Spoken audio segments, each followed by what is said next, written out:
GoPro Motorplex. It's the second round of the U.S. Pro Kart Series season. My name's Xander Clemens, alongside me, Caleb Smock, and you are looking at a live shot on the starting grid for the X30 Pro Juniors as they get set to go racing here for the first time today. The Rollison Performance Group X30 Pro Junior class. Caleb, pretty easy going day yesterday for qualifying. There was some some rain in the forecast here for today, but it's a nice and sunny morning here. It looks like the weather's just slowly gotten better as the weekend has gone on. Beautiful day for racing. A little bit chilly here this morning. Couple hoodies, couple jacks around the racetrack, but the sun's out. That's always a good sign. Yeah, we're going to hope that the rain stays off. Sun has come out. Hopefully temperature's supposed to come up. It's supposed to get about 80 degrees, which I think is going to be optimal. Yesterday, kind of comparable temperatures between what we saw during the later half of qualifying and what's going to be like today. So setup changes aren't going to be too major ideal. I think the biggest thing people are going to be hoping for is to make it into the feature and not have to go to the LCQ feature. Right, that'll be the big note for today. Of course, 3 classes will be running last chance qualifiers, the mini Swifts, the KA100 Juniors, and the KA100 Seniors. The X30 Pro class was on the border of having to run a last chance qualifier, ultimately did not due to the total turnout. They're going to start all 43 drivers that they've got on the starting grid here today. So all the X30 Pro Seniors, that's of course shortened our day a little bit, means we're going to go live with the main events a little bit earlier. We'll run through the afternoon with about 30 minutes to spare, which I'm sure everyone will appreciate, especially as we go to tomorrow, wrap up by 5 p.m. and get on the road or get over to the airport to fly home. In the meantime here, we will get set to take you through the starting lineup in just one moment for your X30 Pro Juniors. As you can see, Caleb Gaffera, Christian Miles are going to be making up the front row here today as we get set to get started. So let's go ahead and do just that and take you on through the starting lineup for the X30 Pro Junior class. Once again, Caleb Gaffera, Christian Miles make up row number 1, Aiden Ingrata, Sebastian Weldon, row number 2. Max Garcia and Hudson Shores is going to make up the 5th and 6th position next to Ernesto Riviera starting in 7th and Stephen Miller in the 8th position. Rounding the top 10, it'll be the 746 PK Sports North America Alonso Kart driver Jacob Kolar. To his outside, it'll be the number 711 Super Tune USA Tony Kart of Jorge Ortiz. Julie DeCasa is going to start in the next spot next to G3 Gratis is going to start in the 12th position next to Teddy Musella and Michael Costello in the 13th. Let's move a little bit further back down the grid here, and we'll continue to give you the rest of the lineup. Christian Cameron will be lining up to the inside of row number 8. Alongside him, Leonardo Escorpione in the 755 Zanella Racing Tony Kart. We go a little bit further back to find Diego Ardiles in the 796 Super Tune USA entry alongside Enzo Vidmonti and Spenek in the 795. That's going to be Cooper Baisley starting the 19th position next to Adam Brickley rounding out the top 20. Parker DeLong, Gavin Witt is going to make up the 21st and 22nd position. Emmy Kant Skartenbraw is going to start 23rd next to Breckham Jakire. Jasir there in the 24th position. We move back to Aiden Lorenko in the 729 Fox & Son karting. Alonso Kart on the inside of row number 13 alongside the 733 Mike Doty Racing, Full Tilt Racing, Lando Norris Kart of Max Taylor. We go further back, it's Yao Vergara in the Orsolin Racing Tony Kart alongside Alexander Chartier to make up row number 14. Row 15, Fernando Luque and Caleb Campbell. Into the final few on the field here, Lorenzo Castillo and Charlie Steins will start 31st and 32nd. Davis Cunningham, Javier Herrera, and then move into row 17. Row 18 will be Alejandro Wall and Chase Buscaglia. Row 19, Oliver Piatek, Christian Garduno. Row 20, Isaac Canto and Liam Kerper. And starting shotgun on your field in 41st, it'll be the number 720 of Amelia Chandler. 41 drivers set to go green here. First attempt, looking for the green flag to start the U.S. Pro Kart Series stop in Mooresville. We're racing down to turn number 1. Gaffera will get away with the lead as they climb the hill. A couple drivers taking evasive measures going around the outside of the barriers in turn number 2. Here they come, rocketing down the back straightaway for the first time. And Miles, slide job down the inside. He got a little bit too hot. And Caleb Gaffera with a nice crossover reclaims the lead as they head through turn number 5. Gaffera had a fantastic start coming out of turn 2, able to pull it away. And now I think Miles is going to have to go to work as Aiden Ingrata is breathing down his neck as they make their way into the inside hairpin. Yeah, here comes Ingrata to the inside in turn number 8. The Speed Concepts Racing Red Speed driver to the lead of the pack, chasing Caleb Gaffera as he's already got a 6 to 7 car length margin headed out of turn 9. Here they come up the hill to turn number 11 for the first time. It'll be 1 lap in the books, 13 laps to go. Let's give you the running order. We'll put the ticker up on the top side of the screen as Miles is going to go back for second. He'll take it away into 1. Behind him, Teddy Musella defending, or Ernesto Rivera defending from Max Garcia in the Will Power Kart. He's 5th. Little gap to Jacob Kolar in 6th as they all go to turn number 4. I think this is exactly what Caleb Gaffera wants. They're battling behind. That is Christian Miles and Aiden Ingrata. Ingrata had a little bit of a quiet qualifying run. Nothing was too standout-ish, but now he is going to be battling back and forth with Miles, and this may pan out to the favor of Gaffera, who might run away with it. Yeah, here they come into turn number 8. You can see Miles a little bit wide there through the hairpin. Cold tires early, and Caleb Gaffera is a master at it from what we can see. The nice gap, we'll give you an update on it, was 0.8 of a second last time by. Then they passed turn number 1. Whenever you make a pass, you'll lose 2 to 3 tenths on the margin. So you've got the best lap times on the side of the screen. It'll update throughout the session as well to get the proper running order. But in the meantime here, headed through turn number 1 and 2 and up the hill, Caleb Gaffera still leads over Christian Miles and Aiden Ingrata. Max Garcia able to crack in the top 5, able to get around Jacob Kohler, moving into the 6th position right behind Ernesto Riviera. That second pack in the lead of it, that is, between Miles and Ingrata has calmed down a little bit, but the gap between Miles and Gaffera is just about a second, 0.7 of a second. Yeah, just holding even at about 0.7. That's good news for Christian Miles fans here, as again, him making that pass means that he could have the pace to run him down with some clean air in front of him, and they're not totally far removed from the drafting window. He just needs to get to about a 0.5 second back. We talked to Ryan Norberg yesterday. He qualified 2nd for both days, 0.5 tenth off the pace of both Austin Garrison for Sunday and Paulie Massimino for today, as Max Garcia will take over 3rd. And Norberg said, you know what, I mean, it's good to qualify all right. Obviously, you put a lot of effort in to trying to qualify up front.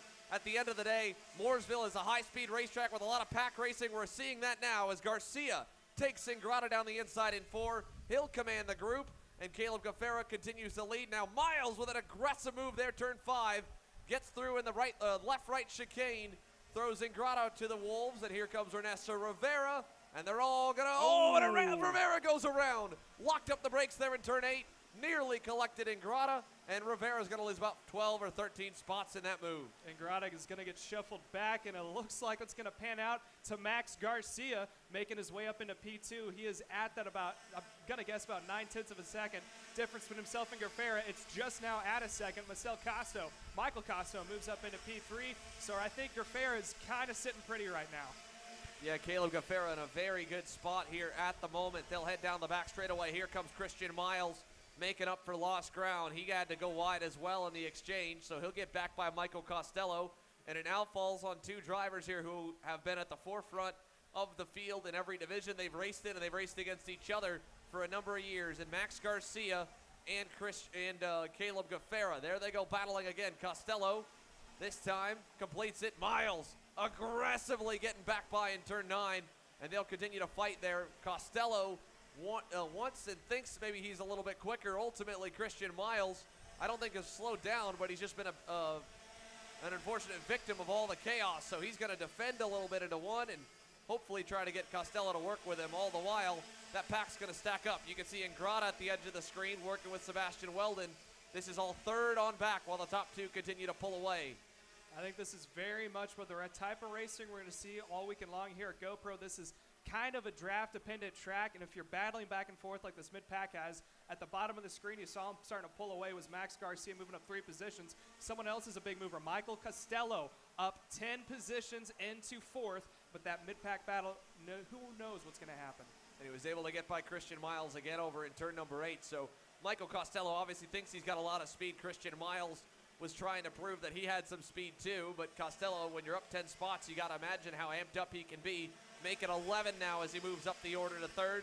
Behind him, Jacob Kolar up 4 spots, just got by Stephen Miller at the back of the shot as well. So move him up. Here's Miller under fire from Jorge Ortiz. He'll bring Aiden Ingrata with him, as Ingrata was working with Sebastian Weldon for a moment, and I believe Weldon's now dropped back quite a bit on that lap. He got shuffled hard down to 14th. Both Ingrata and Weldon have a lot of time to make up. Ingrata has a car to run in the top 3. He's got the speed. The problem is getting around the traffic that's in front of you. You could be 3 or 4 tenths faster. Because of how the draft works here, it's a little difficult to cut your way through the field.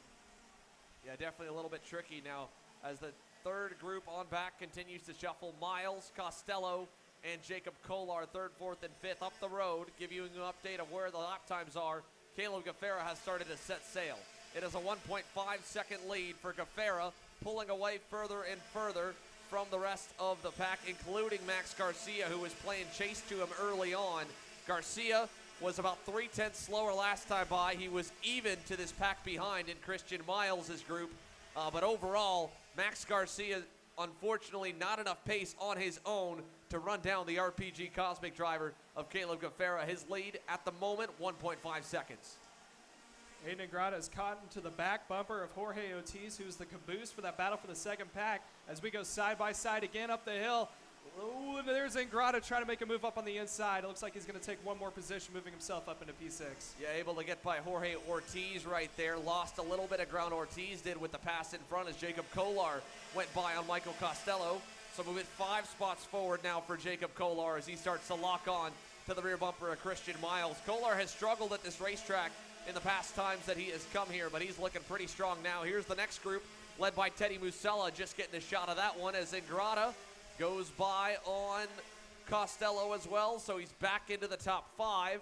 And again, just a recovery drive at this point here for Aiden Ingrata. At the best, he should be able to get to 3rd up to Christian Miles, especially with this. Jacob Kolar making a pass there in turn 8. Miles trying to cross him over. That'll get it tight into 9. Kolar holds the position, and Jacob Kolar, the kid from the Key West in the southernmost part of the United States, works his way up to the top of the main group here for 3rd. Miles 4th, Ingrata again into the top 5 after dropping to the edge of the top 10, and he went purple last time by, 2/10 faster than the race leader. Still nose to tail for the battle for 2nd. Battle for 3rd. Jacob Kolar and Christian Miles as they go side by side. Miles down the inside line. Kolar falls back to the back bumper. There's Aiden Ingrata. He is now within the towing distance, and he is really closing up to the double left-hander, coming down into the hairpin. Let's see if he's going to make a move or if he's going to wait. It looks like he's going to try it on the inside of Miles. Not enough. Yeah, he went a little bit deep there, and Kolar held the outside, so not able to get either one of them. Ingrata's going to lose momentum, but he's got plenty of time still left as we're coming to still see 4 laps to go. This 14-lap race, 10 laps in the books. We've been focused mainly on the battle for 3rd on back as Caleb Gaffera out front has continued to pull away. Now, we've talked about the last chance qualifiers. The X30 Pro Juniors at 41 drivers will run all 41 in the main event later this afternoon. So this will be the only on-track session you'll see for the 125 Pro Junior class. Miles, Kolar, now Ingrata's going to get passed by Ortiz. So Ortiz into the top 5 there. That was at the back of the shot in turn number 4. Through turn 6, you can see Ingrata still on the bumper, and these two nose to tail. Kolar pushing on Miles, not going to go by him just yet. He'll stay in line as the field heads on through. 3 laps to go, coming this time by the stripe out of turn number 9. Ortiz closing up. He'll have a good shot at Kolar coming up the hill. Coming up on 3 laps to go at the line. Here comes Jorge Ortiz on the inside of Miles, takes the position away. That is going to bunch him back up, and here comes Ingrata, closing back up to Miles. Miles is all over the back bumper of Ortiz, making the way to turn 2. We've seen a prime passing zone, has been into turn 4, the big bull at the end of the straightaway. Let's see if Miles is going to try to sit up on the inside. Well, that's Jacob Kolar, actually. Christian Miles is about a cart length up the road. Then it is Jorge Ortiz, then Kolar, who got past there back to the 5th position. Jorge Ortiz, little love tap from Kolar, headed through turn 6. No harm, no foul, they'll stay together. You saw a lot of their hands signaling to each other, all of them trying to just say, hey, let's stay in line, work together. We don't want to battle and bring about 6 or 8 more go-karts into it. As you can see now, this pack that was at one point 8 or 10 drivers strong is down to just these 4. 3rd, 4th, 5th, and 6th with Ingrata at the end of it. Michael Costello's group behind them, 1.4 seconds back with G3R Gyros, Teddy Musella, and Ernesto Rivera, the top 10. Stephen Miller down to 11th. Sebastian Welt is rebounded from 14th up to 11th now as he moves one more driver further back. Julian DaCosta up back 1. Enzo Vidmontien's up 5 spots, and Ortiz by on Miles for 3rd. He gets through in turn 4. Miles trying to back in 5, and he does. Second time this race, Christian Miles has pulled off the surprise move into the chicane. He holds the spot here with a lap and a half to go, and he'll start blocking into 8. Ingrata is going to try to follow Miles on the inside. Ortiz is going to hold the 4th position, making the way through the double right-hander. Now making it around to get the white flag with 1 more lap to go. Leaders have already gone by Battle for third is going to be the name of the game here as we're approaching 1 lap to go for these drivers. Yeah, again, we've got about a 3 to 4 second gap up to Max Garcia from this pack as Ingrata is going to get by on Ortiz. White flag in the air, 1 more lap around. Caleb Gaffera continues to lead. You're watching the fight for third here in X30 Jr. There's Michael Costello and G3R Gyros on the CRG trying to catch this pack. We'll pick the leaders up, I'm sure, in just a moment, but for now, this is where the fight is because Max Garcia is in no man's land. 2 seconds back from Gaffera, 3 seconds up from this fight. Headed to turn number 8 right now. In comes Miles, and he's got Ingrata just defending, trying to hang on to the 4th spot. Here they come out of the turn number 9 complex, up the hill. Final time, Caleb Gaffera rounds turn number 11, and down the front straightaway, he'll collect the pre-final victory in X30 Jr., along with Max Garcia in 2nd. And here comes the fight for 3rd to the line. Miles hangs on comfortably as Ingrata edges out Ortiz at the line by about 0.08. Jacob Kolar 6th, Michael Costello 7th. G3 Ortiz is going to come back in 8th. Teddy Musella finishing in the 9th position. Sebastian Weldon able to crack into the top 10. Yeah, good run for Sebastian Weldon to at least get back going. Sets his fastest lap of the race there on the final lap around. So again, we'll take you back through the results here just so you can see where everybody ended up. Again, Caleb Gaffera, a near 2 1/4 second victory over Max Garcia. Christian Miles, Aiden Ingrata should make up row 2 in the main event. Ortiz, Kolar, Costello, Argyros, Musella, Weldon. You can see Ernesto Rivera and Vinzo Vidmontien there, edge of the top 10. Hudson Schwartz down 10 spots. Rough run for him. Stephen Miller ends up 22nd. Was inside the top 5 at one point. Javier Herrera and Oliver Piatek, big movers, up 10 and 11 spots from the back to 24th and 26th. And again, the 41 driver field didn't really lose too many. Not a whole lot of chaos there for a class that's known for it. Only Emma Kate Scarborough, Isaac Canto, and Charlie Steins, the 3 DNFs. Out of that one, Aiden Lorenko at DNS, no laps turned. But X30 Pro Jr. wrapped and set for their main event later this afternoon. When we come back, the X30 Masters are set to go with Renato Yater and Mario Barrios getting set to lead your field to the green.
Group A Apparel, designed for the athlete in all of us.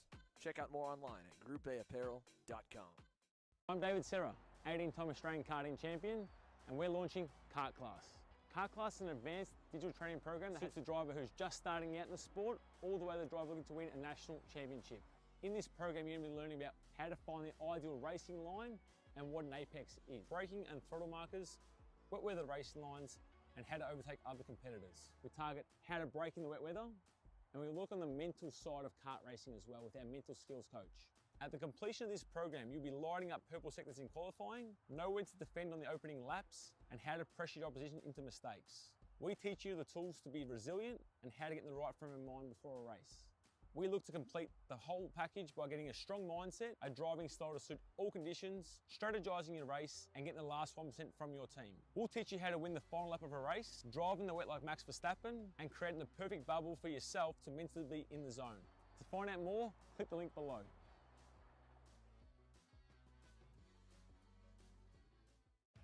Kart Store USA is a kart parts supplier that racers and retailers can count on when they need reliable advice and service.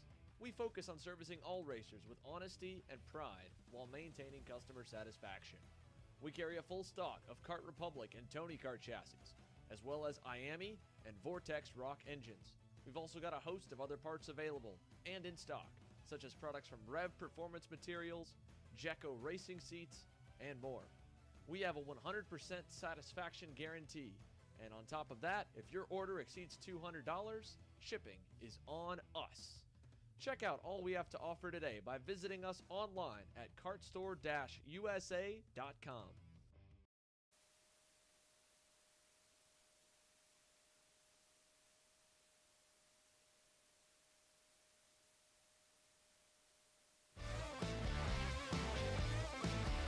Welcome back here live from GoPro Motorplex. You're watching Kart Chasers coverage of the United States Pro Kart Series, round number 2 of the 4-round 2022 season. And we're getting set for some Speed Concepts Racing X30 Masters action. Let's take you to the starting lineup here and we'll go through how they're going to get set for the pre-final. Renato Yater, David, and Mario Barrios make up row number 1, along with Martin Stone and Danilo Romalo on row number 2. Rob Mayer, Scott Kopp starting 5th and 6th. Scotty Roberts and Ryan Kastner will make up 7th and 8th. Rounding the top 10, Laurentiu Mardan and Evan Batt in the 503. Then it's Miguel Mir, Christian Beaumier starting in row 6. Row 7, Moody Lawyer and Danny Robertson. Row 8, Scott Carapolati and Paul Montepoli. Row 9, John Michael Chanette, Frank Runco, and rounding the top 20 will be Shane Connolly and Kim Carapolati. They're rounding the final turn now here. Let's pick them up on the front straightaway. Getting set to go green for the second pre-final of the morning. Renato Yater, Mario Barrios on the front row, looking for the power. Do we get it on the first attempt by? We do. Green flag, and we're racing to turn number 1. Nice start for David. Couple drivers going a little bit wide, but everyone will make it through the chicane, and they'll quickly get single file as they go down the back straightaway. David leads by about a kart length back to Barrios. Little gap back to what looks to be possibly Romalo, if I'm not mistaken. Or, no, that's Martin Stone with a nice start. He's gone into 3rd. So Martin Stone on the REM Cosmic now starts to go to work on these two here up at the front. Mario Barrios on the bumper of Renato Yater. 14 laps for the X30 Masters as well as they head for turn number 9. Here they go through the double right hander and make their way up and on around. Up the hill here for the first time to complete lap number 1. Renato Yater will lead a 3-driver grouping over Barrios, and again, right behind is Martin Stone. Little pass there. Scott Roberts able to get by as they go up the hill to turn number 3 and down the back straightaway here for lap number 2. Single file with a nice gap up front. Little bit of a margin growing from Scott Roberts backwards, 4th and 5th on the racetrack here. But as we get set to go, Renato Yater leading them through the infield. Zoom it in more on Gafera. All right, it needs to be tight on Gafera. Headed through turn number 9 here. Renato Yater will take him out of the corner and over through the short chute, up the hill towards the final corner and down the front straightaway. Barrios still lagging about a kart length back, not really making a big move here at the moment. There it is, turn 1. He goes on by while the Masters make their way up the hill here with 13, make it 12 laps to go now. Mario Barrios leading the way. Let's send it over here to Emery Lida. He's caught up with our X30 Pro Jr Pre-Final winner, Caleb Gafera, who made it look pretty easy to start his Saturday. Emery? Here with Caleb Gafera, here a really dominant win in the X30 Jr category. Really, from the get-go, you had a 6 to 7 car length lead and just continued to extend it. How did it feel as you continued throughout the race? I felt pretty good. I mean, the track's getting better and better, but it's just a bit slick, so I think we can make some changes to the kart and we'll be better. Got you, and obviously this next session you're going to have to kind of deal with a little bit of changing conditions. Obviously it's a longer race. What sort of adjustments are you going to make as a driver to make sure that you can stay consistent like you did in this pre-final? Yeah, I just stay calm and just try to drive the smooth race, so we'll see. Got you. Well, nice job, Caleb. Good luck in the final, and we'll see you later. All right, thanks here, Emery here at Caleb Gafera. Obviously, couple little adjustments, couple things to go look back. I'm sure they'll take a look at the data at the RPG tent and see what more speed they can find. Here we go, an X30 Master down the inside to turn number 8. Barrios still the leader, no change since making that pass on Renato Yater in turn number 1. Been a pretty tame start overall here as Caleb Smock joins me back in the booth while Gafera heads back onto the 10. They'll head up the hill here. 3-driver break, led all by RPG's Mario Barrios down to turn number 1, although don't look now. Scott Roberts goes purple by 3/10. Fastest driver on the racetrack is the man back in 4th, and he's digging forward here towards the top 3. Yeah, Scotty Roberts looks like he's in towing distance between himself and Martin Stone, running in the 3rd position, making the way out of the bull. Still out in front, Mario Barrios and Renato Yater running in P2. 3rd spot, though, of Martin Stone, who is cutting the air for Roberts, is slowly making his way up to the battle for the lead. Making their way down into the bowl, looking to the inside with Stone, not close enough, but now within camera view is Scotty Roberts. Through the double right-hander, now making the way to complete one more lap. It is going to be 9 laps to go at the line. Up the hill one more time, and here's a 4-cart, almost a 5-cart battle for the lead, because here comes Danilo Romalo for P5. Scotty Roberts looking down on the inside of Martin Stone for 3rd. He can't get it done. He is going to follow into the tow still. It's a 2-cart breakaway out in front, followed by another 3 carts running for the 2nd position. Through the bull one more time, still Barrios out in front. Renato Yater knows that he is going to have to hold on and try to pull away from the 3-cart battle for 3rd. One more time through the double left-hander. Here comes Scotty Roberts. Is he going to have a look on the inside of Stone? Thought about it for a moment. He is not going to have enough to get it done, but now Scotty Roberts has got to go to work. Danilo Romalo went purple last lap. He went a 48.7, and he is on the back bumper of Roberts, who is up 3 positions. There's the 2 leaders making their way out through the final couple of corners in the 3-cart battle for 3rd. And there's going to be a little bit of breathing room for your 3rd placeman of Martin Stone, who is now holding on to about a 2/10 gap between himself and Scott Roberts running in P number 4. And then Scott Kopp made his way up into the 5th spot. Danilo Romalo also running right there in P4 is within striking distance, I should say, between himself and Martin Stone, holding on to the 3rd position. There's the 2 leaders running nose to tail, keeping it very clean. They're not passing each other just yet. We could easily have a 5-cart battle for the lead if they decide to go back and forth. Right now we're working on lap number 8. It's going to be 7 to go at the line. Here are the 2 leaders, followed by the rest of the crew. It looks like they're going to close back up. The accordion effect really coming into play here in this master race. Top 2 continuing to running nose to tail. Here comes a 3. It is going to be a 5-cart battle for the lead. The 2 have caught up of Martin Stone and Danilo Romalo running in 3rd and 4th. Scotty Roberts has fallen back into 5th, and he is trying to work the tow to see if he can't make another 5-cart battle for the lead. Renato Yater running in P2 has a look to the inside, gives a little bit of a love tap. He is going to get by. Mario Barrios doesn't want to give it up. They're side by side through the chicane, over to the double left-hander, and now Emery Lyda joined me back in the booth. We have a 5-cart battle for the lead in this masterclass. Yeah, and you've seen that Mario Barrios has been able to get himself up into the lead here. Really, in X30 Masters, it's really been tightly contested all weekend. Barrios now into the lead coming through the double rights, and it really looks like these guys are kind of being a little bit patient with each other. Certainly it's early on in the pre-final, still 7 laps to go, coming to 6 to go. But I mean, I would expect the V to go for something pretty soon. And obviously, I mean, you've got guys that are running in the low 49s, high 48s at this point, and they're just trying to kind of settle into a rhythm at this stage.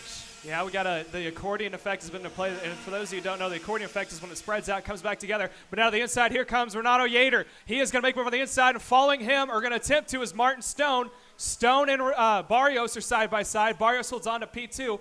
But as I was saying before, that accordion effect where they spread themselves out, they start battling back and forth. The toe comes into effect here. They start to bunch each other back up, and it leads to right now, down on the inside for the pass for 4th. Scott Roberts gets by Danilo Romalo, moving himself into P4. Romalo falls back into the 5th spot. Yeah, and Roberts has been a man on a move so far in this pre-final, going all the way up to P4 at this point. Obviously, that last lap, you saw kind of a little bit of action coming into the bull. Still, these 5 guys have a little bit of a gap to Scott Kopp, about 1.7 seconds, make it 1.2 as they cross the line, and then Ryan Castro, Muncio Mardan kind of make up that second pack of about 3 drivers. And certainly as they head onto the back straightaway now, this is going to be a tight battle for the lead here as Mario Barrios goes back down the inside coming into the bull. Certainly Barrios didn't want to be following for too long. Even though they still have that gap, it's important to establish track position. Yeah, Barrios able to get back on point, and unlike what we saw last time, no one followed. The 3rd placeman of Martin Stone has joined that 3-pack. Scotty Roberts, who has moved up 2 positions, he leads over Danilo Romalo running in 5th. those two have not been able to make it. They've closed up just a little bit, but they have not been able to just hold on to the back bumper and able to push the issue for the lead as we make our way out of the last two couple of corners. It's getting a little windy here on the main stretch. It's going to be a side one coming down this front straightaway. We're now working 4 laps to go. Renato Jaeger not close enough to make a move, and the third placement of Martin Stone right there within striking distance, but Danilo Malo able to get around Scotty Roberts for the 4th position. And here's the rest of the crew falling behind. We may see about a 6 or 7 car battle for lead here in a couple laps. Yeah, it looks like Scott Kopp has really gotten to move on now. He's only 8/10 behind Scott Roberts. Obviously, Roberts was a little bit held up on that last lap because of the pass into the hairpin by Romolo, but still, I mean, this has been a really good battle. You've seen the front pack sort of space itself out a little bit. Now it's just Barrios and Jeder David at the front of the pack, and then a little bit of a gap back to Martin Stone, but Stone is close back up through the double rights. And then you've got Romolo, who's kind of separated himself a little bit from Scott Roberts. And then obviously behind him, Kopp continues to get closer. Romolo is the fastest car on the track in this field, coming down to the line. 3 laps to go, making the way in turn 1. No one is going to try to make any moves yet. It is now a 4-car battle for the lead. Barrios, Yater, Stone, Romolo, all nose to tail. Scotty Roberts is trailing off in the distance in the 5th position. He is still up 2 spots. But now we have a 4-car battle for the lead, maybe even 5 if these 4 decide to battle back and forth. Barrios out in front, Yater, both about the same speed. 3rd placement of Martin Stone, and Romolo in 4th, who has had a head of wind coming down into this inside hairpin.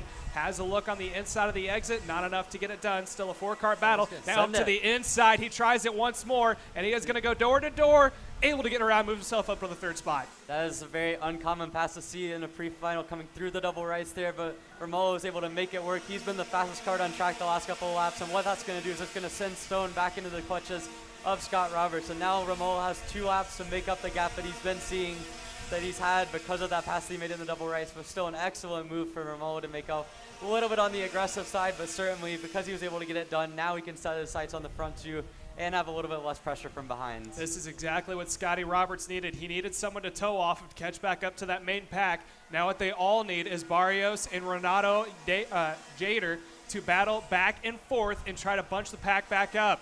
Yater is going to make his way out into P2. He is all over the back bumper of Barrios as they are approaching 1 more lap to go. White flag is going to be out this time by through the final 2 corners, and they're going to make their way down to the line.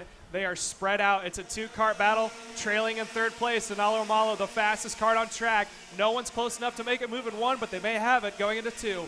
Yeah, Romolo is absolutely flying at the moment. Upwards of 3/10 a lap quicker than the front 2 as he come down to the back straightaway. Barrios gets a little bit defensive, not quite as defensive. Romolo's going to take a look down the inside of the bowl, gets on the curving a little bit, not quite able to complete the pass. They're going to go side by side into turn 3. Into turn 5, looks like he was able to get the position and keep it. Now, though, Barrios has a little bit of separation at the front, probably not going to have to defend, but he still does anyways. Romolo's going to go down the inside of David, he flips the curve, kind of shuffles him wide, gets the position, though, and that's going to allow for Martin Stone and Scott Roberts to have a little bit of an opportunity coming for 3rd. Now, Roberts goes down the inside through the double rights to get the position, and he's cleanly into 4th now, coming to the final corner. But meanwhile, at the front, Mario Barrios has them covered, coming to the line. It's going to be him, followed by Danilo Romolo, Renato Jeder David, Scott Roberts, and Scott Kopp gets himself up into P5 right at the finish. There was a 3-car battle for the 5th position between Roberts, Kopp, and Madrin coming across the line. It was Mario Barrios coming out on top, Danilo Romolo coming across in 2nd, Renato Yater coming across in P3, Scotty Roberts finishing in 4th, Scott Kopp in P5, rounding out the rest of the field for your Masters. As we're going to go down to a commercial break before we get going here at the remaining races for the pre-finals. Don't go anywhere and stay tuned as we still have more racing still yet to come.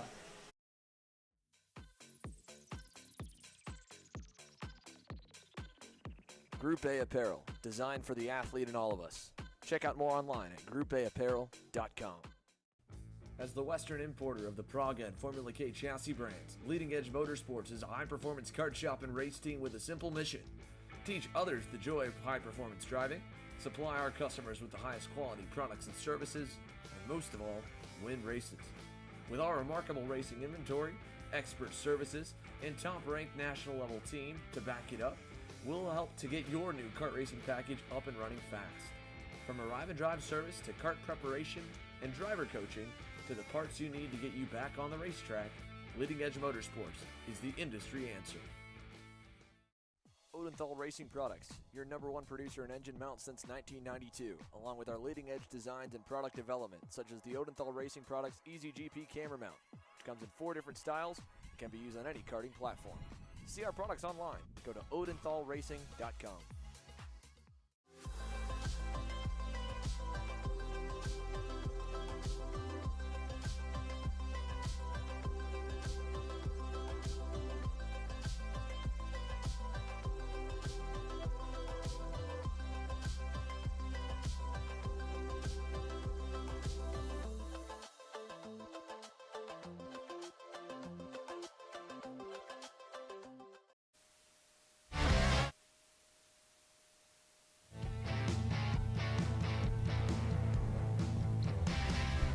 And welcome back here to GoPro Motorplex for USPKS round number 3. It is Saturday pre-finals.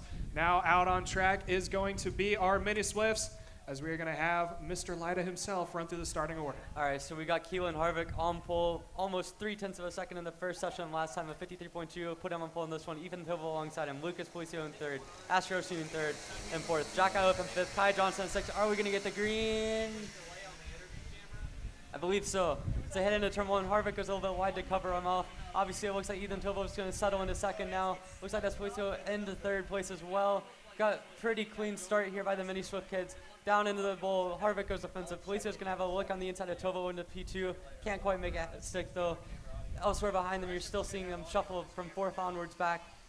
Harvick's been able to get a little bit of a gap up front at the moment, and it looks like he's going to start setting sail with Tovo and Jack Policio, and then I believe that is I believe that might be Kai Johnson in the 4th.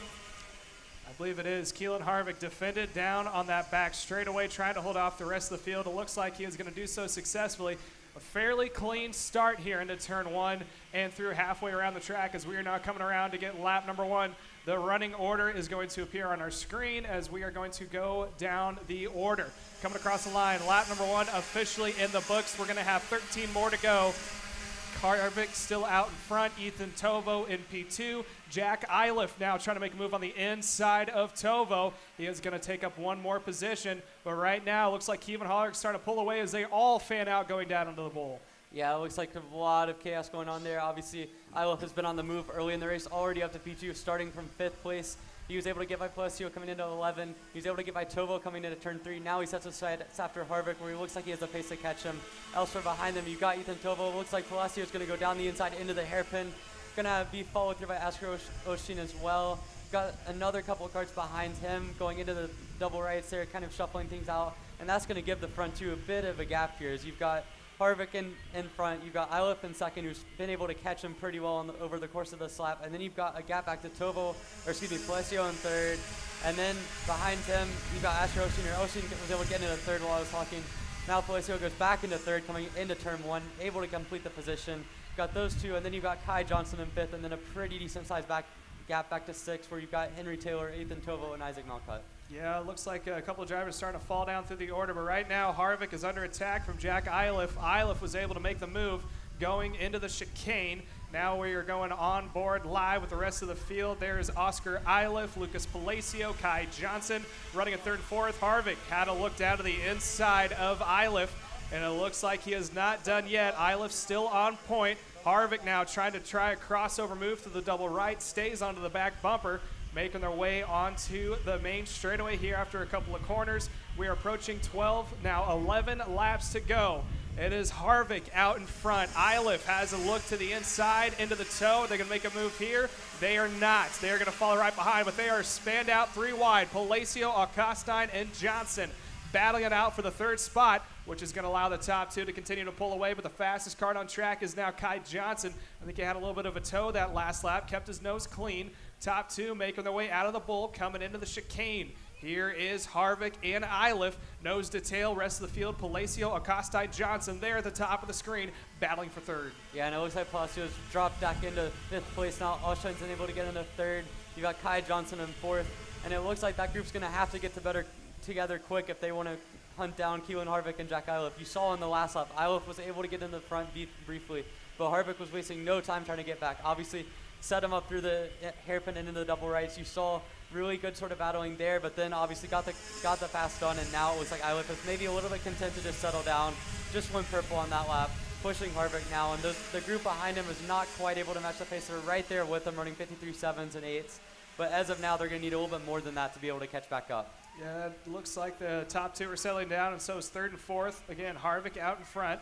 Iliff in P2. Now he is trailing by 2 kart lengths. I think he got a little bit of a loose run coming out of the bull. Kai Johnson running in fourth is following. Asher O'Costine running in P3.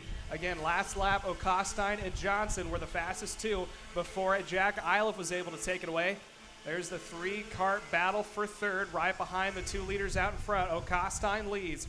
Johnson running in second. Lucas Palacio in P3. I think those 3 realized they had to settle down, because if they didn't, they would continue to watch the top 2 of Harvick and Iliff pull away, making their way down to the line. It is going to be 9 laps to go. We are just underneath 10 laps as Lucas Palacio is the last car in that 3-pack battle for third. Goes purple last lap. He is pushing Johnson, who is on the back bumper of O'Costine. The back 3 are trying to make their way up to the top 2. It's down to the inside goes Jack Iliff. Iliff able to make the move on Harvick, and he is now going to take point, allowing the third, fourth, and fifth placement to possibly close back up. Yeah, at this point, you've got Ashton starting to really close in. Now, obviously, the last lap, they were right about the same speed. Palacio was able to close in a couple of tenths. Now, Harvick's going to look back down the inside into the hairpin, gets the lead back. But with that battling, you've now got Ashton within 3 or 4 kart lengths of the race lead at this point. And obviously, those front 2 battling has allowed the second group at 3 to go in. And then behind them, they have a good gap. But at this point, it's going to be a 5-kart battle for the lead as we come onto the front straightaway. You've got Keelan Harvick back up front. He's been really aggressive getting back to the lead at this point. Iliff's going to look back down the inside into turn 1. Have a look. Harvick's going to let him go. And at this point, now you've got Ashton right back onto the back bumper of Keelan Harvick coming down onto the turn 3. Iliff on point. Harvick running in P2. Here comes Asher O'Costine for third. He is now going to try to lick the stamp and send it up on the inside for Harvick. Harvick gives a little love tap halfway through the corner. It is now a 3, scratch that, 4-kart battle for the lead as 5th placement of Lucas Palacio also decides to join the party. Iliff out in front, Harvick now in third, O'Costine in second. 4th placement is Kai Johnson, Lucas Palacio in 5th as there's a pass for the 5th spot. Making their way through the double right-hander, about to have a 5-kart battle for the lead. Harvick, who has been out in front and then went to second, now finds himself in the 3rd spot right behind Asher O'Costine, making the way to burn 1 more lap. Yeah, at this point, Lucas Palacio was able to get into 4th. That was the only pass we really saw on the second half of that lap. But the big storyline there is a 5-kart battle for the lead at this point. Asher O'Costine was able to get by Harvick coming into the bull with an aggressive move. Now you've got Lucas Palacio back on the rear bumper of Keelan Harvick. Maybe you'll see them work together, or you might see Palacio make a move late into the corner. Looks like Harvick's going to send it down the inside of O'Costine. Palacio is going to follow him through into P3, and now you've got those two. A little bit of a gap to Jack Iliff, but they should be able to close that up pretty quickly at this point. Yeah, Iliff is going to hope the 3 right or 4 right behind continue to battle it out. That is being led by Harvick running in P2. Harvick finds himself right in the spot where he was before he lost a couple positions. Although Lucas Palacio and Asher O'Costine trying to shake it up, and here comes Harvick, sends it down the inside of Iliff. Iliff goes wide. Iliff loses more than 1 spot. Harvick out in front, and then here comes, I believe that was O'Costine trying to make a move for the point. Coming down the line, we burn 1 more lap. We still have 6 laps to go. Plenty of time for racing. That was a really aggressive move there by Keelan Harvick coming in the double rights, made it stick, but what it did is it really broke up that front pack. Now you've got O'Costine's able to come out unscathed into P2. Jack Iliff is in P3 after that move. He fell all the way back to 4th briefly. Then you've got Kai Johnson. Lucas Palacio really kind of got hurt from that. Palacio in particular got all the way up to 2nd before getting shuffled back in the final corner. But now, I mean, you've got that group of 5. Harvick's got a little bit of a gap to O'Costine, but that's going to close off really quickly. And then you've got a little bit more of a gap back to Jack Iliff and the rest of the top 5. And then they've got a huge gap still, so they can afford to battle quite a bit like we've seen over the last lap or 2. Asher O'Costine was outside of the top 2 all race long. Now finds himself up into 2nd. Now onto the back bumper of Harvick. And again, here's the accordion effect. They're bunching back up. We got a 5-kart battle for the lead once again.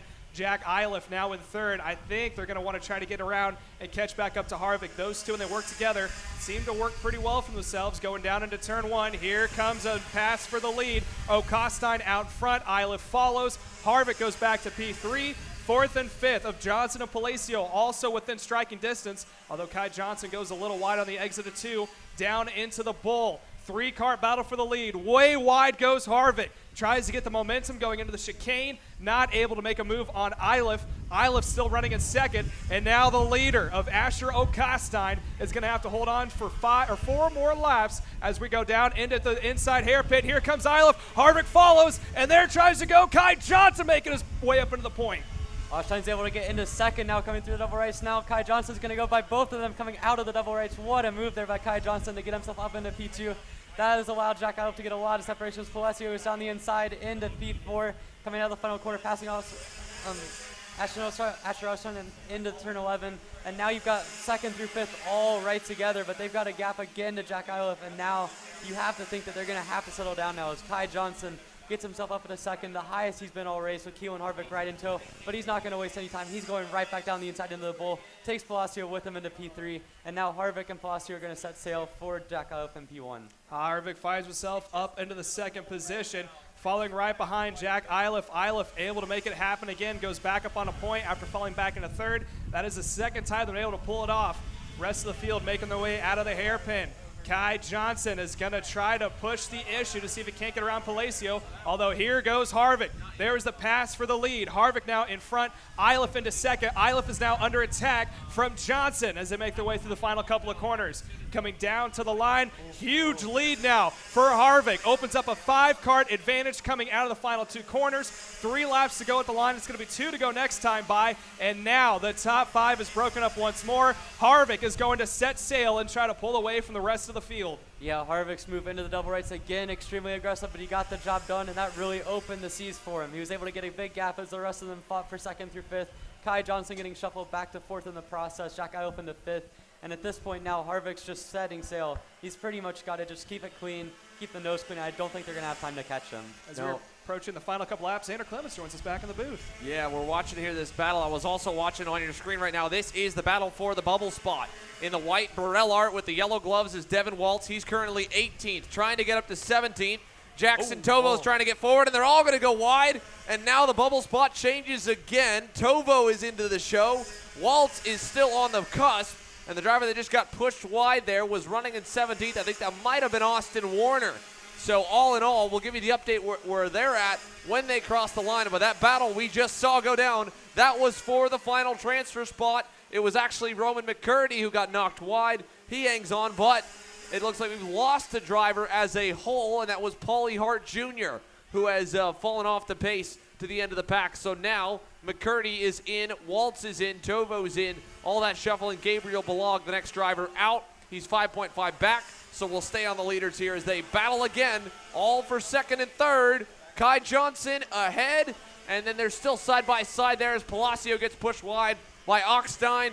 Harvick up the road, 1 lap to go here, Emery, as they climb the hill. Yeah, and it looks like Harvick, like I mentioned, has enough of a gap to really just be able to set sail. But behind them, I mean, you've got just absolute chaos. You've got Kai Johnson working himself back into second. You've got Ochstein up into third now, having to go defensive into turn 1 over Jack Eilif. And then you've got Lucas Palacio into fifth. He's kind of been all over the place. And there's now Eilif is going to try down the inside into turn 3. That did not work out, and that's going to leave Palacio really looking after him coming into the bowl now. And it looks as if Eilif's been shuffled all the way back to the back of that group as Palacio gets himself back up into fourth.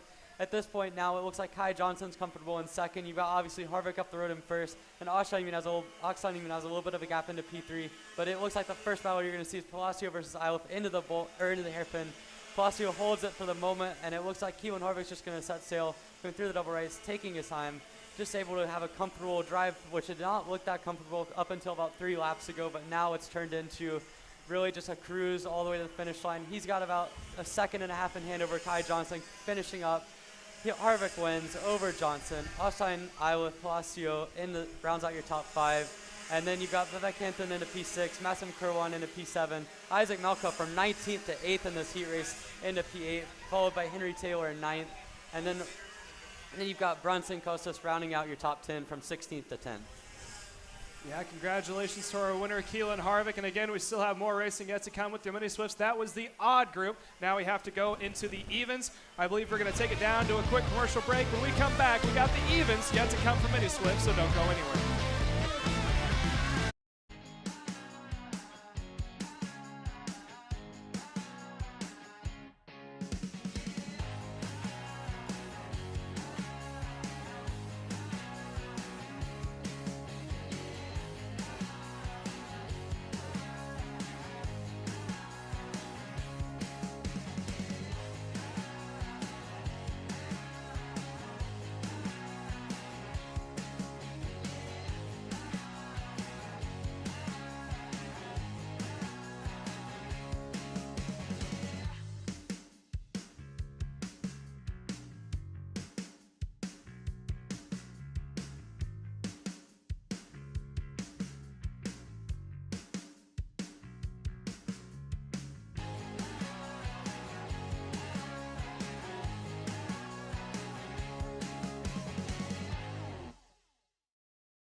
at GoPro Motorplex. You're watching Kart Chasers coverage of the U.S. Pro Kart Series.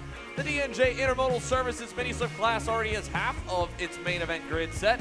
The other half will come from this heat race. We just saw the inside lane get set with the evens for the pre-final.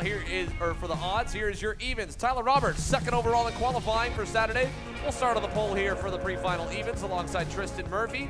Carter McMurray, son of NASCAR Cup Series driver and Daytona 500 champion Jamie McMurray rolls off to the inside of row number 2 alongside Reese Bowman. Then it'll be Cade Yeager and Max Weiland in row number 3, Sarah Bradley and Alessandro Truccio, row 4.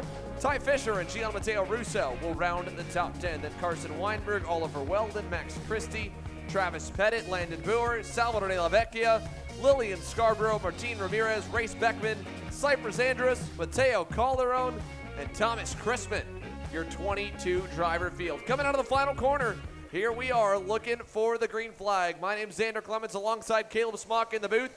A lot of big names starting mid-pack here in this one. Let's see where they're going to end up. Across the line, green flag in the air, and Tyler Roberts takes them down to the first corner. Nice run here on the inside. Can they all make it through? And we got one driver that's hit the barriers hard on the outside of turn number 1. We'll try and identify. It looks like it is the 129, and that is going to be Travis Pettit in the solo kart. He started 14th and tagged the wall, was outside 3 wide going through the first corner, and that is always tricky to navigate here as they come through turn number 6. Tyler Roberts leads at the moment over Carter McMurray. McMurray going to look to the inside. Carter McMurray to the lead in turn 8. Yeah, not as clean of a start as we saw in the odds race. Now I think we're about to see a 3-kart battle breakaway. Like you said before, McMurray out in front over Roberts running in P2. Rest of the field still falling behind. Our leader update when they come across the line. Out of the final corner for their first lap in the books. It's going to be 13 to go at the line. McMurray out in front. Roberts in P2. Caden Yeager running in P3. Tristan Murphy in the 4th spot. Rice Bowman rounds out the top 5. But right now it is a 3-kart breakaway starting to pull away from the field. Then another 4 or 5 karts running in the battle for 4th. Here comes down on the inside. There's a pass in the books. That is going to be Caden Yeager making his way out in front. And it looks like it's going to be Tyler Roberts trying to follow. But it looks like it is going to be Carter McMurray holding on to the 2nd spot. Making their way to the inside hairpin for the first time, coming down to the line. No one is going to defend. Rest of the field is going to bunch back up from that move. Now we're going to easily see an 8-kart battle for the lead. Making the way through the double right-hander. Top 3 in line. Then there's the rest of the field following not too far behind. That is Yeager out in front. Roberts running in P2. Sorry, Murray in P2 and Roberts running in P3. Down across the line. It's going to shake up once more. Roberts, McMurray, Yeager, now Rice Bowman up in the mix. He finds himself right behind McMurray coming down. And Caden Yeager also right there in between running in P3 out of turn 3 coming down to the bull once more. See if there's a pass for the lead. There is not. It looks like that late send into turn 4 has been one of the most popular moves that people have tried to make. But now we watch as McMurray is on the back bumper of Roberts. Yeager right there along with Rice Bowman trying to see if he can't use the 2-kart battle for the lead that's bunched up the field to try to make his way into the top 3. Here they come out of turn number 8 and into 9. 2 laps complete here, 12 laps to go. At this point, there's still a lot of drivers that could become part of this 4-driver pack up at the front. We see Carson Weinberg's already gone up 2 spots this lap. He's into the top 5, is the first driver outside of this 4-driver quartet trying to join them. Into turn number 1, Roberts still over McMurray and company up the hill. They've pulled away even further from Reese Bowman. And as they go down the back straightaway, Bowman's going to be about probably 4 to 5 car lengths back, which will give a nice little bit of tow to Weinberg headed through to turn number 4. So 11 to go. 3 drivers in just half a lap have already separated themselves from the 4th place man. But Carson Weinberg looking pretty good. Max Weiland trying to follow. He's a little further back and just clipped the curb in turn 6, so he'll lose some time.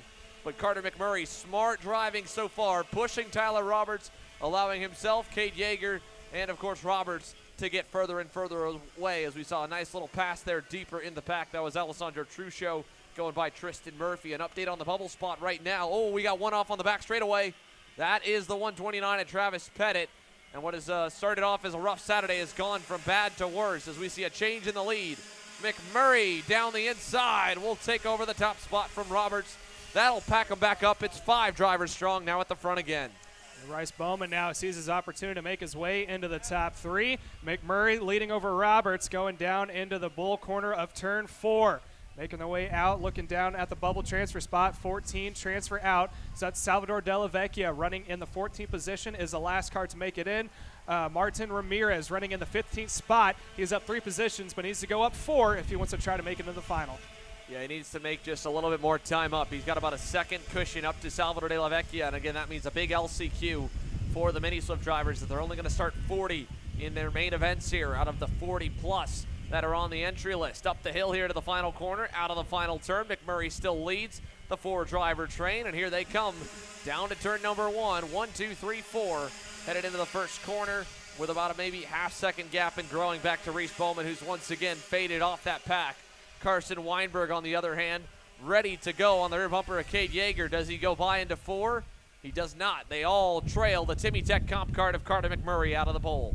Still in line. It looks like they're going to cross their T's and dot their I's. They got to keep it clean if they want these 4 to stay in the front of the field. If you start battling back and forth, Rice Bowman may find his way into that top 4. Is now down to the inside. That is going to be another pass. McMurray loses 1, 2, now almost 3 spots as he's going to shuffle his way back. Oh, a little bit of contact, making the way to the double right-hander. Yeah, Carson Weinberg, I'm not sure if they ended up touching or if he just really pounded the curb that hard, but definitely got out of shape. And McMurray going to quickly take back the second spot. Overshoots it, though. And now he might lose 2. Cade Yeager on the inside with Carson Weinberg in tow. They'll go back by McMurray and put him to 4th. Weinberg up to 3rd, and his climb forward continues. Carson Weinberg's up 8 spots already and digging for more down the backstretch, helping Cade Yeager with a big run. Nearly gets to the inside of Tyler Roberts, just a little bit too late to get down the inside. Roberts was able to hold that top side line, and now I thought he may have a chance of starting to pull away from the field, but McMurray, who was helping the back of Weinberg, and Cade Yeager was also there as well, decided that they were going to try to keep it calm, but here comes Weinberg on the inside of Yeager. Yeager loses 1 spot, and it looks like McMurray has a look to the inside. He is going to back off and maintain 4th. Yeah, so Carson Weinberg with a nice little move there in turn number 8.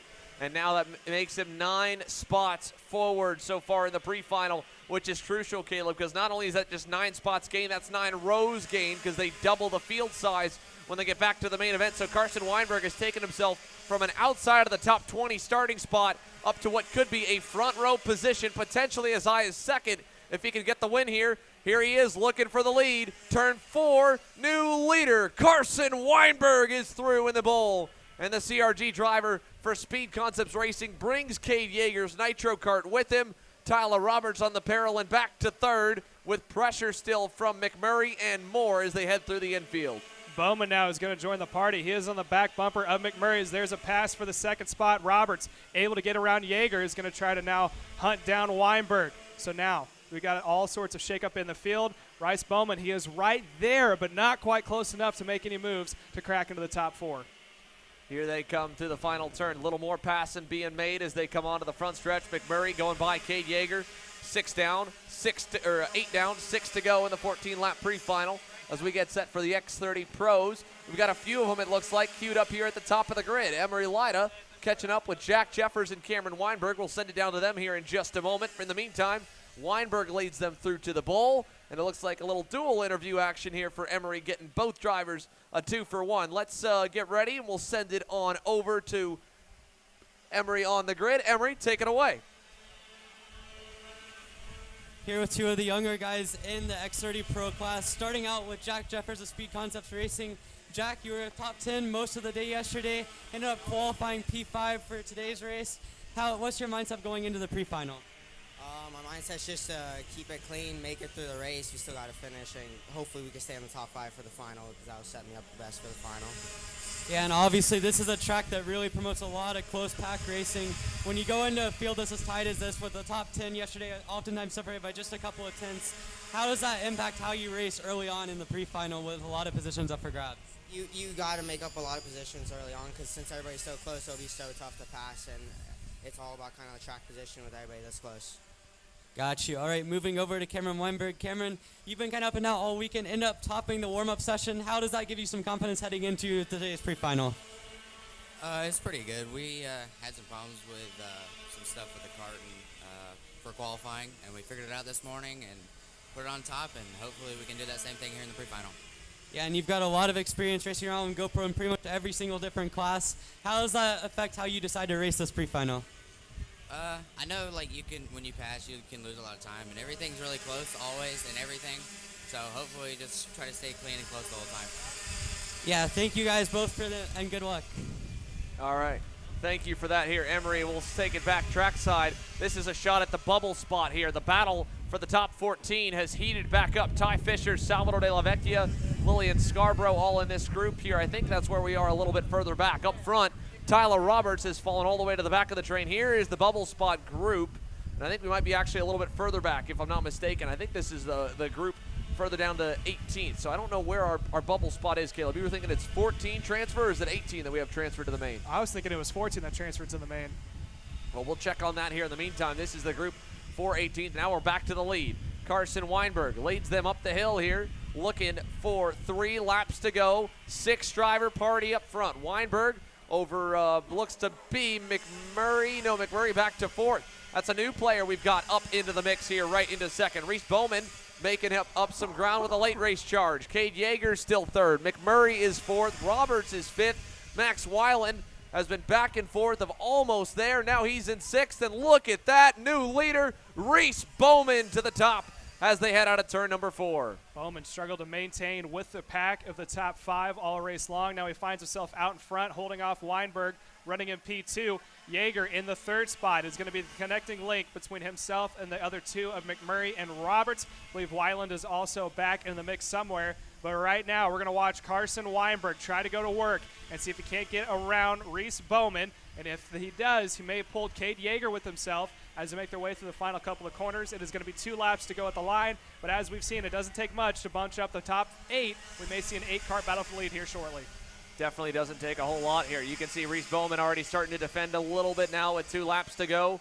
Right behind him, Carson Weinberg is going to get a big tow, as his older brother Cameron on the interview there mentioned. I mean, it's a place where you can lose a lot of time and a lot of positions really easily. We've seen drivers go from the back to the front of this, or from the front to the back quickly. It's a lot harder to claw your way back forward as you got to go one by one. Carson Weinberg has done that, climbed up 9 spots, been to the lead at certain points. Does he go here in the hairpin? He does not. Tyler Roberts will, and nearly gets into Weinberg as they all stacked up, I think more than Roberts expected. Cade Yeager trying to fend him off, can't do it.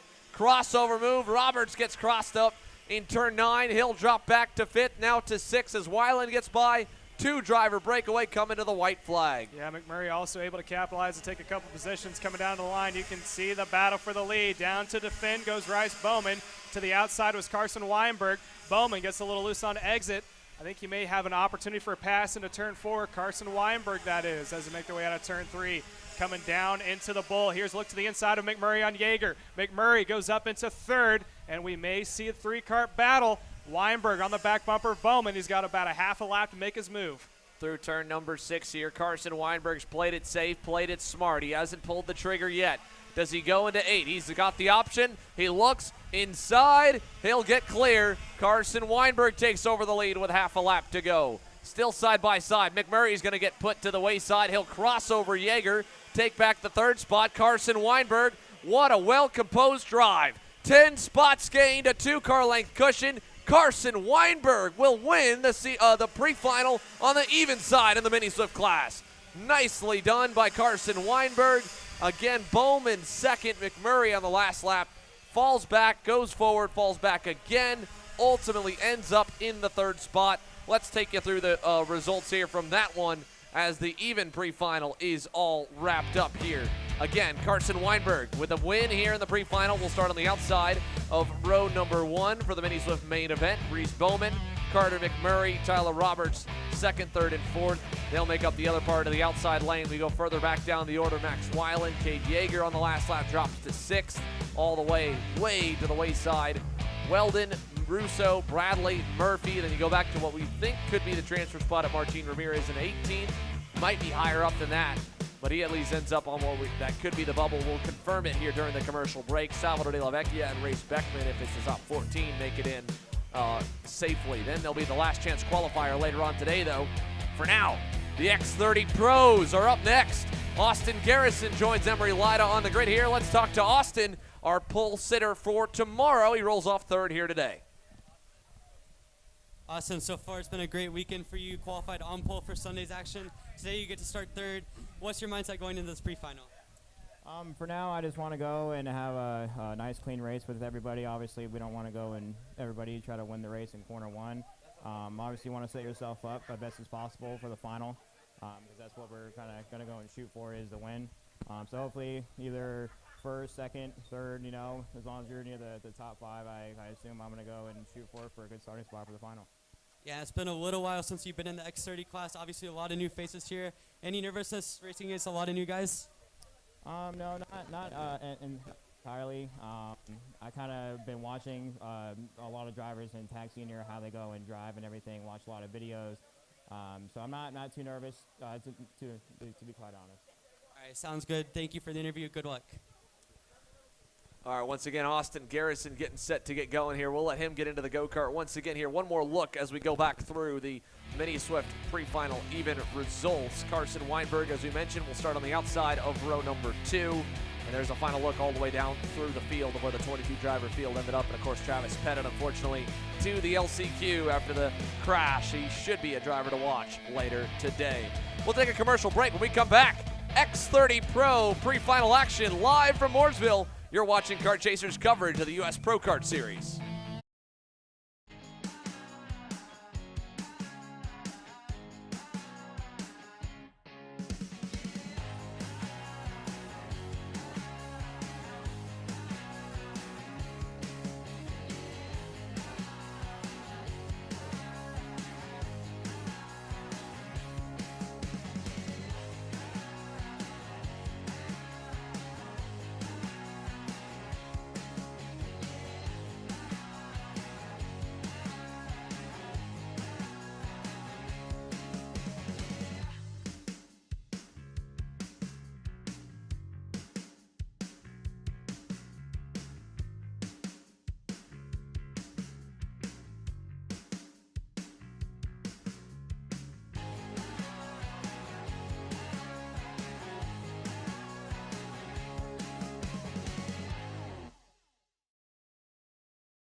Welcome back here live from GoPro Motorplex. The field coming together for the X30 Pros. Paulie Massimino and Ryan Norberg, the front row. We talked to Austin Garrison. He starts on the inside of row 2 alongside Justin Ataconis. On the power, 43 drivers strong. We're green down to turn 1, and the outside lane got caught sleeping. Norberg gonna lose a spot, and Garrison jumps up to second. Looks like one driver had to take evasive action in turn 2. Everybody else cleanly up the hill to 3, and they'll fan out to the bottom side to block into the bowl here. Paulie Massimino, the hometown hero, leading the way on the Ryan Perry Motorsport Tony Kart over Austin Garrison Speed Concepts Racing Red Speed, Norberg in the RPG Cosmic, and then Garrison's teammate back there, Jack Jeffers, the rookie, in 4th, watching 3 of the best in the sport go at it just in front of him. Weinberg and Cicero, the top 6 to 9. Yeah, it looked like Weinberg went down the inside line to defend. Cicero had to follow. So now we're seeing a break in the top 4. Norberg taking a big, oh, we got a cart pulled off coming into the pit area. Not quite sure how they got ahead of the field. May have cut the track or something. Leader's just not coming across the line. Here comes Garrison to the inside of Massimino. Garrison now out in front. And then Ryan Norberg up into P3. See if you can't see that 3-cart battle out in front, or 2-cart battle out in front, and make it a 3-cart. Make it 4. Jack Jeffers now into the mix here as they go for turn number 4. Cameron Weinberg getting a little bit of the elbow grease from Nate Cicero back for the 5th spot. He drops back. And Austin Garrison, he's looking like he never left the X30 Pro class. Nearly 3 years since he was back in this seat in a top-level ride. And now Massimino with a mistake, blocking into turn number 8. He dropped a tire in turn 7 and got a little love tap there from Ryan Norberg headed into the hairpin All the while, Garrison's lead continues now at 3 car lengths up to turn 11. Seeing it bunch up in the mid-pack due to the mistake between Massimino and Norberg. Jack Jeffers also got in the back bumper of Norberg just a little bit. Weinberg not too far back. There's the lead. Already 2 laps in, and Garrison has pulled away about 4 car lengths, making his way out of turn 3. Yeah, nicely there. Jack Jeffers got thrown to the wayside here. He's trying to hang on and clean the tires back off as Justin Ataconis has some heavy hitters behind him as well. Currently in the 7th spot with Noah Baker, Colin Warren, and Paul Bocuse behind. Hayden Jones just set fastest lap of the session at a 48.393 in 11th. So it's a tightly packed group when it comes to pace. Let's see if Massimino can get going and hunt down Austin Garrison, Speed Concepts Racing Red Speed. Out of turn number 9, the gap, well, it's maybe about half a second, but we're still early. 14 laps for the pre-final here in X30 Pro. Make it 3 complete, 11 to go. Norberg starting to look pretty good. Here he comes. Change for second. Ryan Norberg. Oh, and he overshot it. And Massimino goes back by to P2. Yeah, the passing back and forth is allowing Austin Garrison to pull away from the field as there goes Norberg down to the inside to defend. I believe on his back bumper is Nate Cicero, one of his teammates, and Cameron Weinberg pushing him as well. So we have a tense 3-cart, maybe 4-cart battle for the 3rd spot. Right now, Garrison pulling the smack down the field and pulling away from the field. Yeah, Paulie Massimino was able to match Austin Garrison's pace last time by. Norberg a 1/10 of a second quicker, but that botched pass cost them both some time. That gap will be up to about 7/10 of a second now here as they exit turn 9. Massimino definitely looking to be a little bit uncomfortable here in the early stages, but I think maybe it'll come to him as the race goes on. 10 to go, 4 complete. They've kind of settled it amongst themselves for now. Norberg pulled back away from Cicero. There's Ataconis going by on Jack Jeffers. He's just ahead of Paul Bocuse and Colin Warren at the edge of the top 10, headed to 4. Look at this, Cameron Weinberg with a nice move down the inside on Cicero. Little bit too deep, though. He'll get crossed up, and Cicero takes back the 4th position. Cicero, one of the highest running young guns here this afternoon in the X30 feature. Highest up in front, that is, as there's a good shot of the field. You can see the lead that Garrison has. Massimino, who has Norberg right behind him. I think Ryan is getting a little frustrated staying behind, but he can't really do much. If you go past him back and forth, you're about to see any chance you have to Garrison start to pull away, and there's the gap from 3rd to 4th. Between Nate Cicero and Cameron Weinberg, and that CRG leading the Cosmic going down into turn 1. Yeah, Weinberg able to finally get the pass done in turn number 8. Now that time by, Paulie Massimino was about a 1/10.5 faster than the race leader, so they are catching Austin Garrison. That lead will not hold for long. Massimino knows Norberg might even be a little bit quicker, and it looks like he is. Norberg was 2/10 better than Garrison last time by, and a 1/2 better than Massimino. We're focused on this fight for 4th, 5th, and 6th, but we'll quickly focus in a moment on the fight for the lead. Headed to turn number 8 here. Weinberg, Cicero, Ataconis, 4th, 5th, and 6th. A great run forward here for Justin Ataconis after a 4th place qualifying effort. And then Norberg in the outside lane kind of dropping back. He's kind of making up lost ground, but the Lando Norris car driver looking pretty good. Here's Norberg to the bumper to Massimino. Does he go by into 1? He's close. Looking again. This time he'll go a little bit easier on the brakes and make sure Massimino stays on the high side. Massimino looks like he may be under attack from Weinberg, making the way out of turn 3. Carson Weinberg on the back bumper. Massimino looks back, goes down to the inside to defend. Weinberg is going to be all over his back bumper. Wasn't able to open up the freight train, as I like to call it, where you open up the door and 4 or 5 carts go by. Now we have Ryan Norberg. Got clean air in front. I don't think Massimino is holding him up a whole lot. We're about to see it in action if Norberg can catch back up to your leader of Austin Garrison. Yeah, Ryan Norberg now only still about a 1/2 second back. Look at that dive by Cameron Weinberg. What a move into turn number 9. He made that look easy. He quickly shot through and then didn't go wide whatsoever. Nicely done by the Speed Concepts Racing rookie. And so SCR with 1st and 3rd. Norberg on the RPG Cosmic and his teammate Nate Cicero getting up to 4th as he goes by Massimino. Massimino fighting back. They're going to make contact. Cicero to the edge of the racetrack in 3. Massimino hangs on there down the inside, and that'll allow them to fall further into the clutches of 6th on back with Justin Ataconis and company. Austin Garrison now has the fight on his doorstep. Here's look a little further back. Garrison, though, 1 car length up on Ryan Norberg. Already right there, just 2.5 laps separated the two from the gap closing. Cameron Weinberg on the way. Massimino, a decent lap here, could put him back in contention. He was gaining on Garrison also. So here comes Norberg. half a car back, looking inside, new leader, Ryan Norberg, and the reigning champ takes the point here in the pre-final. Garrison thought about trying to do a cross back, but he's going to stay to the back bumper. He's going to have to be perfect out of 3 and work the toe into 4. Norberg defends. Here comes Weinberg. We now have a 3-car battle for the lead. Top 3 start to pull away. Norberg out in front. Garrison, P2. CRG of Weinberg. Cameron Weinberg running in the 3rd spot. Paulie Massimino maybe in drafting distance if these 3 decide to have a little tussle. Yeah, let's see it here as they come out of turn number 8. All together, Paulie Massimino might be able to get back to Weinberg, but at the moment he's kind of split between the groups. Justin Ataconis has gone by Nate Cicero. Here comes Weinberg on his teammate, and he'll go by the veteran, and Cameron Weinberg moves up to 2nd.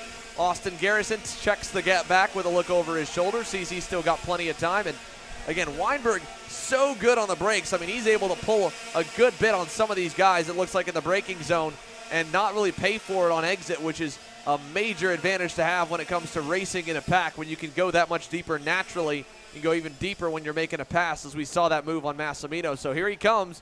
Norberg not getting away so easily. Weinberg's out cart length away, headed to 8. Someone to keep an eye on, 4th placeman, Paulie Massimino. He has won from the 4th stop before in a situation very similar like this in the summertime during the Miami Grands. Now we're here at USPKS. He's going to try to have to pull it off again. Weinberg in P2, falling right behind Norberg, but he's got his teammate, the returner of Austin Garrison, to start in the 3rd spot, maintaining P3. None of the top drivers able to make a move into 1. Yeah, Garrison had a great start here and has kind of just subsided there in the 3rd spot, starting to run some good laps now. Norberg already going on defense. He knows how quick Weinberg is, and he knows Weinberg could get him at the end of the back straightaway. So with 4 laps to go, Ryan Norberg already throwing some blocks. That'll bring more drivers into it. And they all know that as well, as Weinberg stays close into 8. Does Norberg block here? He does as well. Weinberg will go wide to keep it close and into 9. Does he try that move again? No, he does not. Thought about it. Norberg, heavy defense here for the national number 1. 3 to go this time by, and Cameron Weinberg trying to get equal to his brother's performance by winning his pre-final. Austin Garrison gonna push him down the front stretch, going to the inside, and he got by. Garrison trying to go as well. Goodbye, Ryan Norberg. He'll drop to 3rd. Oh, he makes contact with Weinberg again in 3. And hello to the rest of the rookies. Justin Ataconis into 4th. Austin Garrison back to the lead. Ryan Norberg tried to play defense a little early, and Cameron Weinberg said, all right, I don't care how many titles you've got, I'll send it down the inside anyway. Paulie Massimino, probably the biggest gainer from everyone going down to the inside to defend, and Weinberg trying to go on the inside for defensive as well, able to get around. Now we see Massimino chilling in the 4th spot, able to close back up on the back bumper of Garrison. Garrison out on point. Looks like there's a yellow flag. I think it was a cart farther back in the field, but that's not important right now. We have the top 1, 2, 3, 4, 5, 6, 7, 8 almost, making the way down into turn 1.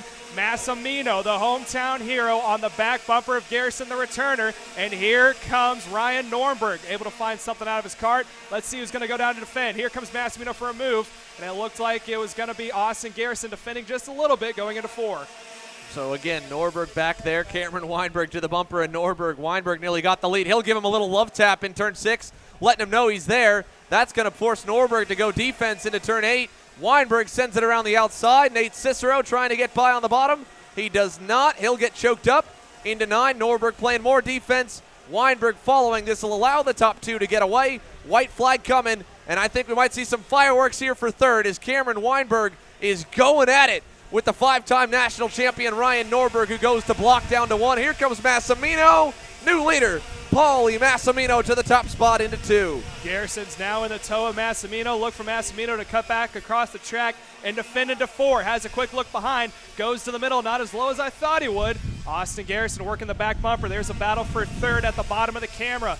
Making the way in the chicane for one more time through the double left. I think Massimino's going to have to go the inside to defend going into this final inside hairpin. Yeah, normal line here into turn number 8. Just covers the inside nicely here. Norberg doing the same to Weinberg. Weinberg trying to cross him up in any way possible.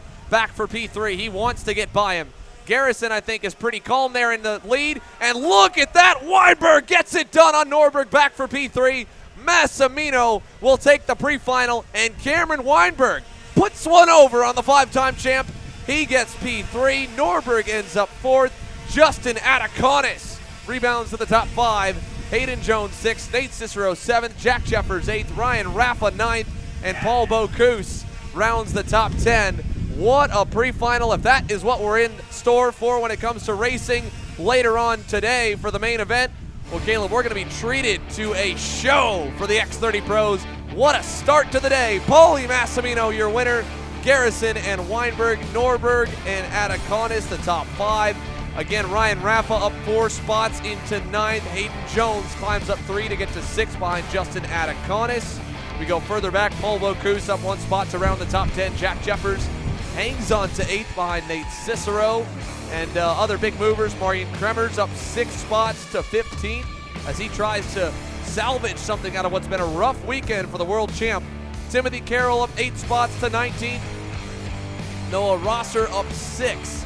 And then a few more rougher runs here, but similar to what we saw in the X30 Juniors, although this one a little more action-packed, not a lot of chaos just yet.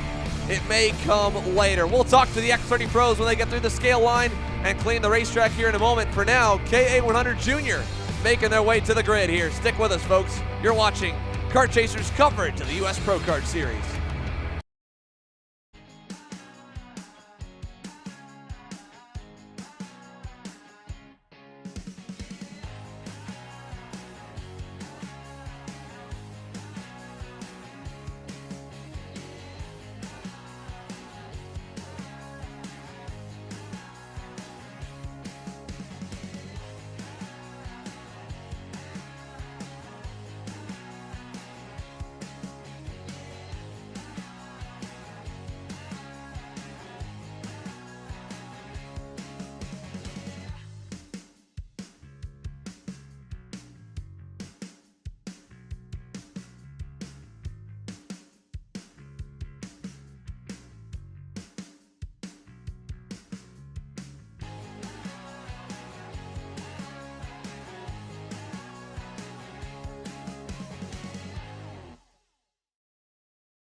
USA, a top-level performance team with unmatched hospitality, offering a full-service driver development program with year-round testing available in Miami, Florida, and the official North America racing team of Parolin Racing Chassis.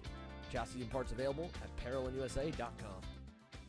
If you're looking for top-grade equipment, look no further than Rev Performance Materials, engine mounts, sprockets, and arcade chains. Available online now at RevPerformanceMaterials.com and through a dealer near you. The highest quality material, built to the highest quality standards. Rev Performance Materials. And welcome back here to USPKS. Saturday pre-finals are getting underway right now. We just saw a fantastic run from the X30 Sr group. Paulie Massimino, who started on pole, fell all the way back to the 5th spot and was able to make it out on top once again. We are now sitting and waiting as we still have more pre-finals still yet to come. And welcome back. We're going to do a little quick time in the booth as we are waiting for the other pre-finals to get going underway. Myself is Caleb Smock, joining with Xander Clements. Yeah, what an awesome way to start the morning here. Again, we were just talking about it. A great move by Cameron Weinberg to get after it. And, you know, you got to stand up for yourself. He's a rookie when it comes to the class. Ryan Norberg, Austin Garrison, Paulie Massimino, even Nate Cicero is becoming a bit of an elder statesman himself. And when you start running up front around those guys, yeah, they might let you qualify or follow them around in practice. Well, when they get into the race scenario, and especially when there's 5,000 big ones up on the line for the overall weekend purse here this weekend, well, they may not play too nice with you and see how much they can push you around, how much they can kind of push the envelope with you, whether you're fast or not, and try to knock you back. And Cameron Weinberg, I think that race was crucial in him gaining respect in the eyes of Ryan Norberg, Massimino, and Garrison, knowing that they can't push him around. They could block most of the way. If they leave even just an inch, he's going to go for it, both on that last lap pass on Norberg and on that pass down the front straightaway. I thought the pass in turn 1, I don't know if I would have shot the gap for it, but somehow he saw a gap, made it work for him. I think something else that happened, too, was with Norberg. I think he was getting a little frustrated when he was stuck behind Massimino. I saw him overshot it in a turn 1, able to come back, was losing positions left and right. I don't think it's the norm of what he's used to. I think he's used to getting out in front and pulling away. Now he's got some stiff competition this weekend. Yeah, I agree. I think Ryan Norberg was, if you look at how he's been, how dominant the Rollison Performance Group entire team has been when you go back even just the last year and a half, ever since the debut of the new X30 package, they were right on the ball, and then they were able to hit the ground running with the 2022 OTK chassis when you go back to the SCUSA Winter Series, especially with Norberg joining the team back for rounds 3 and 4. I mean, they were solid.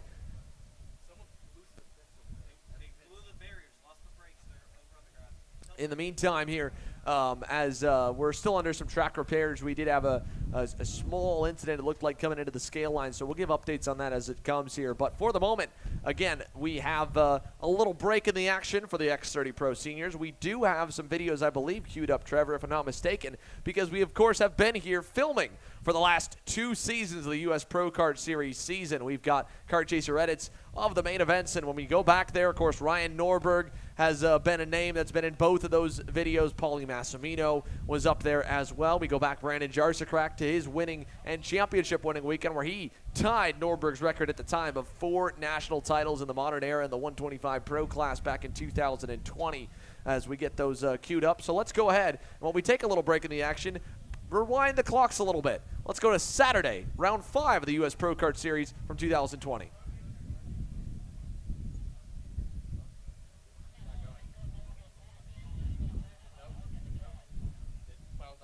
Oh, looks like a little bit of an issue there. It's all right. We'll keep on going. We'll send it to commercial for now. Get to work on that, and we'll bring you some more of the throwback action in the meantime. Once again, they're just doing a little bit of repairs on the racetrack here and a little bit of a checkout of one incident. We'll give you an update on a moment here that happened over in the scale area coming on in at the end of that session. For now, though, stick with us, folks. Kart Chasers coverage of the U.S. Pro Kart Series. We'll be right back.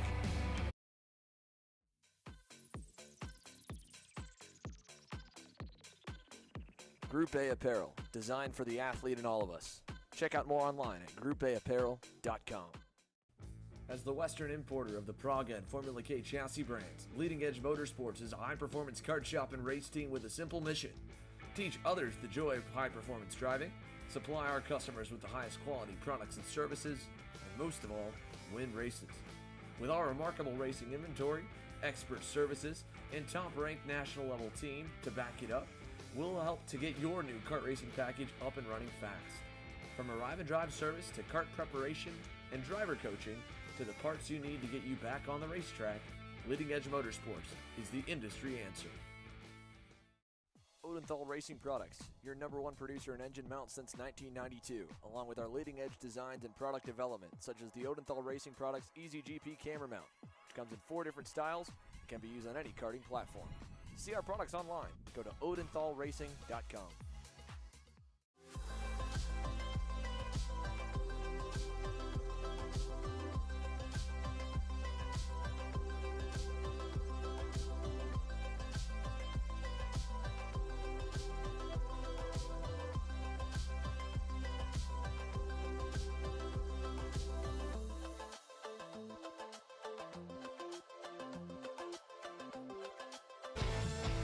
Welcome back here live from GoPro Motorplex. Again, my name is Andrew Clemens, alongside me, Caleb Smock. Emery Lida has caught up with a few of our top finishers here. We'll send it on down to the grid as he's caught up with a few that have come out on top here in the X30 Pro Pre-Final. Emery, let's send it over to you. Hey guys, starting here with Paulie Massimino of Ryan Perry Motorsport, your pre-final victory. Started on pole, ended up winning, but the road there wasn't quite as smooth. Yeah, no, it was definitely a difficult race. On the opening lap, I dropped the tire, and that kind of set me back a little bit. I kept maintaining the gap with Garrison, but I couldn't really catch up on him at all until Norberg got by me, and he kind of reeled Garrison in, and then they started going at it, and it let me right back in. Yeah, and it looked like as the race went on, your pace got stronger and stronger, ultimately culminating in you being able to get yourself back from about 5th all the way up to the lead. As you go into the final and their laps are going to be a little bit longer, how does that make you feel as you look forward to a longer race starting from the pole? Yeah, I feel pretty good. I still think we need a little bit more. It seems like we're lacking a little bit, but I need to do a better job of not overdriving. Just because I lost the lead, and I got in my head, I started overdriving a little bit, and then I started relaxing, and it went a little bit better. For sure, and you were able to get back to the lead, so that ended up well. Good luck in the final, and thank you.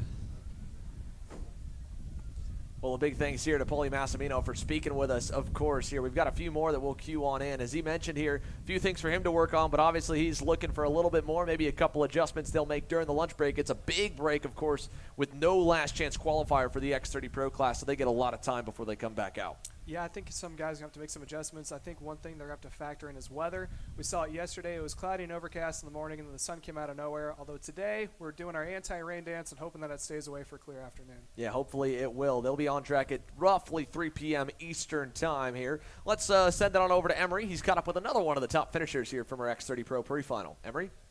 Yeah, standing here with Cameron Weinberg. Cameron, I talked to you at the beginning of the race when you started in P7. You felt confident in the machine. Looked really fast on that one. How did it go? It was good. We were fast all the time. It took like a couple laps for the tires to come in, but when they came in, we started rolling, and I ran down Ryan and Austin, and tried to stick it in. And I mean, there was a little banging, but wasn't necessarily on purpose. But it was a good race. Yeah, and kind of talking about that little bit of a scuffle in turn 3, kind of shuffled you back to about 4th or 5th or so after you'd worked yourself almost to the lead. You're able to get yourself into 3rd. As you look forward to the final, are you going to make any adjustments on your racecraft or just continue to go how you did in the pre-final? Probably just keep the same thing. Be a little bit smarter with my passes. Try to find a little bit of pace as always, and just stay right there. Yeah, for sure, man. I mean, you've got a lot of pace, and I think that's going to carry over well to the final, but thank you. And so again here, as he mentioned, a lot of pace out of Cameron Weinberg. He ended with the fastest lap at the end of the pre-final, and we were talking about, I mean, he's just, you know, he's a rookie superstar, there's no doubt. He's been so fast since he's broken back out onto the scene of karting, and especially into the 125 Pro classes back in February here this year, and he's been quick almost everywhere we've gone. I mean, at least a top 10 guy, if not a guy obviously like today who could very well challenge for the race win. Something else that's interesting to keep in mind, too, is he came back on a CRG, which typically isn't really known for being the top running kart when it comes to single clutch, usually good when it comes to shifter. He brought it back and said, we're going to try it for the 125 single speed, and he's done a great job so far. Yeah, him and his brother have really helped that CRG renaissance. Obviously, you and Jeffrey with CRG North America. Nordam is here this weekend. The Speed Concepts Racing guys and Mike Speed, they've been all about it and all for it, and they've been fast about everywhere they've gone. They've even got G3R Gyros, their junior driver, switching over to the package here today. So he's on a CRG package as well. And Cameron, again, like we mentioned, he's all on his own when it comes to chassis setup for the senior classes for the full-size stuff, but he does get the data from Austin Garrison and Jack Jeffers. I'm sure that helps a little bit. Emery's got himself another one. Let's take it over. Who you got, Emery? Standing here with Hayden Jones, a member of the RPG group. Hayden, a little bit of a disappointing qualifying, I would say. You've been up towards the top 5 the whole weekend. Had to start this one in 9th, but you were able to work yourself up to 6th in the pre-final. Yeah, it was a long race, and I had to make up a few positions. Got caught up on the start by a bad move by some other driver and fell back a little bit, so I just had to make my way forward. I waited for some people's tires to fall off since we were a little lower, so I just pushed at the end and made up a lot of time in some positions that last lap when the front group was battling. Yeah, and so talking about some of the battles you had, certainly you had quite a few with some of your teammates, and obviously, like, you guys are under the same tent, racing for the same team.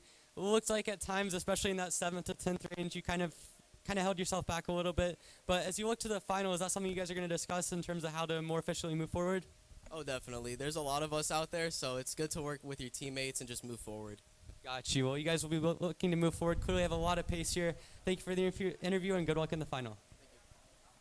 Hayden Jones made a name for himself here last year, getting that first career X30 Pro Division victory on home turf. He's another one of those North Carolina-based drivers here, so he was obviously looking at this race as a race that I think he definitely was hoping to once again back up that result from last year and really kind of catapult himself into the USPKS title chase this weekend. Like Emery said, not a great start, but qualifying is not the end of everything. You had a good pre-final, and you only need to really kind of start as what we've seen even in the pre-final alone.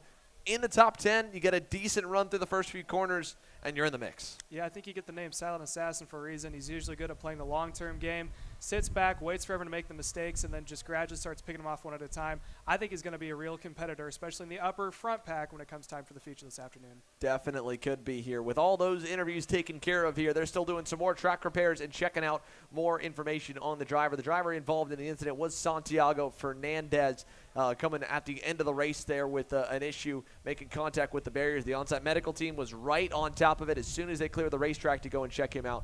They're still doing further evaluations. We'll give you updates when we can for the Miami, Florida-based driver running for Orsalone Racing, but we wish him all the best here, and I'm sure that our team will be taking care of him, and he is in good hands. So the on-site medical team taking care of that gives us another chance to run one more commercial break, and again, we'll work on getting you some of those replays from 2020 and 2021 to enjoy as well during these break periods. Stick with us, folks. Kart Chasers coverage rolls on, and we'll be back right after this.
Group A Apparel, designed for the athlete in all of us. Check out more online at groupAapparel.com. I'm David Serra, 18-time Australian karting champion, and we're launching Kart Class. Kart Class is an advanced digital training program that suits a driver who's just starting out in the sport, all the way to the driver looking to win a national championship. In this program, you're going to be learning about how to find the ideal racing line and what an apex is, braking and throttle markers, wet weather racing lines, and how to overtake other competitors. We target how to brake in the wet weather, and we look on the mental side of kart racing as well with our mental skills coach. At the completion of this program, you'll be lighting up purple sectors in qualifying, know when to defend on the opening laps, and how to pressure your opposition into mistakes. We teach you the tools to be resilient and how to get in the right frame of mind before a race. We look to complete the whole package by getting a strong mindset, a driving style to suit all conditions, strategizing your race, and getting the last 1% from your team. We'll teach you how to win the final lap of a race, driving the wet like Max Verstappen, and creating the perfect bubble for yourself to mentally be in the zone. To find out more, click the link below.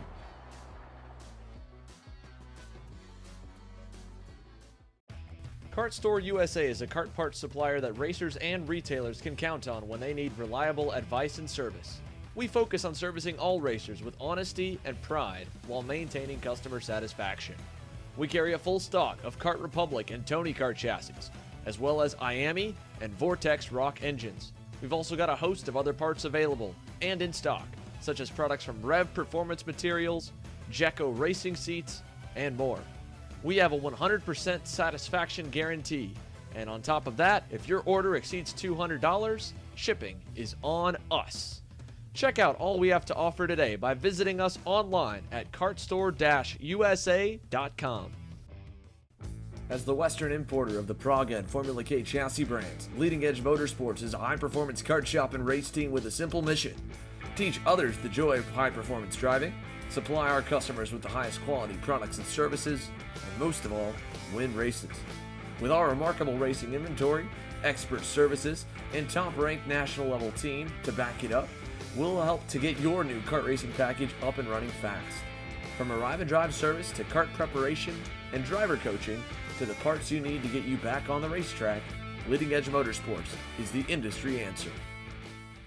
So, now that we've announced everywhere that we're going to be going to live stream races in 2022, let's go over how you guys can watch and where you can watch. At each race we go to, we'll be going live beginning with the first class on track and qualifying, all the way through to the end of the day with main events and podiums, with some sessions free to watch and some of it part of our $10 per month subscription plan. For every qualifying session, heat race, Pre-Final and or Last Chance Qualifier, you'll be able to watch free on our YouTube page, our Facebook page, and the Series or Promoters Facebook pages as well. Then, if you want to watch the main events live, you'll be able to do that on our YouTube channel's premium subscription for $10 per month. And if you can't afford to do it, you'll be able to watch the replay of the main events for free after the race weekend's over. To sign up for our $10 per month premium subscription on YouTube, it's super simple. As long as you're signed into your YouTube account, go to our page, hit the join button, put in your payment information, and you'll notice even at the bottom, YouTube doesn't bill you until the 30th day of the first month. Now you may be wondering, why even do a subscription plan at all? And the truth is, broadcasts are expensive. We've got a big team to put on these productions, and even with the help of the series and event promoters and advertisers, it still costs a lot. And we also want to do them bigger and better every single event we go to. And hey, if you can't or don't want to join the $10 per month subscription plan, you can still watch all the racing sessions with qualifying, heat races, pre-finals, LCQs live for free, and of course the main events on replay after the race weekend.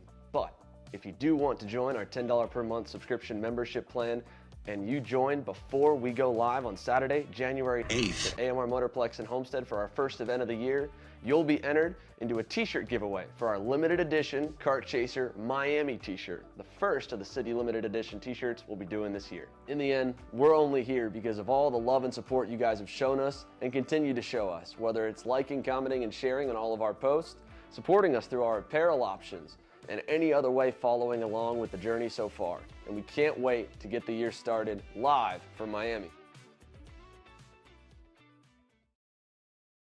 How you doing? My name is Mike Doty from Mike Doty Racing from Orange County, New York. We're about an hour north of New York City. We're a full-service kart shop that we supply IAME, Rotax, and all rock engines.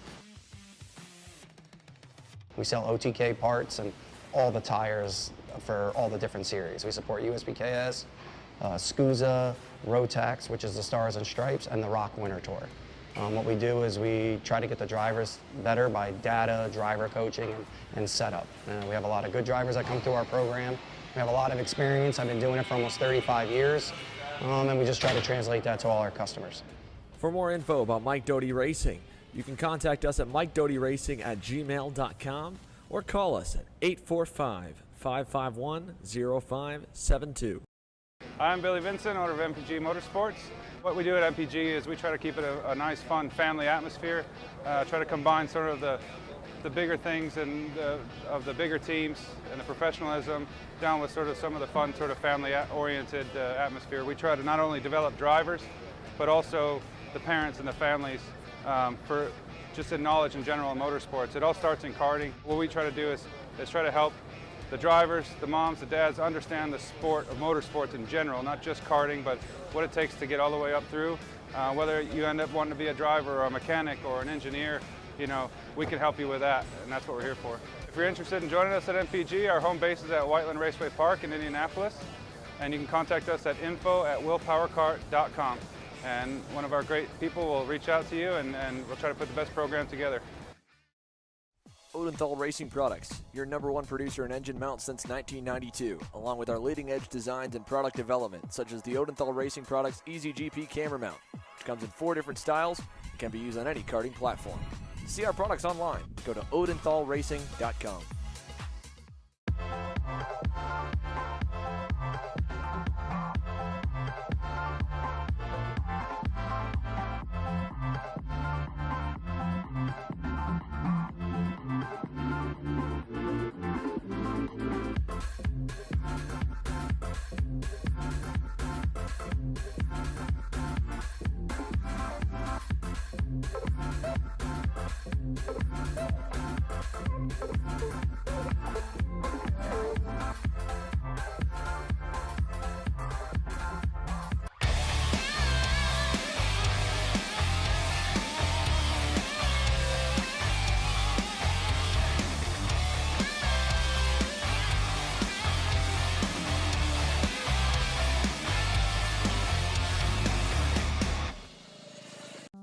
USA, a top-level performance team with unmatched hospitality, offering a full-service driver development program with year-round testing available in Miami, Florida, and the official North America racing team of Parolin Racing Chassis.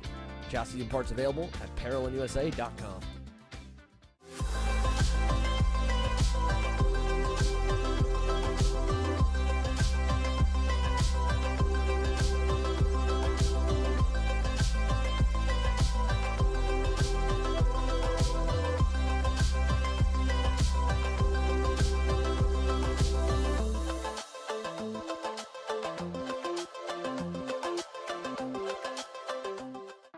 looking for top-grade equipment, look no further than Rev Performance Materials engine mounts, sprockets, and arcade chains. Available online now at revperformancematerials.com and through a dealer near you. The highest quality material, built to the highest quality standards. Rev Performance Materials.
Group A Apparel, designed for the athlete in all of us.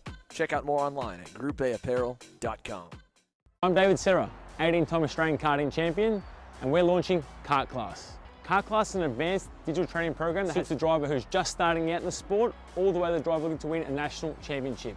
In this program, you're going to be learning about how to find the ideal racing line and what an apex is, braking and throttle markers, wet weather racing lines, and how to overtake other competitors. We target how to brake in the wet weather, and we look on the mental side of kart racing as well with our mental skills coach. At the completion of this program, you'll be lighting up purple sectors in qualifying, know when to defend on the opening laps, and how to pressure your opposition into mistakes. We teach you the tools to be resilient and how to get in the right frame of mind before a race. We look to complete the whole package by getting a strong mindset, a driving style to suit all conditions, strategizing your race, and getting the last 1% from your team. We'll teach you how to win the final lap of a race, driving the wet like Max Verstappen, and creating the perfect bubble for yourself to mentally be in the zone. To find out more, click the link below.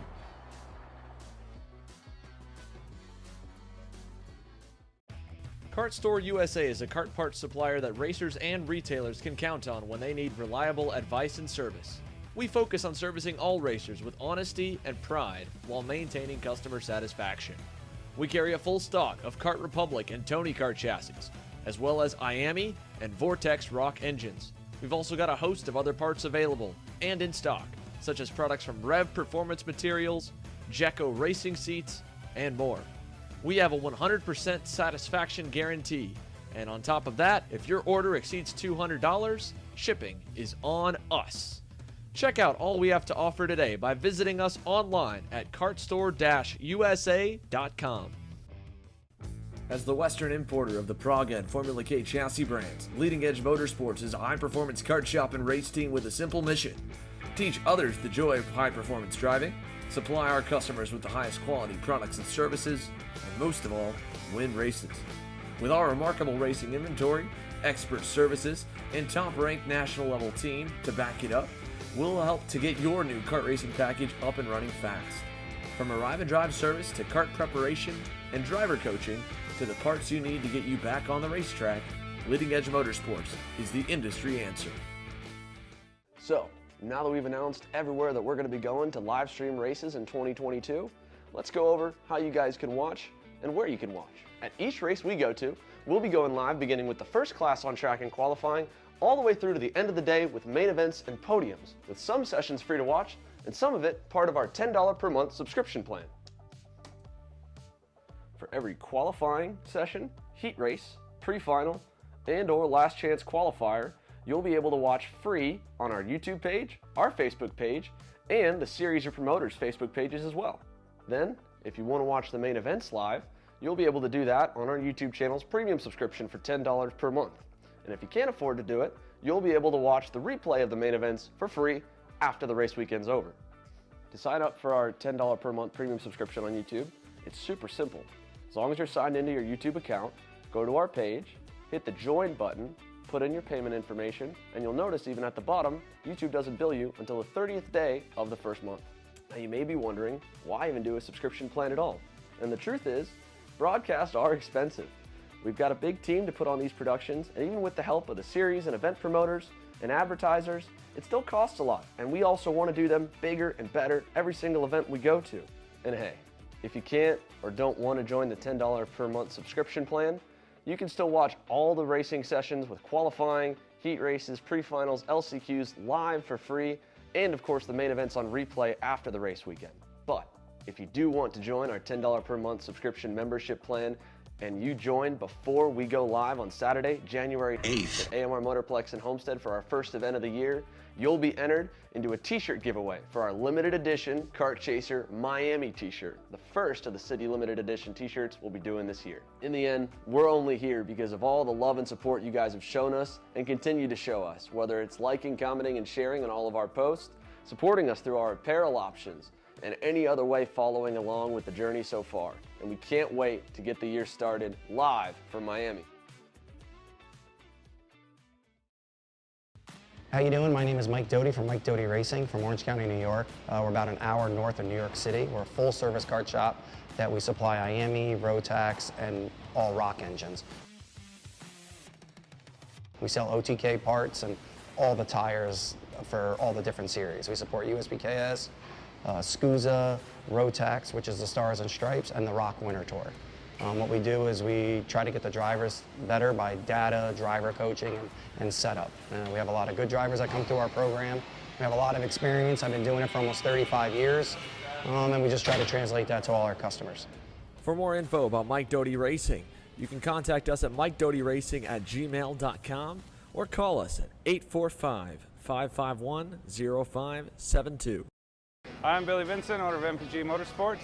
What we do at MPG is we try to keep it a nice, fun family atmosphere, try to combine sort of the bigger things and of the bigger teams and the professionalism down with sort of some of the fun, sort of family-oriented atmosphere. We try to not only develop drivers, but also the parents and the families for just in knowledge in general in motorsports. It all starts in karting. What we try to do is try to help the drivers, the moms, the dads understand the sport of motorsports in general, not just karting, but what it takes to get all the way up through.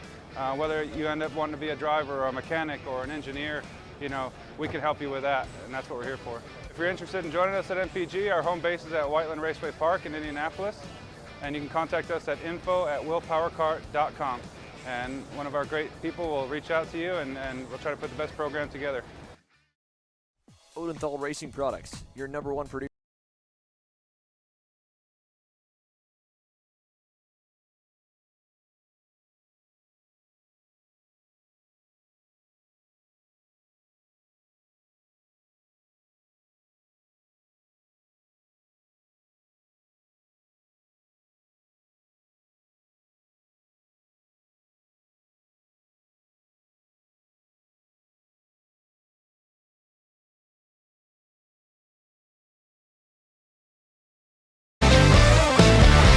We are back. It was quite a bit of track repair, and unfortunately Santiago Fernandez has been transported to a nearby medical center for further evaluation. That was the driver involved in a gnarly crash at the end of the X30 Pro Pre-Final in the closing stages, but the track's been repaired. We've got our replacement medical, the medical team has got him off site. The rest of the medical team here, ready and on standby for some more racing action. The KA100 Juniors now out onto the circuit. We'll take you through the starting lineup for them very quickly here so you can get an idea of where they line up for the odds in the pre-final presented by Timmy Tech. Your KA100 Juniors, Elio Meza, pole overall. He'll start to the inside of row number 1 alongside Steven Miller. Ernesto Rivera, Oscar Iliff will make up row number 2. Valentino Garbarino and Parker DeLong, row 3.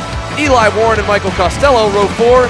And Spencer Conrad, Lucas Zabo, the top 10 out of the 27 driver field. Here they come down the front stretch, looking for the green flag for attempt number 1. And I believe we've got it. Green flag in the air. Meza a little bit wide. He'll get through, though, safely. 2 drivers taking the runaway route over by turn number 2. and they'll head up the hill, down the back straightaway. Meza all the way to the grass here to block as Stephen Miller slots in line to second. I think we're going to see a couple kart breakaway here. You always do, especially the 100cc restricted class. That is the juniors. Oh, we got two turned around on the exit of the bull. Couldn't quite get a kart number for you guys, but that looked like it was towards the mid-pack. There's still two turned around. There's a shot of your leaders, Elio Meza and Miller going down into the inside hairpin. Rest of the field falling behind. But Elio Meza, who started on the inside row, is going to be commanding the field and has about a 3-kart advantage, making his way down to complete lap number 1. Well, the top 20 will transfer out of this KA100 Jr heat, out of the 27 directly into the main event later on today. The rest will go to a last chance qualifier. So now with the first lap in, to give you an idea of who's on the bubble, Ryan Miller, currently the first driver in. Braden Zerves, the first driver out. And they've got some cushion room as the drivers involved in the incident: Lucas Zabo, Austin Olds, Jake James, Luke Welcome, Henry Wheeler. They were all safely inside the top 15. Now they are going to have to dig hard here over these 14 laps to get themselves back into the show without going to the last chance qualifier. Helio Meza leads them into 8 once again. Miller behind with Rivera and Iliff, and they're all pretty stable at the moment here, single file at the front of the field, coming to put 2 laps complete. Yeah, I think they decided to calm down just a little bit. There's no need to be going back and forth like we saw in the X30 Sr race. If you're doing that, you risk the chance of possibly putting yourself out of a couple positions, maybe even back towards the field. Granted, it's always nice to make up a couple of rows, but it's better to be locked in the field and confirmed than to go in the LCQ and have a chance of not making it. That's what it comes down to. On that same token, though, there's a big benefit, of course, for those that are able to make passes early on, because you're getting 2 for 1 with, again, the field split in half and then merge back together in the final. So that pass made there at the end of the backstretch, that was back for the third spot as Oscar Iliff went by on Ernesto Rivera. That moves him up 2 spots higher. That's the fourth to the third row. And now, change in the lead. Stephen Miller going by on Elio Meza at the first opportunity, coming to put 3 laps in the books, and it'll be the Florida-based driver, Stephen Miller, and the Chad Dawkin Racing Cosmic, taking them up the hill to 11. Rivera also starting to chip away at the deficit between himself and Stephen Miller running in second. He is leading over Oscar Iliff and Valentino Oscar Iliff now up into third with Rivera into fourth, who is closing up the field. Yeah, Oscar Iliff about 3 to 4 car lengths back here from Meza and Miller. Down the backstretch into turn number 4. Pass for fourth. Garbarino able to get by Rivera as well. So he moves Rivera back 1 more spot to the edge of the top 5. And Oscar Iliff went purple last time. Looks like he's going to do it again. He's cut the gap in half to the top 2, even though they're working together. And Garbarino, he's got more pressure coming into 8. That was back behind this group of 3, battling for fourth. I think Garbarino's probably about, looks to be about 7th, all the way behind his teammate Parker DeLong, who's trying to get back going once again. 10 to go this time by, 4 complete, 3 driver break, and then a big gap back to a massive midfield battle for fourth. Iliff is in the towing distance, but right now in an island of their own. When we got into the tighter parts of the track on the inside is when he started to close back up to the back bumper of Meza, but right now he's going to have to use the tow to his advantage coming down into turn 4 of the bull. He is going to do so, closing up on the back bumper of Meza, who follows right behind Miller. All 3 look like they're very sustained about the positions they're in. They want to get themselves away from that pack, so towards the end when they start to race it out, they don't have to risk losing any more spots. Here comes Meza to the inside with help from his teammate Oscar Iliff, and they will both almost go by. We got a flip over here in turn number 7. One driver has gone up and over in front of the field, and I'm not sure who we've got over there, but I have the red flags are flying. That will put us under red flag conditions here midway through this KA100 Jr Pre-Final. A driver has gone up and over in turn number 7. They are out of the go-kart and getting checked out by the team.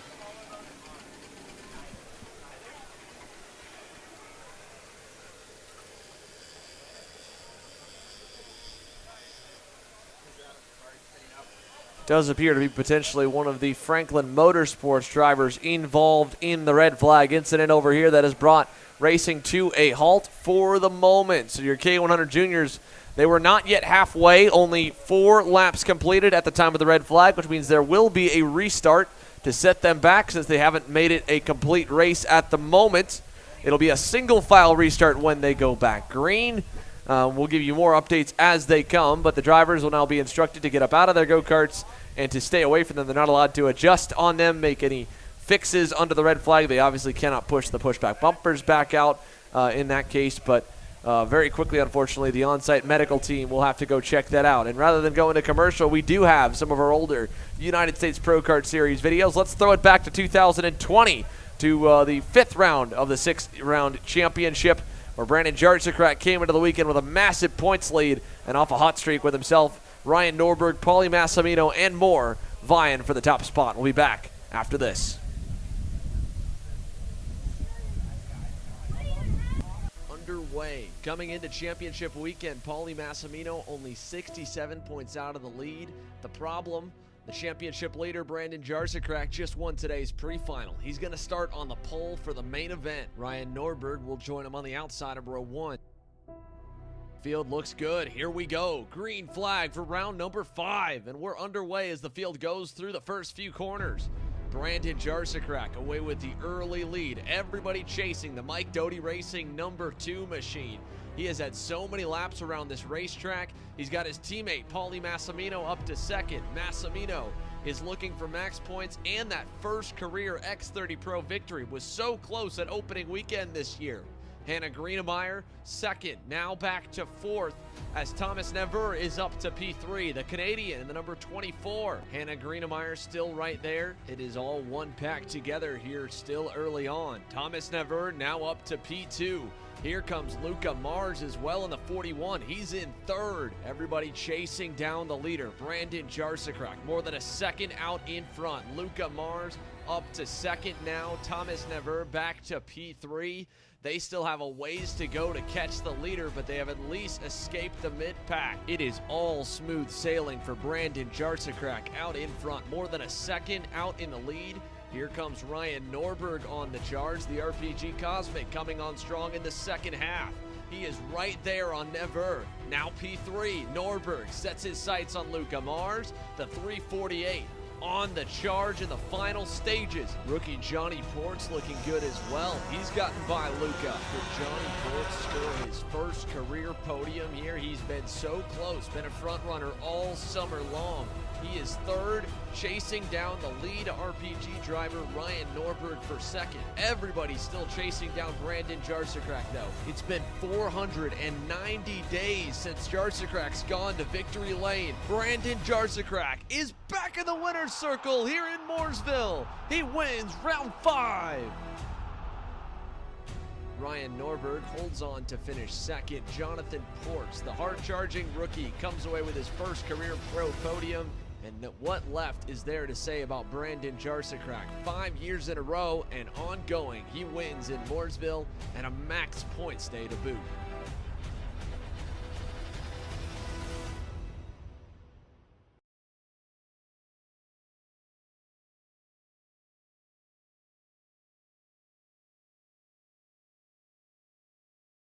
Today's race is strictly about being the first to the checkered flag. Brandon Lemke still searching for that elusive first win of the season.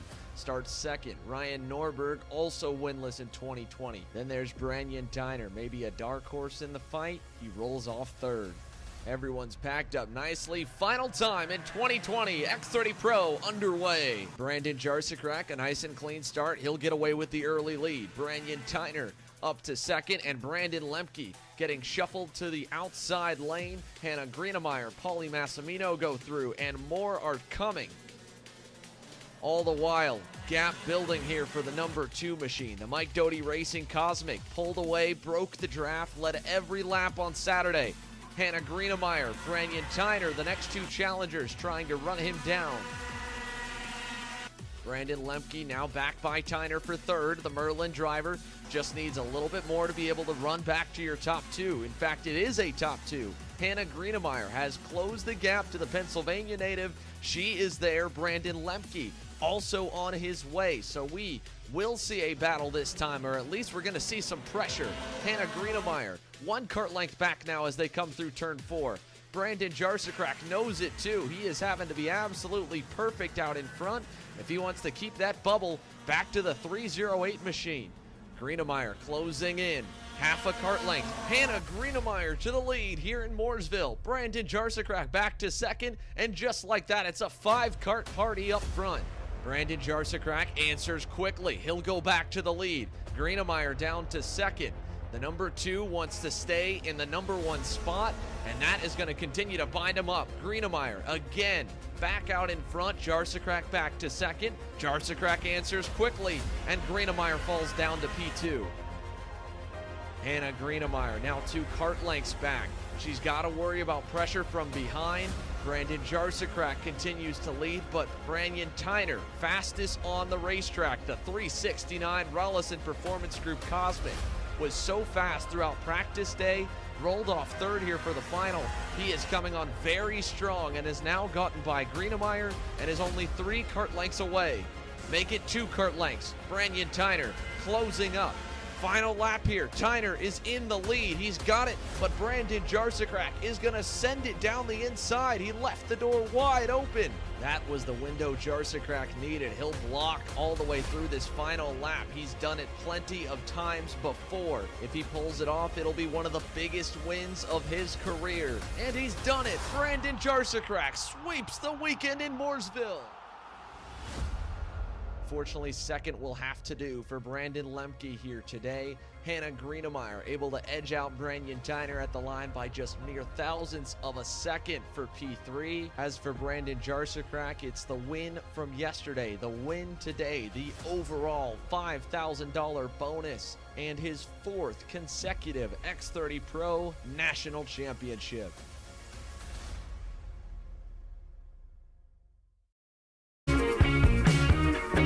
Well, welcome back here live from GoPro Motorplex. As you can see, a little bit of movement now finally coming on the front straightaway as we went under red flag conditions for a flip over in turn number 7, a massive crash involving what we believe to be Ava Dobson in the 876 Franklin Motorsports entry, and one more. All the drivers were able to walk away under their own power after getting checked out by the quick on-site medical team, and since then, we're now starting to line the field up for a red flag restart. Now, this obviously, something you mentioned, Caleb, is going to be a big benefit for those that were involved in the incident on the opening lap, because that transfer spot being the top 20 doesn't mean that there's a lot of positions, but at the time the red flag flew, there was a 10 to 15 second gap for some of these guys in the back half of the field. Yeah, the red flags bunch them back up. They do a rolling restart. Single file is what I believe I was hearing what the officials telling the drivers. So that's going to work out for Henry Wheeler, Luke Welcome, Luke Zabos, Jake James, Austin Olds, who I think Olds may have pulled in. He was 3 laps down. I mean, it's not a guaranteed spot in the field, but it does bunch you that much closer to the transfer. It's one of those reasons why you never want to pull in early if you feel like you can continue, because the race is always unpredictable. And a red flag like this could be a godsend, where in a sprint race you think, all right, a 10, 15-second gap isn't going to do anything, and it won't really come down for you. But if you're able to at least hang out there, keep your wheels underneath you, and if the kart's drivable and competitive, maybe you just got knocked off the racetrack, well, all of a sudden a red flag opens the door to get you back into the mix. In this case, we're going to restart with probably 10 or 9 laps to go. That's a lot of racing time left here at GoPro. Yeah, and I think turn 1 is going to be especially a little bit hectic. Everyone's single file going down into turn 1. When the green flag comes across and you go down across the line is when you're allowed to pass. Everyone's going to be bunched up. You're going to be going up to speed. They're not going to be full throttle. A little nervous to see how this restart's going to go. Yeah, I don't know exactly how it's going to go here, but we're going to see. Obviously, the engines have just fired, as you can hear in the background. They're going to send them around for a warm-up lap here, especially to try and get the speedy dry worn on into the racetrack, as unfortunately with the kart flipping over, it looked like there was some fuel leakage over in turn number 7. The GoPro Motorplex team, one of the top track teams in the country. They host races here monthly for their club series, upwards of 250 drivers apiece, and then of course the national series that come to town as well. So they're well versed, well trained in having all of this national level competition and what needs to happen, and they've seen just about everything happen here dating back in their 10+ year history. So they're ready to go. We're getting set to go. Stephen Miller gets the lead for the restart, and the rest of the pack will find themselves in line. Meza, Iliff, Rivera, Spencer, Conrad will be the top 5 as they come out of the final corner and down the front straightaway. That is where they line up, but it'll be single file, not double file. And it'll take them all the way once they get the whole field onto the front stretch before they get to the starter stand to get the green flag. There you can see head race director Justin Dietrich down by the start cones. making sure they stay nice and slow, looking for the green. A clean start. They'll jump to the bottom side, and we're racing to turn number 1. Miller takes them all through, and a clean start it looks to be as they go up the hill to turn 3. Everyone's going to stay single file coming out of turn 3. This is when the toe comes into effect. They're still not 100% up to speed, which they normally are. Going down into turn 4, a couple of guys defend, a little pass in the mid-pack. So far, the top 3 are staying nose to tail. Yeah, nice and easy gap for all 3 of them. Rivera not as good off the jump of the green here, and the barrier has been moved off the racetrack over at turn number 6. So no barrier in the infield as we see Meza make a move quickly on Stephen Miller. That'll back them up and allow more drivers to get up there. Again, Spencer Conrad's been digging forward most of this heat race. Parker DeLong has been digging forward with him after starting on the outside and fading backwards off the start. So for both of them, again, also a great opportunity, but we'll watch the lead and then keep a close eye on the timing monitor at the bubble. Look at this. Ernesto Rivera, very aggressive, and what a move by Parker DeLong. He'll get 3 for 1 in turn number 1, and the Ryan Perry Motorsport Tony Kart driver with a nice gap down the backstretch now of 5 car lengths, and a big gap in front as well as he makes that move stick to get away from the pack. They're still fighting behind him along with the likes of his teammate Valentino Garbarino behind Rivera, and they'll stack up through the infield. Good run there by DeLong. I mean, one man's mistake is another man's profit as he was able to take back by. There's another pass for the lead. There goes Stephen Miller, able to get back around or try to get back around. It looks like, I believe that is Meza still out in front as we make their way out of the final couple of corners here. It's still 3-car battle out in front. Meza, Miller, and Iliff. They got to keep it clean. Parker DeLong's got momentum for himself. He's also got clean track in front. Yeah, Miller tried that move, as you mentioned, got to the lead for about 100 feet before getting crossed over by Elio Meza, and so Miller remains in second. Even had to worry about Iliff. Has to worry about him again. Here he comes, looking. Not enough there. Pulled out too early, and Miller still with the toe, and the slipstream effect behind Meza was able to get himself back clear. Through turn number 6 here for Oscar Iliff. A kart length up to Stephen Miller. Not much time lost by that pass attempt, but he's got to worry. Was there a little contact going into the corner there? Miller getting into Meza. Iliff around both of them.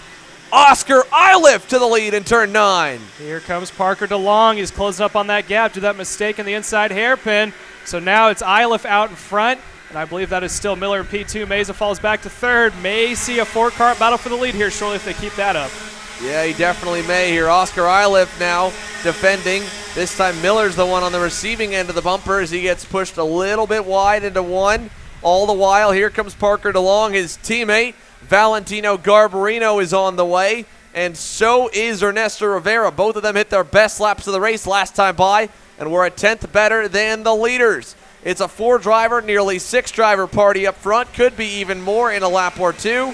5.5 to go, and Iliff takes him to the inside to block. Miller has to follow. So does Meza. Here comes Parker DeLong trying to find a way around. Parker DeLong on the back bumper of Meza, but don't count out the 5th placement of Valentino Garbarino. I'm saying that wrong. Garbarino. I'll get it next time. He has caught up to the pack too. So now it's 4 karts, and here comes down to the inside. Mays is trying to get P2 right back from Stephen Miller into turn 1. He'll take it back, and it looks like Meza is going to move up one more position. That'll allow Garbarino to latch on to the end of the group here. You can see an interesting line by Elio Meza through 3, kind of not using the extra runoff that everybody else is through the corner. And Stephen Miller gets tripped up by him. Parker DeLong nearly gets a nose to the inside. He thought better of it, pulled back in line through 5 and 6. And here they come through the infield. Meza chasing his teammate and Iliff, 2 Iron Rock Motorsports Tony Kart drivers up front. Stephen Miller's Chad Dawkin Racing Cosmic right there in 3rd. Little gap to DeLong, who didn't get a great exit out of turn number 8, but he can make up for it. He's still well within the drafting window as we come to see 4 laps to go. I think Garbarino and DeLong need to play patient here. Oh, I saw a couple wheel hopping coming out of the final corner. This is what they don't need for the battle for 4th right now, with DeLong in 4th, Garbarino in 5th. I think if they would have played it safe, they may have been able to catch the top 3, because the top 3 are starting to get a little anxious. Yeah, now they have to be a little bit carry some, because the top 3 are at least single file for the moment. Like you said, they were anxious earlier. I don't know if you'll see Elio Meza pull the trigger on his younger teammate sooner than maybe 2 or a lap to go. But I could be wrong. Into 8 this time. No, not going to go by. He'll stay behind him. But they do accordion And while the draft is crucial and helpful, having a big pack on the straightaways, you have to brake so much earlier in the braking zone to give ample space and not make contact that it kind of backs you back up, and in some cases makes it a bit of a wash when you run together in a pack versus running by yourself. In the case of Parker DeLong with a little help from Garbarino. Spencer Conrad looking really good. 4/10 better than the leaders last time by. He's on to Garbarino's bumper. Ernesto Rivera, on the other hand, has dropped down to 10th, but Spencer Conrad, a local superstar here, and the Nitro Motorsports driver on the tail of Valentino Garbarino. Top two teammates of Iliff and Meza. Stephen Miller has no support right now. I think he's going to try to want to break up the two teammates. I don't think they're going to pass to the final couple of laps. He needs to get his nose in there. If those two continue to work together, although I still see that second pack starting to close back up like you were talking about the accordion effect in the toe, although he got a whole bunch of help from Spencer Conrad. Went purple last lap. It looked like he was pushing Garbarino and DeLong himself. May see a 6-cart battle for the lead here as we're approaching 2 laps to go at the line. Here they come at the stripe. Oscar Iliff signals to Elio Meza to keep working together. So far, it's working pretty good. They're at least able to match the pace of Parker DeLong, who is trying to close back up. He sets the best time of the session that time by, but was only 1/10 quicker than the leaders. He's 3 to 4/10 back right now at the beginning of the 2-to-go signal. A lap and a half remaining as they go for 5. Oh, a little bit of a wheel hop, getting a little too much curb from Elio Meza right behind Oscar Iliff. About a lap and a half still yet to come. Coming down into turn 8, no blocking from the leaders. They continue to stay nose to tail. That's very good teamwork. But here comes Parker DeLong, probably about 4 cart lengths down behind third placeman Stephen Miller. Miller right now, I think he's also going to try to wait till the last lap. He knows that Meza is going to make a move. He may try to capitalize and go for a 2-for-1 when Meza tries to get around Iliff here in the last lap. Yeah, let's see what we got. White flag. Iliff goes to defend a little bit. Meza follows. Not being too aggressive. We're going to see them all stack up down the backstretch, though, here. Iliff's going to have to cover the bottom side. Here he comes into 4. Leaves it relatively open, actually, and doesn't worry. Meza doesn't go by. Through to 5. Can he get through here? Not this time. 2 more major passing zones to go in the infield hairpin turn 8 in the final corner. Here they come. Iliff not able to keep Meza from the inside into 8, and Meza's going to take the lead away. Stephen Miller trying to go through now. He's caught in the middle. Parker DeLong has to play defense. Initially was on the offense. And Oscar Iliff, one final charge maybe up the hill to 11. Down the hill through the final couple of corners. Teammates are going to come to the nose to tail. I don't think there's going to be side-by-side action that's going to pay off. It is going to be Elio Meza taking the win over Oscar Iliff in second. Stephen Miller maintains third. Parker DeLong fourth. Spencer Conrad rounding out the top 5. So a relatively tame final lap pass and final lap battle for Elio Meza to take the win in KA100 Jr. We go down the order to find where did the bubble spot end up. Well, it was about 0.8 of a difference, so not a super close lap. Braden Dome able to get it over Braden Zerves, who moved up 6 spots from dead last. Just comes up 1 spot shy of transferring in. But the good news, Henry Wheeler, Lucas Zabo, Luke Welcome, all are back in the show thanks to the red flag, and they've been able to make their way forward. Cameron Reed also started pretty deep in the field. She is in the dance here later this afternoon. So good news for all those drivers, as again, that was the big point here and the big save by the red flag, allowing many that were involved in the first lap incident to get a second chance, and looks like they all were able to take advantage of it that were still on the racetrack. We've got the other half of the KA100 Jr class coming up, presented by Timmy Tech. The even side with Mason Walters, Max Garcia, Max Taylor, and more coming up after this.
Welcome back here live from GoPro Motorplex. The second half of the KA Junior class is not going to get the green as they were not formed up in time, which means we do have some time to go through their starting lineup for the 14 laps that they've got on the ticket here. So let's take a look at it.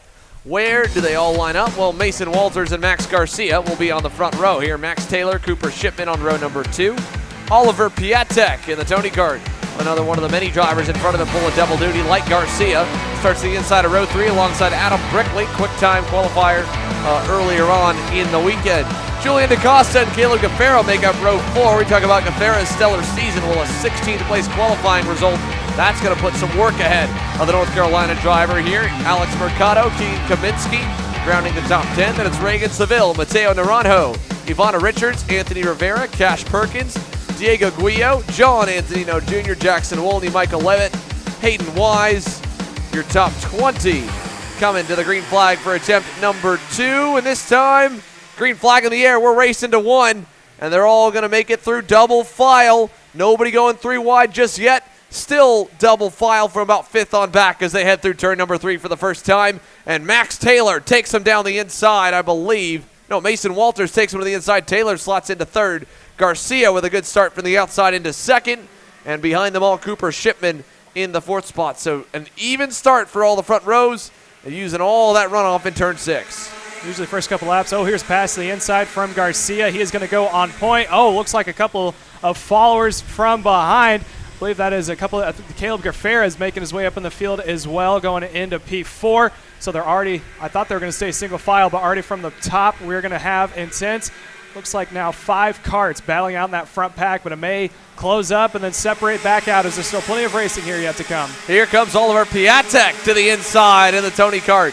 And oh, Max Taylor got in way too hot into the side of Max Garcia, and they're going to freight train him here on the back straightaway.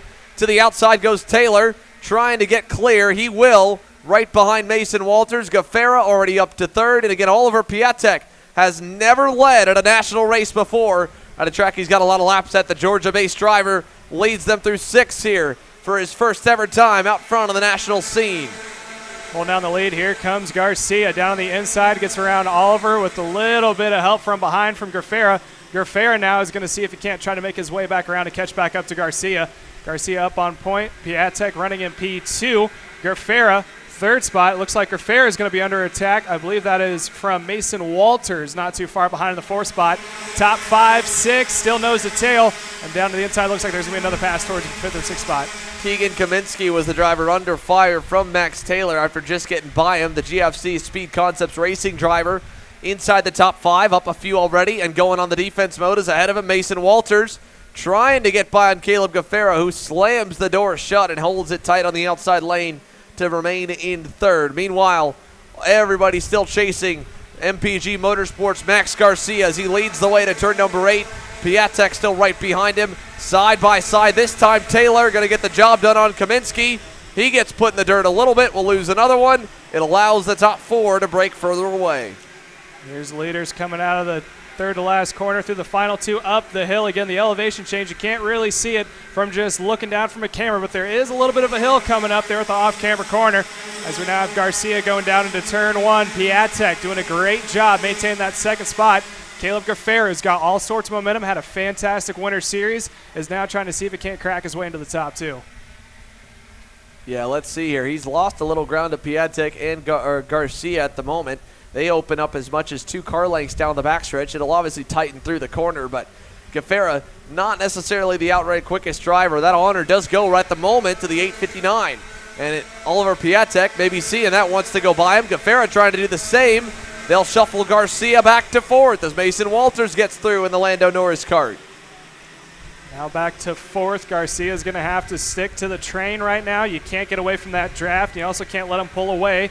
Gaffaro finds himself up into P2. Piatek leading once again on the national level. Coming down into turn 1. Here comes Gaffaro. Got a little bit of help from Walters. Both are going to go by. Now he's going to push Piatek back to 3rd, and Garcia now has to follow Piatek.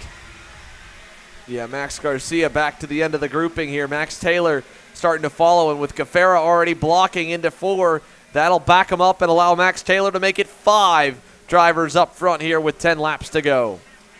Into the double left-hander, again, no barrier. They can take up all the curbing they want, carry more momentum through the coming into the chicane. Oh, little sideways there from Gaffera, locked up the back end a little bit. Got a little bump in the back.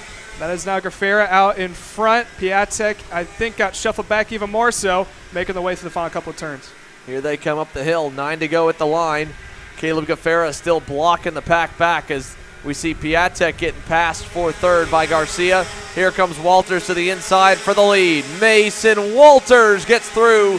Gaffera trying to cross over, not able to complete the move. Here comes Keegan Kaminsky, the GFC Speed Concepts Racing driver, closing into the top 5 as Piatek gets a lot of shoving there from Max Taylor. It looked like he was full on sideways into 4. That was great kart control there from Piatek. The back end was almost beating the front end of the corner as he was getting all sorts of help from the back, and he is still maintaining the back bumper of Garcia. Garcia has a look to the inside to get around Gaffera. He will do so. Moves up one more position. Rest of the field still trying to get themselves sorted out.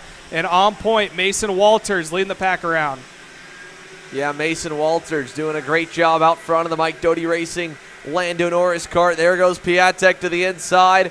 He'll take the third spot away from Gaffera, and Kaminsky able to make a similar move on Max Taylor to get into the top 5. We've got more coming. Adam Brickley's on the way. He just went purple last time by. The Trinity Karting Group Kart Republic driver coming. Here comes Kaminsky looking for fourth on Gaffera, and Kaminsky gets through. So Keegan Kaminsky, the West Coast kid, able to move his way another spot higher inside the top 5. Good drive in the works for Kaminsky. That'll be 6 spots gained from 10th on the grid. While Max Garcia is going to look for the lead, he'll take it away from Mason Walters in turn 8. I was about to say that both Walters and Garcia were in a fantastic situation being away from that pack in the battle for third, but due to that pass, it's now going to bunch up once more. Down to the second last corner, coming up towards the hill. Burn one more lap, 7 to go at the line. Garcia is in the tow, or sorry, Garcia is in the lead. That is Walters in the tow. No pass into one and no blocking as well. It is now a 3-kart battle all over again. Here comes Oliver Piatek making the way out of the turn 3. Here comes Walters on the inside of Garcia. Thought about it, is going to stay in line. Yeah, not able to fully get there on Garcia, so Walters stays right there. Oliver Piatek still very close in the number 12 Tony Kart. Then behind him, it's 2 car lengths to Kaminsky, 2 car lengths back to Taylor. Gaffera in 6th. And here we go, side by side for the lead. Garcia to the inside, Walters on the outside. It'll stack them up again out of 9. 6 to go this time by 8 complete. There's more on the way than just these 6 drivers up front. We can see 2 more already again in Adam Brickley and Ivana Richards. Here comes Walters to the bottom. Piatek will follow Garcia back to third. Garcia needs to watch out, make sure he doesn't get freight train coming out of 3. All sorts of momentum for Kaminsky, who is now in the tow, and right behind him, Max Taylor's doing him favors. Garcia tries to sit on the inside. He will do so as Oliver Piatek loses 1 spot, almost 2, side by side. Oh, major contact, 3 or 4 Multiple cars drivers off. into the wall. Gaffera gets knocked out of the go-kart. He's up and okay as well. Max Taylor's involved. 4 out of the top 6 all collide in turn 5. Major crash there for the lead pack.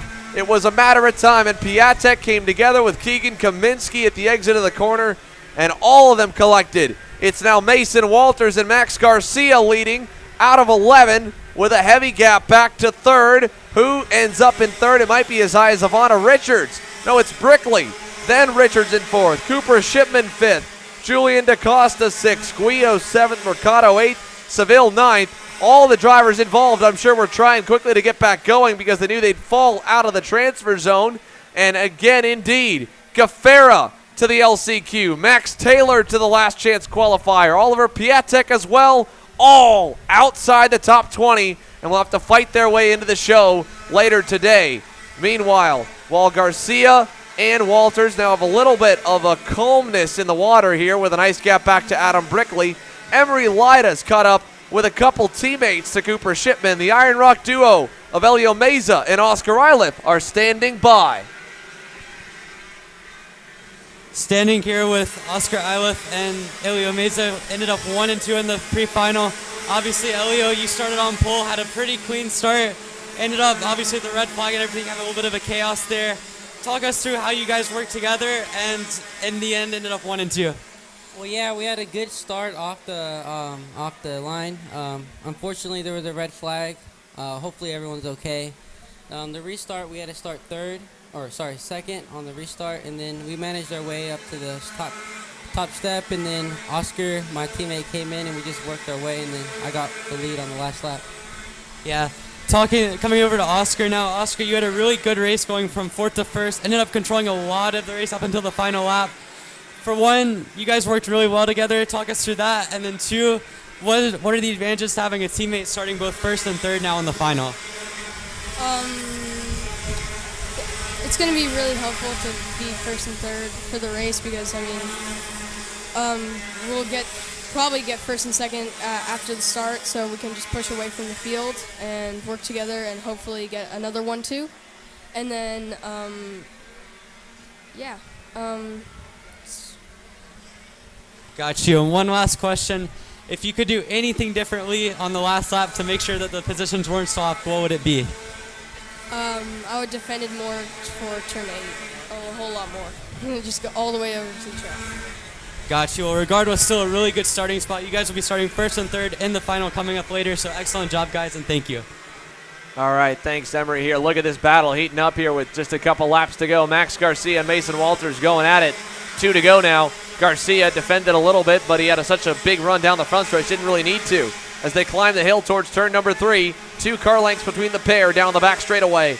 And you can see Adam Brickley, Ivana Richards, and Cooper Shipman looming in the distance, but they're still a little ways back from the top 2.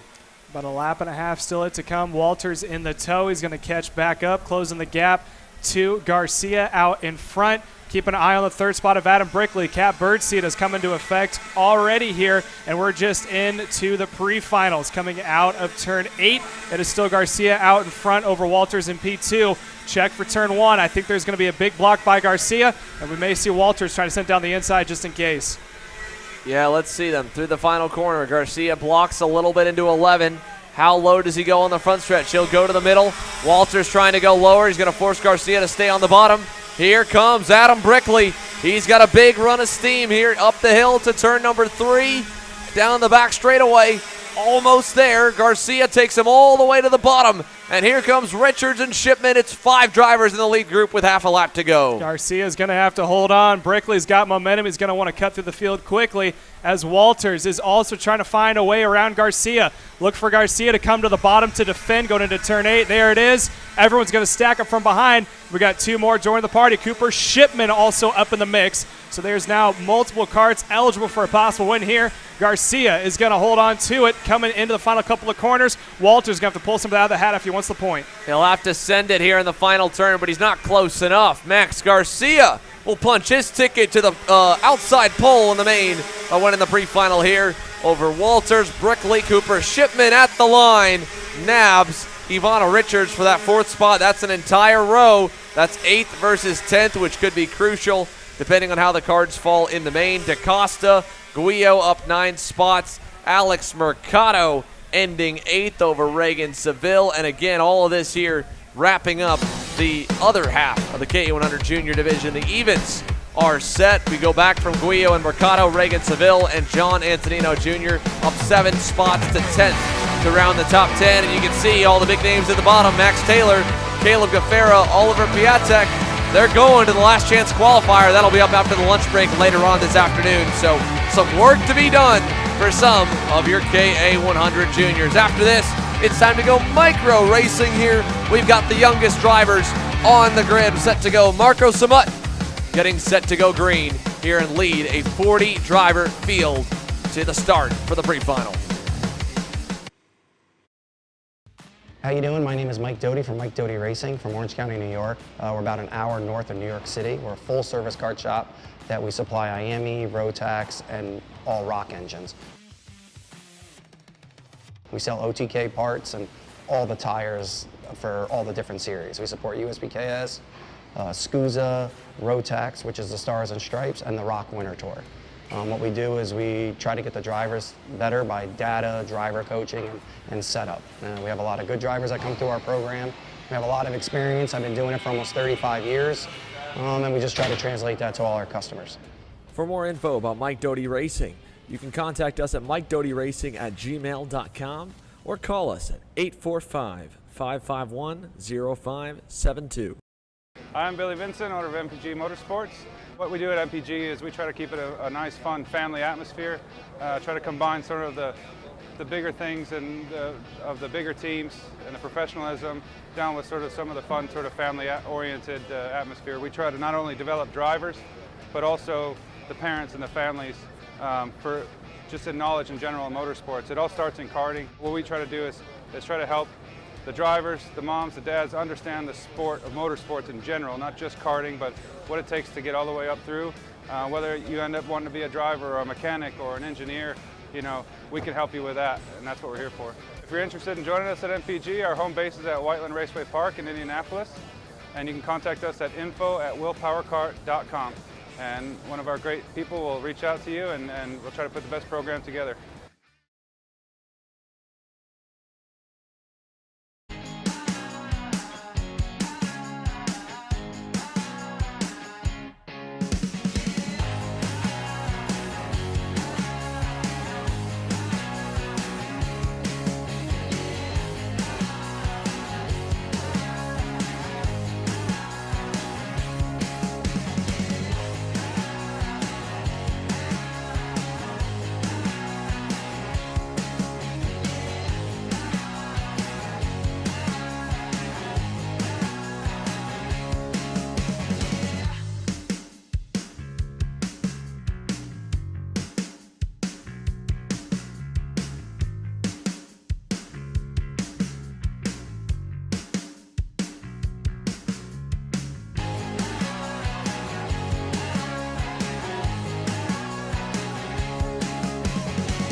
Welcome back here to GoPro Motorplex for the U.S. Pro Kart Series round number 2.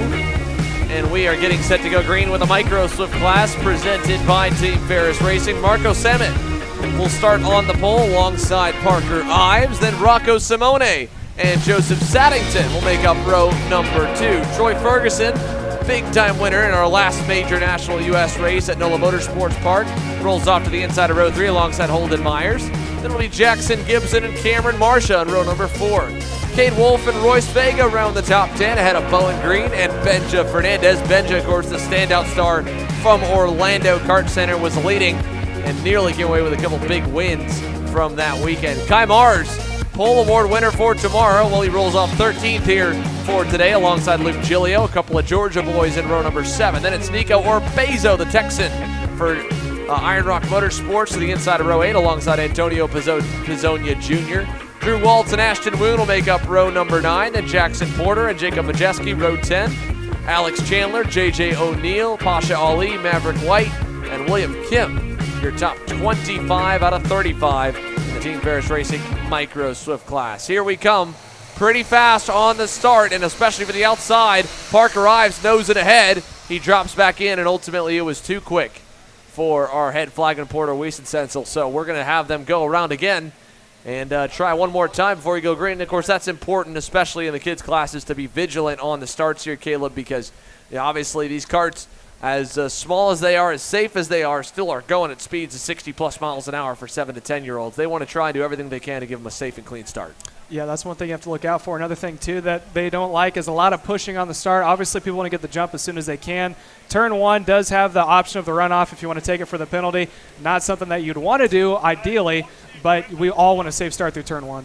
Yeah, everyone wants to get the field through, get the racing going on, and whatever happens once they get to turns 2 and 3, be good. But any kind of wrecking coming to the green or in that first corner is what the race starter is trying to avoid here. So even though we are a little behind schedule due to the 2 red flag incidents that we've had with Santiago Fernandez, and of course this most recently in the KA100 Jr ODD Pre-Final with Ava Dobson, they're still going to make sure they do things the right way, especially on Saturday. No one's heading out here tonight. Everyone's staying through to tomorrow for the main events on Sunday, so you got time to burn to a degree, and you want to make sure that you give these kids a good opportunity to get their race started cleanly. So Marco Samet and Parker Ives, the front row, will get another attempt to try and go green. Let's see how they do as they come on to the front stretch here, this time by out of the final corner. Your Micro Swifts, presented by Team Ferris Racing, again, are preceding the final round of pre-finals. We'll have 2 pre-finals for the KA100 Seniors, where the top 20 will transfer automatically into the main, and then the bottom half to the last chance qualifier. Here we go, looking for the green once again. This time looks a little bit better. Does it get it? It does, and this time Parker Ives gets the jump from the outside and gets in line ahead of Marco Samet as they climb the hill. Ives took a fantastic lead from the start, has already opened up what looks to be about 7-car gap, making his way down into turn 4. Rest of the field starting to fan out from behind, a little side-by-side action. A little bit of blocking never hurt anybody going into turn 4. Yeah, what a start by Parker Ives there. At least 7 or 8 car lengths back now to Marco Samet in the second position. Many of these drivers adapting to the newer track conditions as they remove the barrier at turn number 6. So you're seeing more and more drivers take the runoff. And, oh, we got a lot together back for 4th and 5th over in turn 8. A lot of bottlenecking over there. We've got 2 drivers specifically collected. One is Rocco Simone, who started on row number 2 all the way out. So Joseph Saddington there and the Magic Kart right behind Marco Samet. And now it's a big gap for 4th on back as they head down to turn number 1. Here comes Saddington. He'll take over 2nd. Gets on by, and we got another one out as well over here in the short chute. That was one of the Orsilon Racing Tony karts, I believe.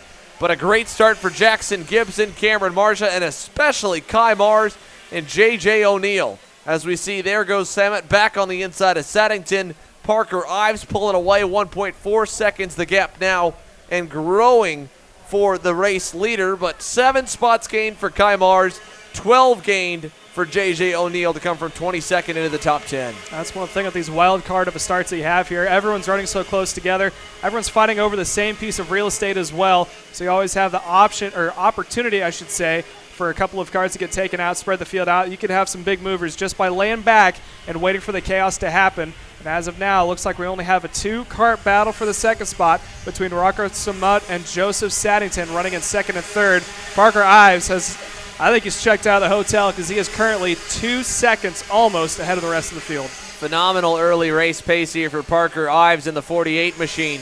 He is, again, 2 seconds clear of the field at a 55.3 to a 55.9, was 0.6 better than Marco Samet, 7 better than Joseph Saddington last time by.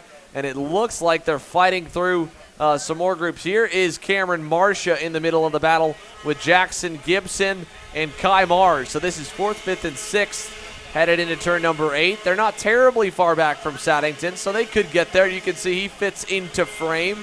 Then just out of frame is Marco Samet in the Mike Doty Racing Lando Norris kart. But this is all 4th, 5th, 6th, or 2nd and 3rd, then 4th, 5th, and 6th right here, climbing the hill to turn number 11. Kai Mars had a look to the inside of Cameron Marsha coming out of turn 8. There's the shot from 2nd place back, down for a pass. Here comes Saddington, able to get around Samut, is going to go on point, and then it looks like it's going to be another pass back. Saddington is going to have to go to the outside line. He falls back, and he is now into 3rd, and here's another pass down on the inside. Yep, that is going to be Jackson Gibson and the RPG Cosmic getting by. Cameron Marsha trying to muscle his way past, ultimately has to give way. Saddington hangs on to 4th, Marsha still 5th. Kai Mars on his bumper, looking to maybe go by him into turn 8. Here he comes. The Trinity Karting Group Kart Republic driver gets another one. 8 spots gained for Kai Mars, and he gets into the top 5. We already see some spacing from the passes that were happening back and forth. Went from a close 2-kart battle for 2nd. Now we have 2nd and 3rd spaced out. An intense 4, maybe 5-kart battle possible for the battle for the 4th position. Yeah, Kai Mars able to get another one. Joseph Saddington falls victim to Mars.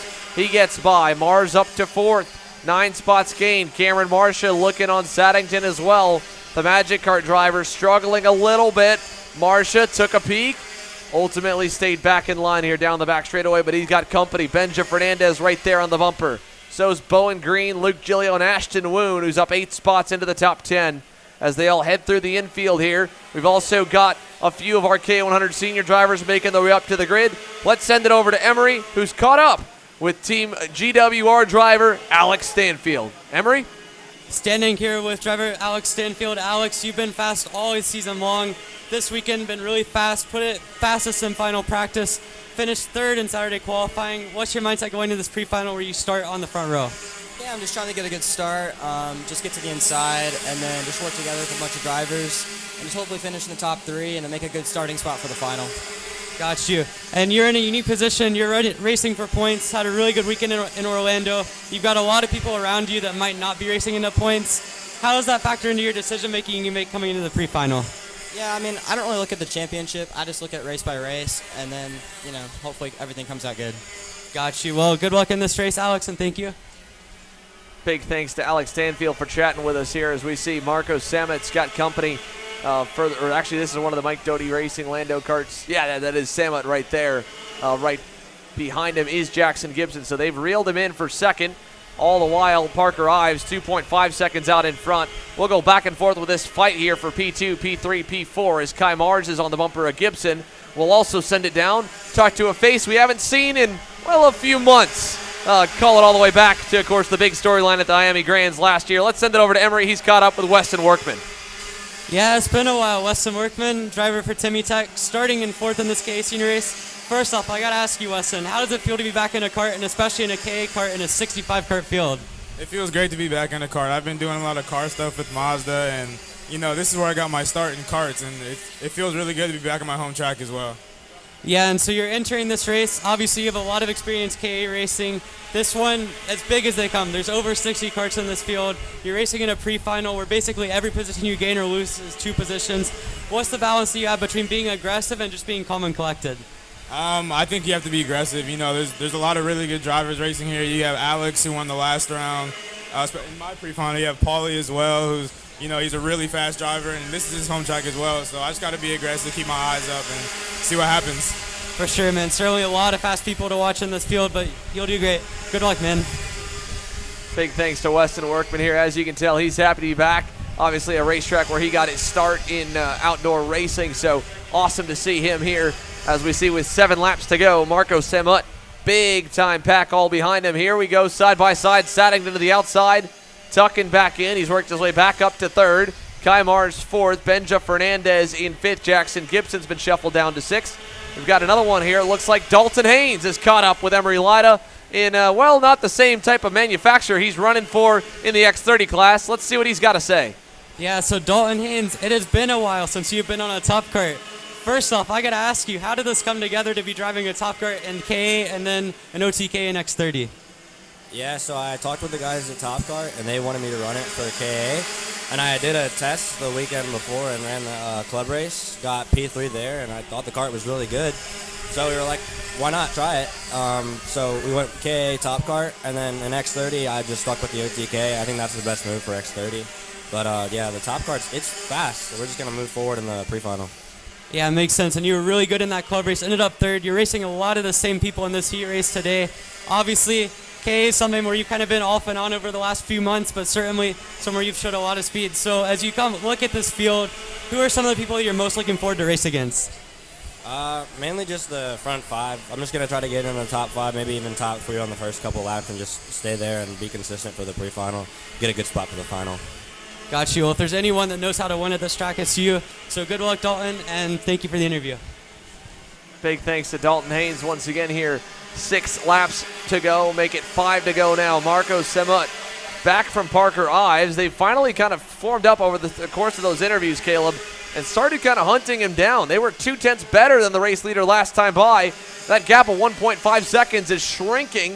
If they stay in line, they could get there here before the checkered flag flies. 4 laps ago, the gap was roughly about 2 seconds. I was also looking at it as well. You said down to 1.5. I don't know if he's trying to save his tires and his equipment, or if he maybe doesn't know just how much of a beehive is coming from behind him. That mid-pack battle for the 2nd, 3rd, and 4th spot, it kind of got spaced out, and now it is really starting to bunch back up. We're watching on board now. There's your leader making his way around the final couple of corners here as we're working 4 laps to go at the line. 1.4. Xander, think that's enough time to close up? It's going to be tight, but again, at 2/10 a lap, especially once they get into the toe, he could get there. Let's see what the lap times look like this time by. A 55 flat, a 54.4. They were nearly 0.6 faster last time by, Caleb. And another lap like that, they'll be well within the drafting window of Parker Ives, and they know it. Unfortunately, Joseph Saddington, for a minute, didn't look like he wanted to push Marco Sammet, but if Marco keeps going, he'll get there. So here they come through turn number 5 and 6. Marco Sammet bringing Joseph Saddington, Kai Mars, and Ashton Woon in the Nitro Kart, who has silently worked his way up, methodically cut through the field. 13 spots gained for Ashton Woon into the top 5. He's gone by Cameron Marsha, who went purple last time by, and might have a real good shot at winning this thing from a starting position of 18th, which would be phenomenal for Ashton Woon as they battle for 3rd. That's Mars down the inside on Saddington. He gets by, and here comes Marco Sammet. 3 laps to go, closing in 2/10 away. You want to talk about a late race charge. He has turned it up to 10 as he is all over the back bumper of Parker Ives. I'm not sure what's going on with Parker. He has fallen off drastically the last couple of laps as he is now going to have to hold off both Sammet and then the 3-kart battle of Kai Mars. Like you said, 10 positions with the possibility of a win. We got 2 laps to go. I don't know if he's going to have enough time, but with these kiddo classes, they do close the gap up quite a bit. Definitely here as they go to turn number 8. Out of 8 this time. Parker Ives, Marco Sammet side by side for the lead. Sammet trying to close the door on the outside lane into 9. He gets run a little bit wide, and now here comes the cavalry. Everybody's there. 6-driver party up front. Sammet goes to the bottom, looking for the lead. Little bit of contact in the final turn. And we got Cameron Marsha turned around on the front straightaway. And he gets clobbered. And one heavy impact on the front stretch. One driver got thrown out of the go-kart. Yeah, there's a go-kart lane upside down on the track. The 3 to go. Hopefully that driver is okay. Race for the lead is still continuing on as everyone's trying to get all that hecticness cleaned up. Well, I'm surprised that we're still green, but we are at the moment. Through to the infield here. At this point, it's a race against time and a race against the clock as they go to turn 8. Marco Sammet trying to get the lead. He will. He gets by. Ashton Woon forces his way through. He gets to 2nd. Kai Mars to 3rd. Ives back to 4th. They're coming towards the front straightaway. The driver was up and okay, which is why they haven't gone red, I believe. So we're going to come see the white flag. 1 to go. What a wild turn of events. And Marco Sammet, our winner from Orlando and pole sitter, leads them into 1. He's got a good gap. Now it's a 3-kart battle for 2nd. Woon, Mars, and Ives all nose to tail. And they make on their way out of turn 3. There's Marco Sammet leading the way, cutting the air. He is not defending a whole lot, but now he has got a mirror full of Ashton Woon right behind. Woon has got a good gap between themselves and Kai Mars. They're in a good situation to try to make a move here in the final couple of corners. Yeah, here comes Ashton Woon, 1 car length away, half a car length back. Close enough to throw a dive into 8. Not going to do it. No, it looks like Sammet's run a little wide. They're all going to bottleneck. Kai Mars gets the worst of it. He drops behind Parker Ives. Joseph Saddington there, and Benja Fernandez has come from nowhere to join the lead pack. All the while up the hill, though. Sammet, final time. Woon, not close enough. Marco Sammet wins a wild one here in the pre-final for Micro Swift. Man, what a finish. Parker Ives had over a 2-second gap the whole race, gets past and comes back to finish in the 3rd spot. Well, let's take it back through here where they ended up. Marco Sammet somehow ends up the winner. As you mentioned, Parker Ives, that gap was massive. He still finishes 3rd, which is nice. Joseph Saddington, Kai Mars, the top 5 on Ashton Woon.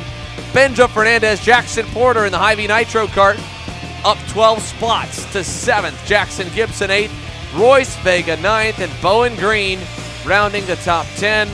And wow. crazy, crazy stuff there that happened on the front straightaway. Cameron Marsha getting turned. I think it was the 52 Timmy Tech comp cart of Cade Wolf that went upside down. And hopefully we'll get an update on both of them. But you hate it for Cameron Marsha. Fastest lap of the race. Ran inside the top 5 all race long. Ends up with a 31st place result in the number 14. But for the Team Ferris Racing Micro Swifts, they're set at least for the final. The grid all set to go. And now we're getting set to go green with the first of 2 KA100 Sr Pre-Finals. There's some track cleanup that has to be done. And rather than go into commercial during it, let's send it back a little ways to the finale of the 2020 U.S. Pro Kart Series season, the Sunday main event from the X30 Pro class, and give you a little throwback action here. It is the final one of the year. Brandon Jarsakrak is all but locked up the championship fight. Today's race is strictly about being the first to the checkered flag. Brandon Lemke still searching for that elusive first win of the season. Starts second. Ryan Norberg also winless in 2020. Then there's Branyan Tyner, maybe a dark horse in the fight. He rolls off third. Everyone's packed up nicely. Final time in 2020. X30 Pro underway. Brandon Jarsakrak, a nice and clean start. He'll get away with the early lead. Branyan Tyner up to second, and Brandon Lemke getting shuffled to the outside lane. Hannah Greenemeyer, Paulie Massimino go through, and more are coming. All the while, gap building here for the number 2 machine. The Mike Doty Racing Cosmic pulled away, broke the draft, led every lap on Saturday. Hannah Greenemeyer, Branyan Tyner, the next 2 challengers trying to run him down. Brandon Lemke now back by Tyner for third. The Merlin driver just needs a little bit more to be able to run back to your top 2. In fact, it is a top 2. Hannah Greenemeyer has closed the gap to the Pennsylvania native. She is there. Brandon Lemke also on his way. So we will see a battle this time, or at least we're going to see some pressure. Hannah Greenemeyer, 1 kart length back now as they come through turn 4. Brandon Jarsakrak knows it too. He is having to be absolutely perfect out in front if he wants to keep that bubble back to the 308 machine. Greenemeyer closing in. Half a kart length. Hannah Greenemeyer to the lead here in Mooresville. Brandon Jarsakrak back to second, and just like that, it's a 5 kart party up front. Brandon Jarsakrak answers quickly. He'll go back to the lead. Greenemeyer down to second. The number 2 wants to stay in the number 1 spot, and that is going to continue to bind him up. Greenemeyer again back out in front. Jarsakrak back to second. Jarsakrak answers quickly, and Greenemeyer falls down to P2. Hannah Greenemeyer now 2 kart lengths back. She's got to worry about pressure from behind. Brandon Jarsakrak continues to lead, but Branyan Tyner, fastest on the racetrack. The 369 Rollison Performance Group Cosmic was so fast throughout practice day, rolled off third here for the final. He is coming on very strong and has now gotten by Greenemeyer and is only 3 kart lengths away. Make it 2 kart lengths. Branyan Tyner closing up. Final lap here. Tyner is in the lead. He's got it, but Brandon Jarsakrak is going to send it down the inside. He left the door wide open. That was the window Jarsakrak needed. He'll block all the way through this final lap. He's done it plenty of times before. If he pulls it off, it'll be one of the biggest wins of his career. And he's done it. Brandon Jarsakrak sweeps the weekend in Mooresville. Fortunately, second will have to do for Brandon Lemke here today. Hannah Greenemeyer able to edge out Branyan Tyner at the line by just mere thousandths of a second for P3. As for Brandon Jarsakrak, it's the win from yesterday, the win today, the overall $5,000 bonus, and his 4th consecutive X30 Pro National Championship.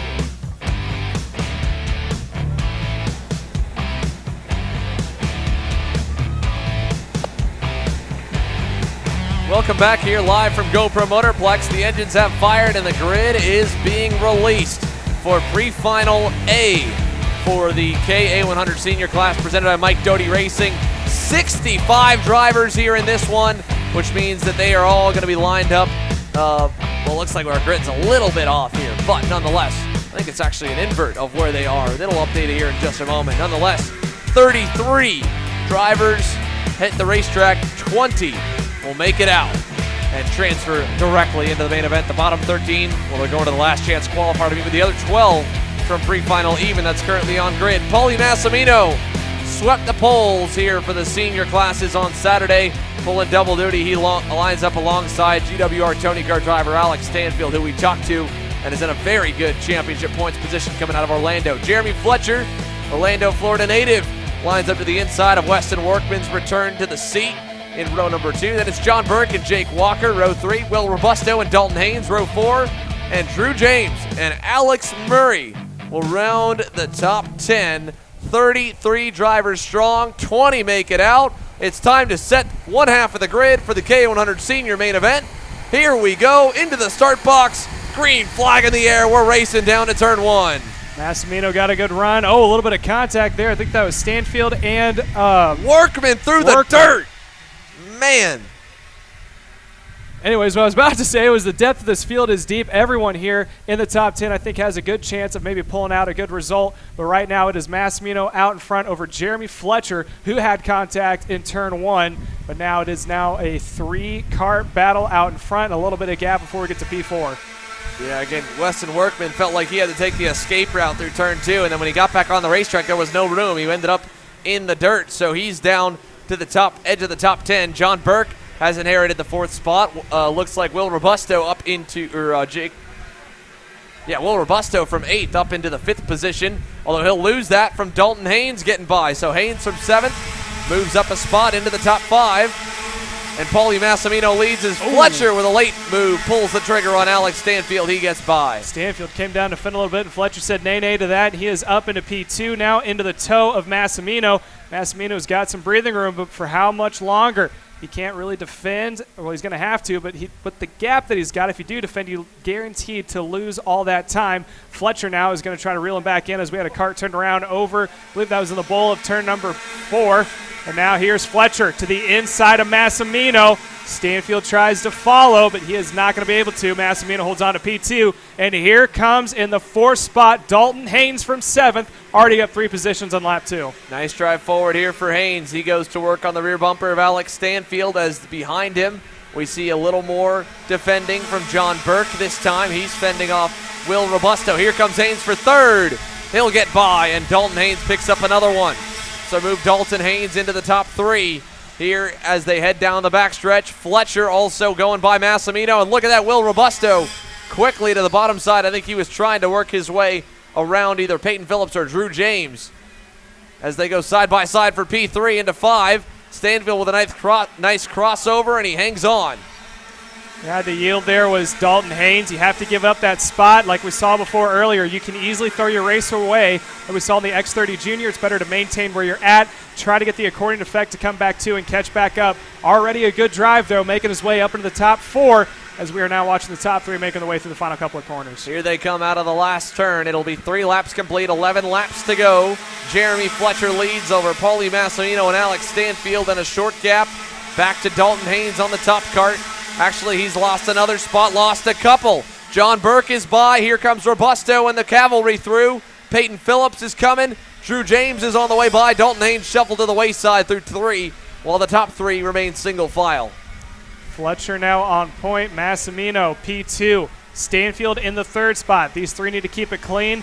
As you said before, the cavalry coming from behind. There's a beehive of karts just fighting at the bit, making up their own spots. And they'd love to reel in the top 3 and make it even more of a cluster as they make their way up through the double right-hander coming into the final couple of corners. Nice pass there by Drew James to get by on Will Robusto. Now he moves himself 1 spot closer to the top 5 into 6. Peyton Phillips just ahead of him at the moment.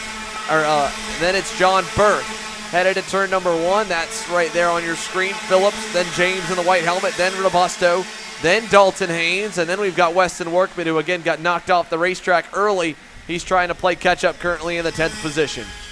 Top 3 out of the bowl of turn number 4 in through the chicane. Massimino still holding on to P number 2. Fletcher out in front. There's the gap between 3rd and 4th of Stanfield and John Burke. Down to the inside. Stanfield's going to take 1 spot away from Massimino. Massimino goes to the back bumper. Now he's going to try the crossover. Coming up the hill through the double right-hander, making the way to the second last corner. And there's the gap that Jeremy Fletcher now holds, about 3 kart lengths between himself and Stanfield in second. Now another pass the final corner. Massimino back to P2. Yeah, Paulie Massimino obviously not trusting Alex Stanfield's pace one bit, so he goes by. John Burke watching this, hoping they fight a little more to allow him to get up into the mix, along with Peyton Phillips as they go down the back straightaway. Robusto and James still there, 6th and 7th. Dalton Haynes, quickest driver on the circuit now, got going, but a little bit late here. 9 laps remaining, 5 complete, and he's a couple seconds back from the lead, 2.5 to be exact, for the 975 Top Kart driver. Down to the inside for another pass. There goes Stanfield around Massimino. We've seen this before, but now Stanfield's going to try to roll the outside line to the double right. Massimino just going to hold on. Takes a slower line, but now, or sorry, that was Stanfield takes a slower on the inside. Massimino on the outside. Massimino goes back to P3, and now John Burke is going to try to join the chat, making a 3-kart battle for second. As they continue to fight up front here, looks like it may have stabilized out a minute to allow us to send it down on grid here with the driver lining up for pole position in the other pre-final and kind of watching the action. Emery Lida's cut up with Tyler Wettengill. Emery? Yeah, Tyler Wettengill here starting on pole in the even heat. Tyler, you came up just a little bit short of your second pole yesterday, but still starting on the front row for this race. Feels really nice to be up there. What do you think your mindset's going to be coming into this pre-final? I think the mindset is just stay in the top 5, stay out of the LCQ, and overall get us in a good position for the final. I mean, competition's going to be hard, but no, just survive. For sure, and with this unique kind of format, having 2 heat races, each position in this heat is going to be worth 2 positions. So, you know, a lot of people are going to be aggressive. You know you have a lot of people coming from behind that are known for being either aggressive or maybe a little bit inexperienced. Does that change the way that you're going to end up racing them? No, not really. I mean, everybody's good here. They wouldn't be here if they weren't. So, no, it's going to be a good time. Excited for the Speed Concepts kart and just everything. But no, it'll be good. Got you. If it goes anywhere near as well as yesterday, it'll be a really good day for you, Tyler. Thank you. Oh my goodness, has it gotten hairy up front. Jeremy Fletcher and Alex Stanfield, teammates, nearly taking each other out in turn 5, and now we're almost 3 wide in turn 8. As Fletcher leads them out of the hairpin, it has all gone to play for. Look at Stanfield into 9, gets through on the inside of Fletcher. Here comes Massimino, here comes John Burke, Drew James into the mix as well. Fletcher going to drop all the way back to 5th. Dalton Haynes also up in the mix. I don't think Stanfield appreciated the move that Fletcher made. He put his hand up in the air in frustration, and now we got 1 and 2 of Stanfield Massimino. Fletcher got shuffled back all the way to 5th, and now he's under attack once again as Peyton Phillips is knocking on his back door. Out of turn 3, into the bowl, down to the inside. That's going to be John Burke moving up into P2. Massimino the leader here now with Burke in 2nd. Stanfield in 3rd. We'll send it for a moment and then go back to the on-track action. Emery Lida's caught up with another one. This time, Chase Hand, rookie senior driver. Emery? Yeah, Chase Hand here. It's one of his first races in the KA senior category. Qualified 4th and a field of 65. Chase, it's your first senior season. A lot of guys that are really experienced around you that couldn't qualify as good. What's your mindset going into this race where you know you're going to start up front in a field of really hungry drivers? Yeah, I mean, our pace has been strong and qualified good, and goal is just to stay up front, not be in LCQ, and have a good starting spot for the main. Yeah, and obviously you've been here a few times before, and obviously you ran last weekend at the local race, but still you've got guys behind you and around you like Tyler Wettengill and Aiden Levy that have thousands of laps around this track. Does that change your mindset at all when it comes to how you're going to race these guys? I mean, they're all know the track very good, so everyone should race good and clean, and I think racing should be good. Got you. Well, good luck in this race, and thank you. Chase Hand, of course, son of superstar sports car driver Joey Hand here as we watch the pack continue to fight. John Burke now at the helm of it. Paulie Massimino back to 2nd, Stanfield 3rd. Here comes Jeremy Fletcher back.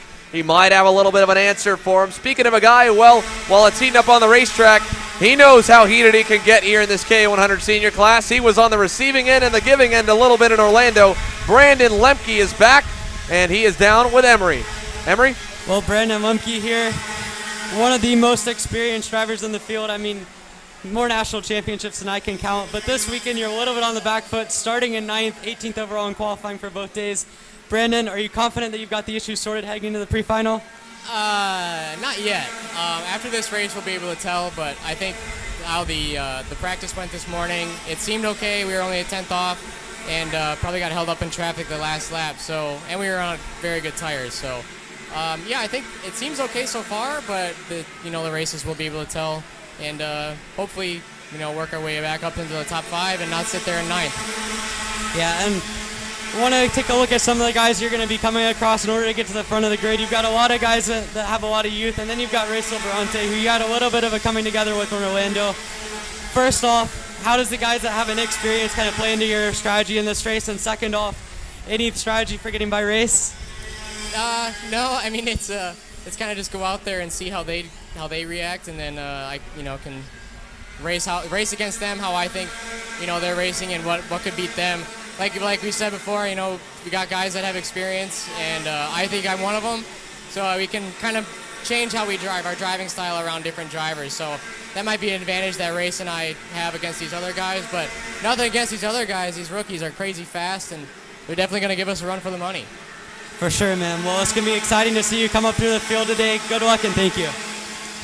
All right, big thanks again here for Brandon Lemke getting ready. Now we're down to 2.5 laps to go, and look at that. Jeremy Fletcher just got shafted.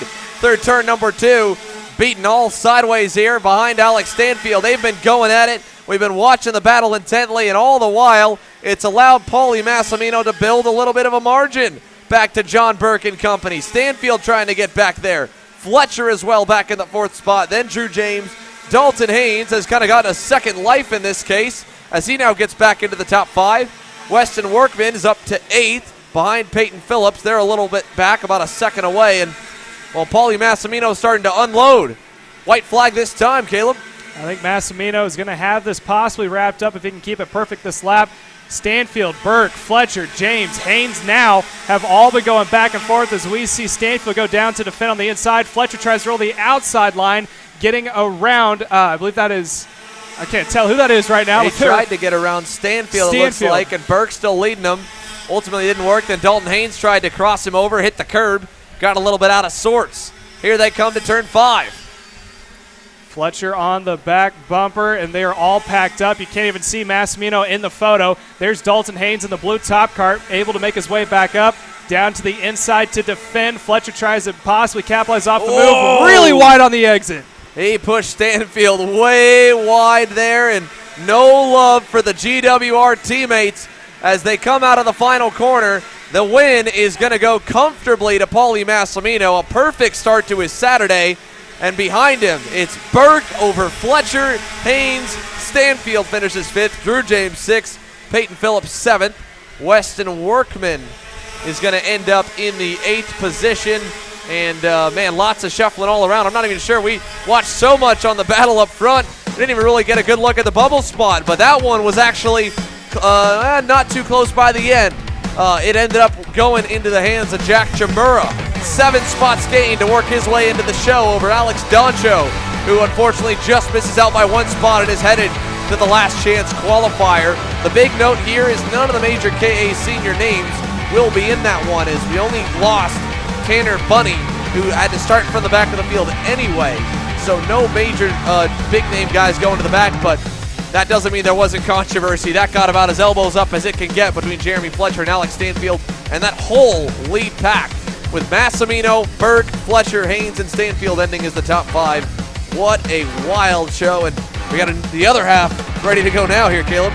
I understand the need to want to make up a couple positions, but I don't know if that pre-final is exactly what you want to be looking for. That's something you usually see out of a final. But yeah, we still have more action like that still to come. Well, it comes up right after this, folks. Stick with us. We'll be right back here, live from GoPro Motorplex. I'm David Serra, 18-time Australian karting champion, and we're launching Kart Class. Kart Class is an advanced digital training program that suits a driver who's just starting out in the sport, all the way to the driver looking to win a national championship. In this program, you're going to be learning about how to find the ideal racing line and what an apex is, braking and throttle markers, wet weather racing lines, and how to overtake other competitors. We target how to brake in the wet weather, and we look on the mental side of kart racing as well with our mental skills coach. At the completion of this program, you'll be lighting up purple sectors in qualifying, know when to defend on the opening laps, and how to pressure your opposition into mistakes. We teach you the tools to be resilient and how to get in the right frame of mind before a race. we look to complete the whole package by getting a strong mindset, a driving style to suit all conditions, strategizing your race, and getting the last 1% from your team. We'll teach you how to win the final lap of a race, driving the wet like Max Verstappen, and creating the perfect bubble for yourself to mentally be in the zone. To find out more, click the link below.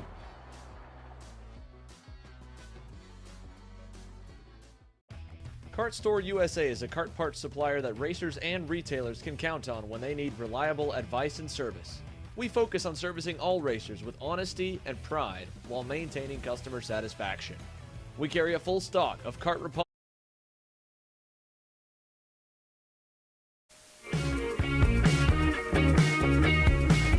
Welcome back here from GoPro Motorplex. The field is together and ready. Matthew Mockabee, Tyler Wettengel and Chase Hand ready for the front row, and green flag in the air. And a good start for Wettengel from the pole. He'll bring Aiden Levy with him. We got multiple wide in turn number 1. I think 1 or 2 went around and 2 went on the escape road.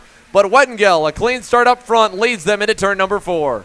Nose to tail, top 4. I think that's going to be the defying numbers that make their way into the chicane. Wettengel had a good start. Obviously one of the faster karts in the field. Leads the rest of the pack. They're all nose to tail, but I have a feeling that's going to spread out as time goes on. Race Liberante with a good start to 3rd, but he'll come under pressure. Chase Hand trying to go by. Liberante trying to hang the outside, and they make contact. Liberante hung it around the outside lane. Hand tried to get clear, and Liberante ended up making contact, and they ramped over each other there, but Race Liberante hangs on. Obviously, early in the race, you got to fight hard to keep your spots, and they were door-to-door coming out. Liberante remains in 3rd. Aiden Levy and Tyler Wettengel are going to be the 2 biggest winners out of the events that happen behind. They are currently starting to pull away. Liberante in 3rd has no help from behind and almost he's in towing distance, but is a little bit not as close as I think he wants it to be. I think he'll catch up eventually, but not as close as he wants. Aiden Levy able to get by Tyler Wettengel for the lead there in turn number 4. So Aiden Levy grew up in Atlanta, Georgia, recently relocated about 4 years ago to Charlotte, North Carolina, and he has won the club championship here. He has been a multi-time club race winner. He has come so close to getting a KA Senior race win, and he might just have the ticket here this weekend, making the switch to the Alonso kart. Looking pretty good here in the pre-final as he leads at the end of lap number 2.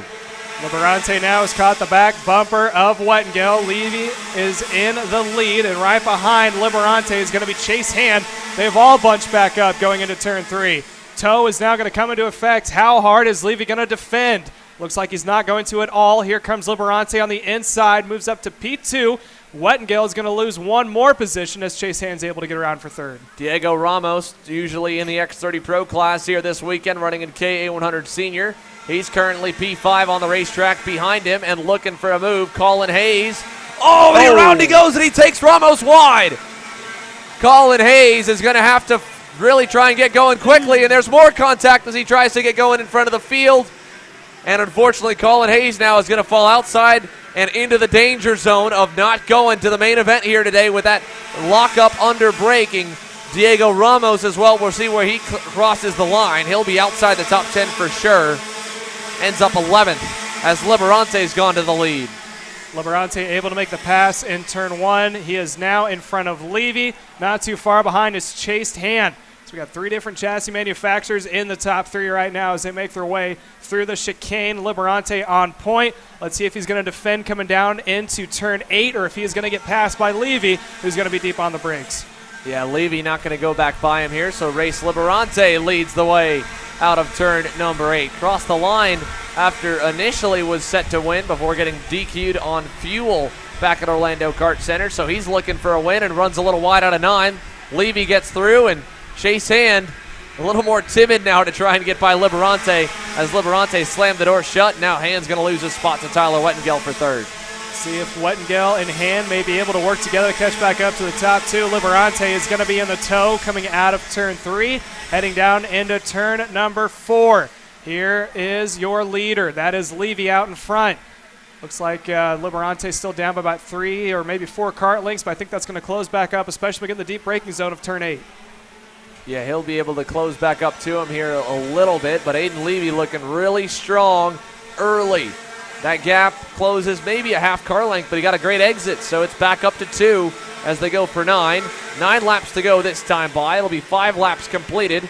And we got yellow flags waving in the distance. I think that's back at turn number 6, while Tyler Wettengel, the pole sitter for this race, trying to dig back forward. And so is rookie Austin Jers, making his KA Senior National debut here this weekend. Went purple last time by and just passed Chase Hand for the 4th position. Levy, Liberante, and Wettengel, 1, 2, 3. A little bit of space between both. They're not all nose to tail, but they're all within the draft of someone except for the leader of Anthony Levy out in front. Aiden Levy there, the leader, as they go through turn number 6. Now, Brandon Lemke has worked his way up 3 spots. We talked to him about trying to work his way forward. Ultimately, he has gotten as high as he can in the midfield, but that lead group is a couple seconds up the road. 3.5, roughly, from from Brandon Lemke to Aiden Levy. As they climb the hill to see 8 laps to go, Liberante has been digging hard the last 2 laps to get back to Levy's bumper. He's finally there. What does he do now that he's there? He'll push him into turn number 1. Sprighton's trying to make a move into turn 1. Wettengel is coming up from behind for that 3rd place spot. 2 karts cutting the air out in front of him. Look for a huge close here going into turn 4. Levy still out in front. There's Liberante on the back bumper in the 2nd spot. It looks like the top 5 are starting to bunch back up as we make our way around. It's going to be 7 laps to go this time by.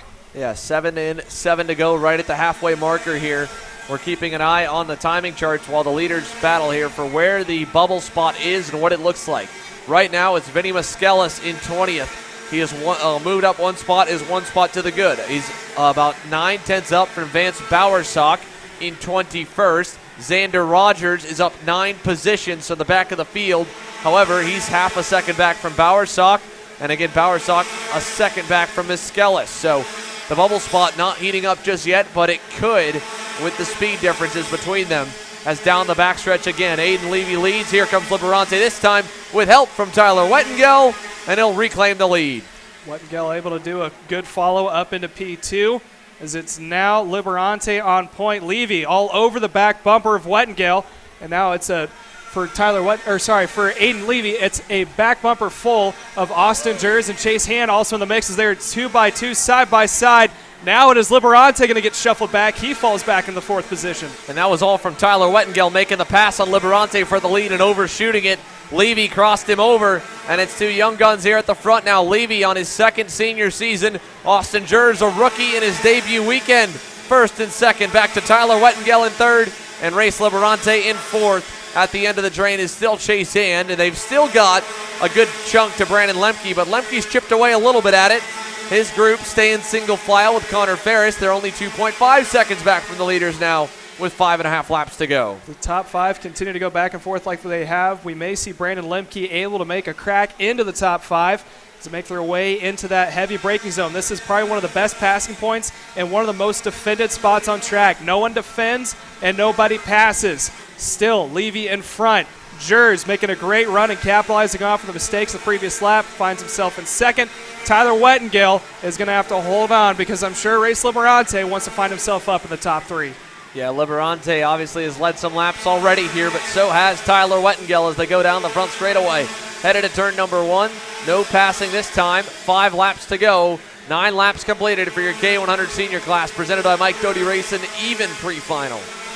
See how the toe's going to play off into turn 4. The big old bull is one of the most iconic turns here at GoPro Motorplex. Looks like there is no drama in the top 5 so far. This is bad news for 6th placeman Brandon Lemke, who is leading the 2nd pack, trying to catch back up to the 1st. Down into turn 8. No one defends. No one passes. I think they all saw what happened the previous 2 laps, decided to settle down a little bit. Levy's still on point with Jers into 2nd.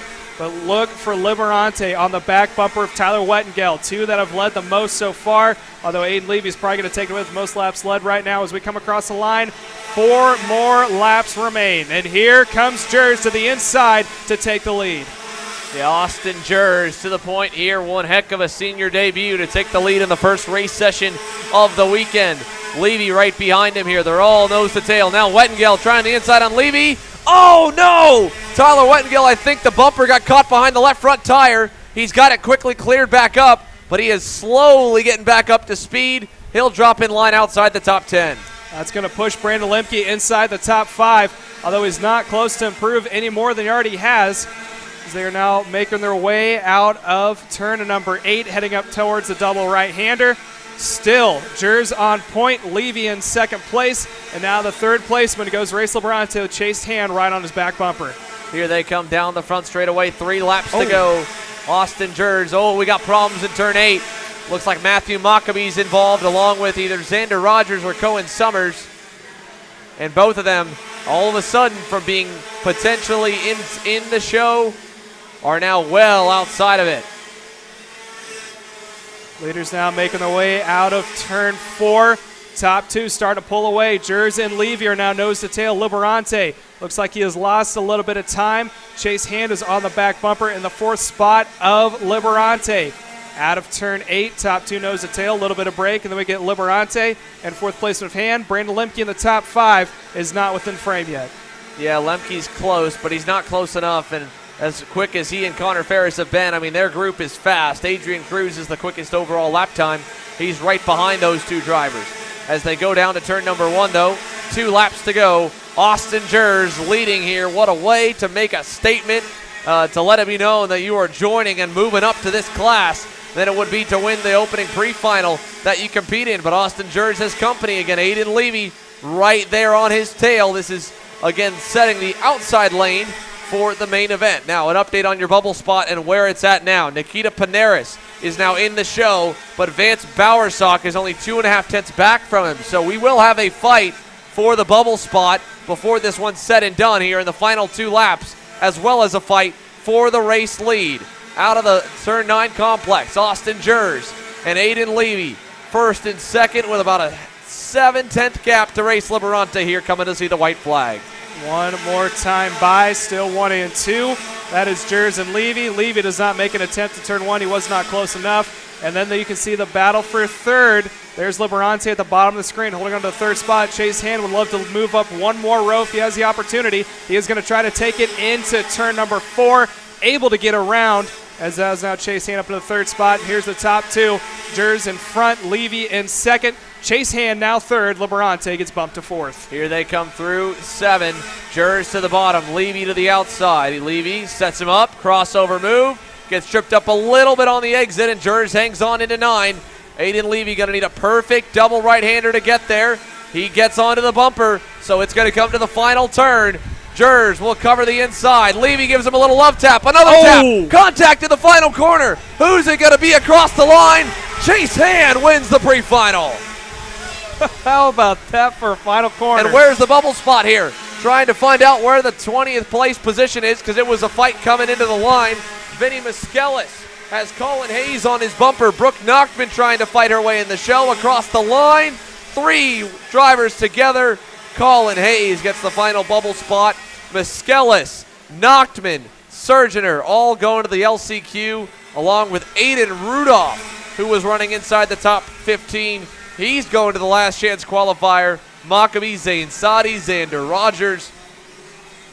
So quite a few drivers that were running inside of a transfer spot, and all of a sudden now will be on the outside looking in when it comes to the final results here. Chase Hand, your winner, and I'm sure the officials will have something to say about that finish there. Austin Jers led it to the final 500 feet. Aiden Levy crosses the line P3 behind Liberante in Hand. Then it's Brandon Lemke 5th, Connor Ferris 6th, Adrian Cruz, Ian Quinn, Nick Terlecki, and Diego Ramos, your top 10. We're going to take a lunch break here. While we do, let's give you a little bit of throwback action and send it over to our 2021 race recaps for the last time we were here with the US Pro Kart Series.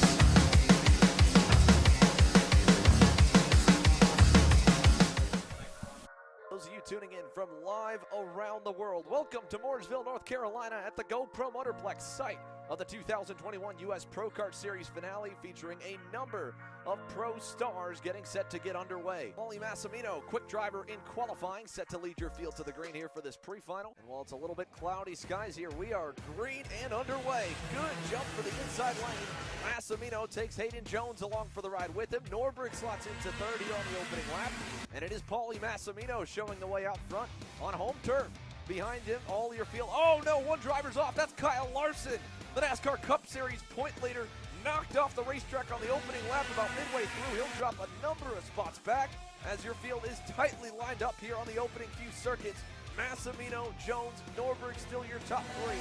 Long way to go there with 45 plus drivers in the field. It is a stacked class to say the least here. Massimino at the helm of it right now, and you can see you've got pro drivers scattered through the midfield. Will Power trying to fight his way on through. Joseph Newgarden a little bit further back, and you can see Kyle Larson has picked up a few spots. He has not made any bit of a dent, though, back to where he started just yet as they battle up front again. Zilish shuffling Norberg back. That's the battle for the championship. Connor Zilish trying to make up some points here. This will help. Here comes Jones for the lead. Zilish trying to go to second. Whoa, contact between Zilish and Massimino. And Zilish gets set for a wild ride. That'll cost him a couple spots. Norberg going to get back by, and the championship points go back in the way of the 348 machine with Jones leading them through. Good start here for Massimino. Has been shuffled back to third, though, as Jones leads again with Norberg up to second, having gone by the 309 through the madness. It is about an 8 or 9 driver train here to start the weekend, and Hayden Jones looking calm and collected out in front as Norberg takes over the lead now. Jones back to second, battle for third. Zilish trying to rebound. He gets Massimino in turn number 8, picks a spot back up, and Ryan Norberg, the championship point leader, trying to extend that lead. He's got one driver between himself and his championship rival in Connor Zilish back in third. All 3 drivers up front starting to pull away. Dante Yu has lost a tire. The RPM Tony Kart driver is out. He was about midway through your top 10, but Ryan Norberg, nice and healthy lead here, starting to pull away actually as Zilish has gone by Jones. Greenemeyer back in 4th, and it's 2, 3, 4 lined up, about 7/10 back from the race leader. Connor Zilish trying to bring the charge back forward. He will not do so. Jones gets by, and they battle behind him as well. Massimino rebounding, gets by Greenemeyer as Norberg comes across. Ryan Norberg wins the Saturday pre-final. As for Kyle Larson, well, he's going to have a lot of work to do. Just ended up right about where he started, midway through the 20s to line up for the main event. So a penalty assessed at the end of the pre-final puts Ryan Norberg down to third. It's going to give the pole position today to Hayden Jones and Connor Zilish. We'll get to line up alongside him on row number 1. Well, I know it's going to be a tough race. Everyone's pretty close in time. It's hard to pull away, but I'm going to try and make it happen. We'll see what happens. Definitely wish we kept up the pace we had in qualifying, but we slowed it down a little bit. Yeah, the last one was kind of hectic, but you know, we got the win, but unfortunately we got a penalty. Starting 8th, hopefully it runs as smooth as it did in the pre-final. If I can mix it up with these guys a little bit more, should be good though. We'll just see and yeah, see how it goes. Go with the flow, I guess, now.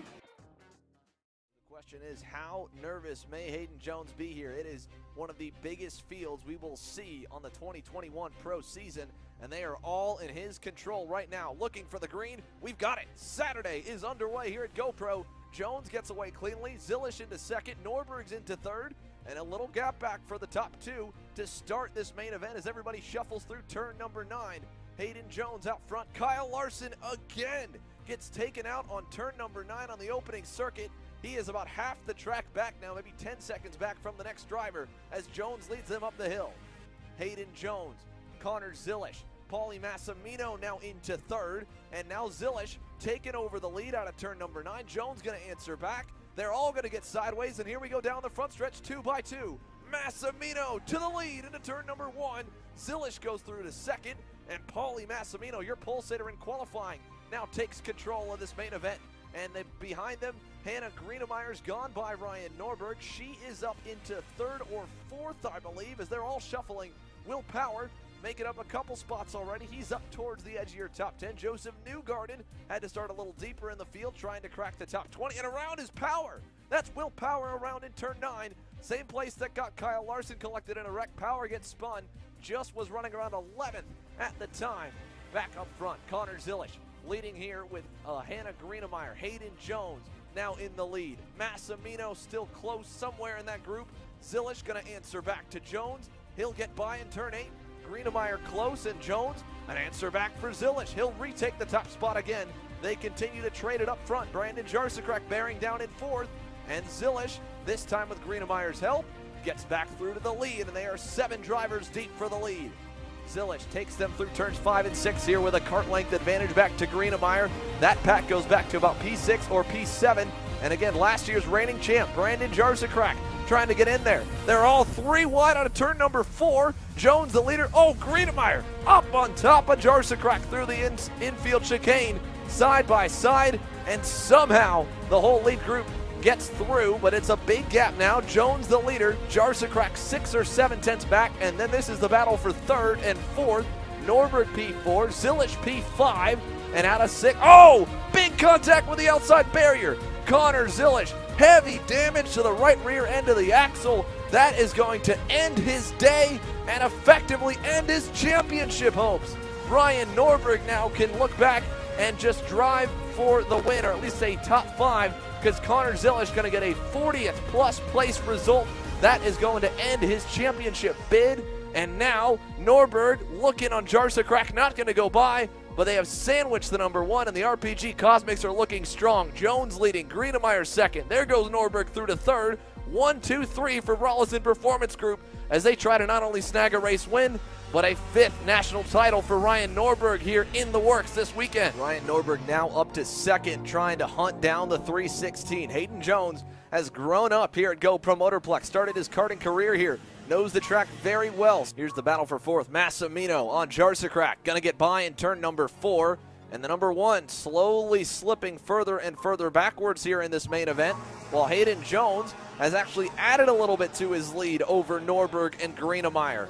They are 2nd and 3rd, about 1.5 seconds back, nearly 2 seconds away from the leader, while Massimino leads Jarzakrak's train with a couple drivers trying to latch on at the end of it. You can see Nate Cicero closing in the 382. As up front, Greenemeyer, Norberg, no real change in position. They are trying to hunt down their teammate who has so many laps around this place. Oh no, Massimino is gone. Paulie Massimino off on the side of the racetrack, a blown engine for the 309 RPM Tony Kart. And now that is 1 less driver Hayden Jones would have to worry about if he was in a battle, but you can see this gap is massive back to his 2 teammates.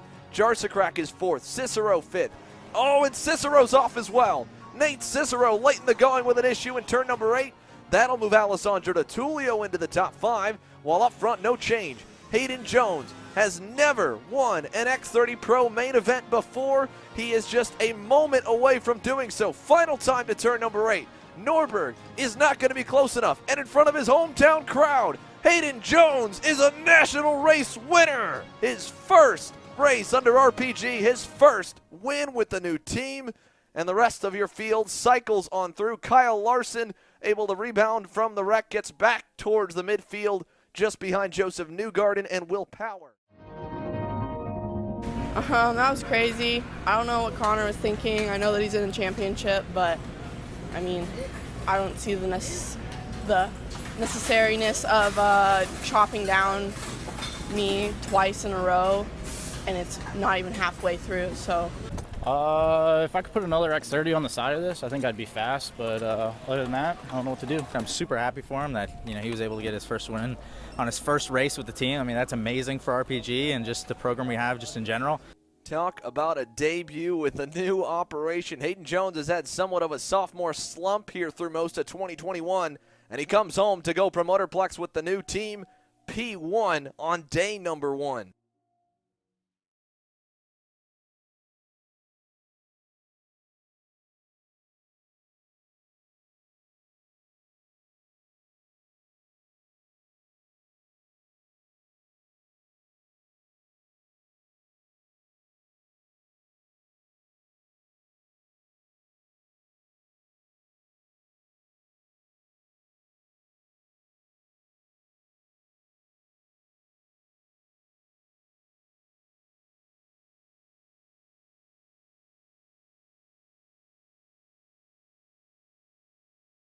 Ryan Norberg's going to get a little bit of an easier starting spot than yesterday. He qualified on the pole, gets to line up to the inside of his teammate Hannah Greenemeyer on the front row. Hayden Jones, yesterday's winner, to the inside of row 2 with Connor Zilish to the outside. We're underway down to turn 1. Clean start for your leaders. Greenemeyer jumps into 2nd, Jones to 3rd.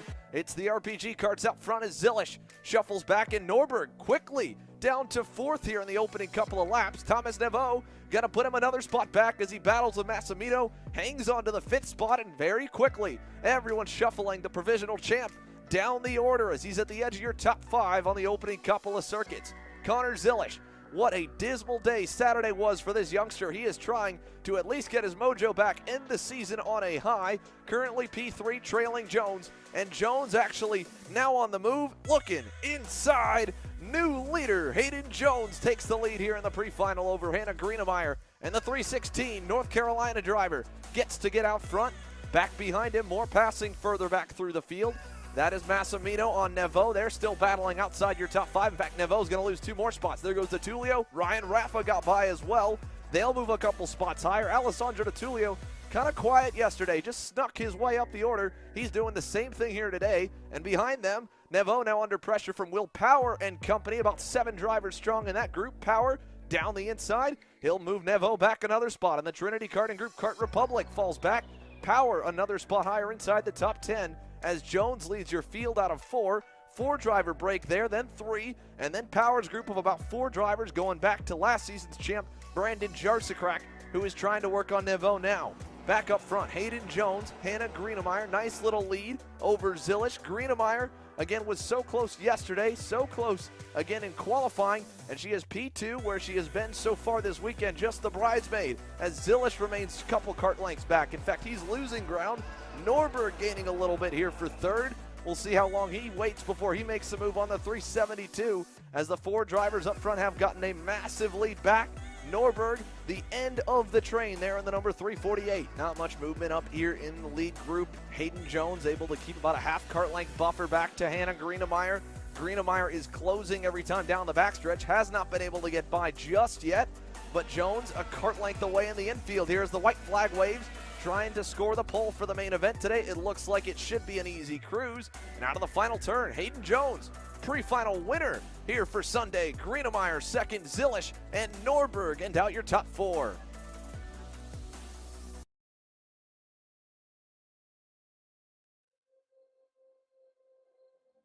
The final green flag of the 2021 U.S. Pro Kart Series is about to be waved. Hayden Jones going to get another shot at trying to score a big-time victory. He rolls off in the same spot as yesterday. I have a different person on the outside, Hannah this time. So hopefully I can get a clean start, put some good laps in again, and do it over. I am swarmed by RPG go-karts. We are going to have a great race. I'm excited. Once I get to the lead, I am going to drive on the white line and win the race. Well, after hearing Connor's plan, I need to get in front of him early in the race. Gonna give it our best shot. We're looking all right. I'm just gonna send it. Ready to get set and get racing down to turn number 1. Big jump for Hayden Jones on the inside lane. He'll jump through to the lead as they head through turn number 6. Greenemeyer to 2nd, Zilisch is 3rd, and it is a nice little breakaway to begin for the RPG Cosmics as they rocket through here on lap number 2. Quick battle already here. Ryan Norberg trying to fight his way to the front early. He mentioned yesterday he got shuffled back early on. Couple mistakes put him down in the field. He is now up into the lead. The number 348 machine, the provisional champion, trying to close out the season with a win as they battle behind him. Greenemeyer going to take away the 2nd spot, and Hannah Greenemeyer gets by Hayden Jones, and yesterday's winner drops down to 3rd. They're still tightly packed up at the front of the field. It's an RPG 1, 2, and 3 with more drivers in tow behind them, but they are locked and loaded. Norberg, Greenemeyer, Jones, your top 3. Little bit of a breakaway beginning to form behind Paulie Massimino, who has latched on there in 4th, and Hayden Jones back to the lead now in the 316 as they continue to shuffle. Here comes Greenemeyer. She'll get passed again by Norberg, who got shuffled back to 3rd. Norberg into 2nd, and as they all change positions, it makes it that much easier for the 309 RPM Tony Kart to stay close. With Alessandro Tullio a little ways back, the top 4 have about a 2nd or so cushion. Battles raging on all over the racetrack here at the edge of your top 10. Brandon Jarsakrak going to lose another spot. Thomas Neveau able to get by. Will Power is right there. He's having a much better Sunday. Looking on the 4-time US PKS champ, the reigning champ, Brandon Jarsakrak back another couple. Power is through on that one as the top 3, top 4 continue to stretch their lead out over the rest of your field. Battle still raging on further down the pack. Nevo's been shuffled. Now he's got Jack Jeffers looking, not going to get through. Welcome to the big leagues. Rookie Jack Jeffers just got the door slammed shut. Second try by will get the job done. He moves up a spot higher. Chases now the Will Power Kart number 303 ahead as the three leaders are still hooked together. Massimino at the end of the train with Norberg back to the front. Jones second, Greenemeyer third, and that gap back to DeTulio starting to open up here on the field. Hayden Jones still pushing away on his RPG teammate. Ryan Norberg has been the driver that's been coaching most of the drivers under the RPG 10 all season, and he's had to battle them with how strong the entire team has been. You can even see here on the racetrack, Massimino just at a bubble about 3 kart lengths back at the most, while these top 3 drivers are able to get all over each other's bumpers. And now Jones back to the lead once again. Massimino closer than he's been in a couple of laps. He still cannot get the job done on any of them. And Hayden Jones looking to go back-to-back. Can he get the job done? The gap is starting to open, but Ryan Norberg is in the lead. We've lost Jones. Hayden Jones is gone. It looks like a chain failure just offside the cameras, and so it's down to 3, and now it is down to 2. Greenemeyer to the inside with just a handful of laps to go. Hannah Greenemeyer scored her first career Pro National regular season victory this season. She's looking for win number 2 in 2021. A kart length and a half lead over Norberg. 2 karts back to Massimino, and they are closing in on the final stages here. It's been a great year for Greenemeyer, a great summer. She had a rib injury. It sidelined her through the end of the winter season. Couldn't even finish the championships. And now, here in Mooresville, North Carolina, it is a 3-driver breakaway. Their teammate, Brandon Tyner, just ahead of DeTulio there in 4th. Final lap underway. Greenemeyer 1 lap away from a second big-time win here this season. Norberg on the bumper. Massimino is close. Here goes Greenemeyer to the hairpin. She'll cover off the inside. Norberg has to follow. Massimino, crossover, going to put the pressure on to Norberg now into 9. Norberg blocks for second. That'll give a big lead, and Massimino muscles its way by. But Hannah Greenemeyer, by 5 car lengths, is going to score the final win of the U.S. Pro Kart Series. What a job by the Denver, Colorado native. I can't believe that my blocking actually worked. It's the first time for everything, I guess, now. And while it may only be a 3rd place result, losing the spot on the final lap, Ryan Norberg makes history again, and he becomes the first 5-time regular season Pro Division champion in the modern era. Got kind of beaten up at the start there. Just I feel like the outside's better for the start. Yeah, enjoyed that. My goal was top 10. I finished 6th, so that's awesome. It was a tough race. You know, radiator kind of broke, so I was running like 145, 150 engine temp. So yeah, it made me put a lot of work. Super hard to keep up with those guys. No, I was able to just stay there a little bit. I was just trying to wait for my shot, and I was able to get Ryan in the double rights and finish out second. So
Well, here we are. The lunch break is completed. It is time to go last chance qualifier racing action here live from Mooresville, North Carolina. You're watching Kart Chasers coverage of the United States Pro Kart Series round number 2.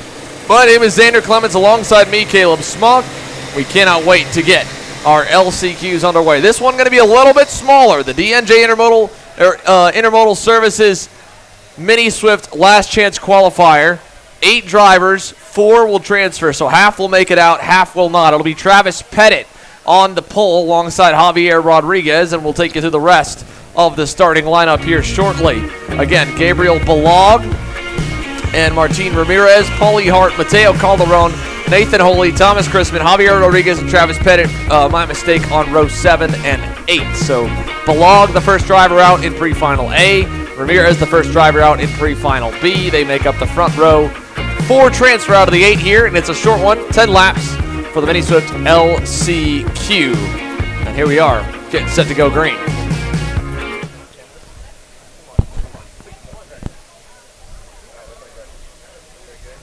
Looks like drivers are now making the way out of the final corner, heading down towards the main straightaway. Let's see if they're going to go green or send around one more time.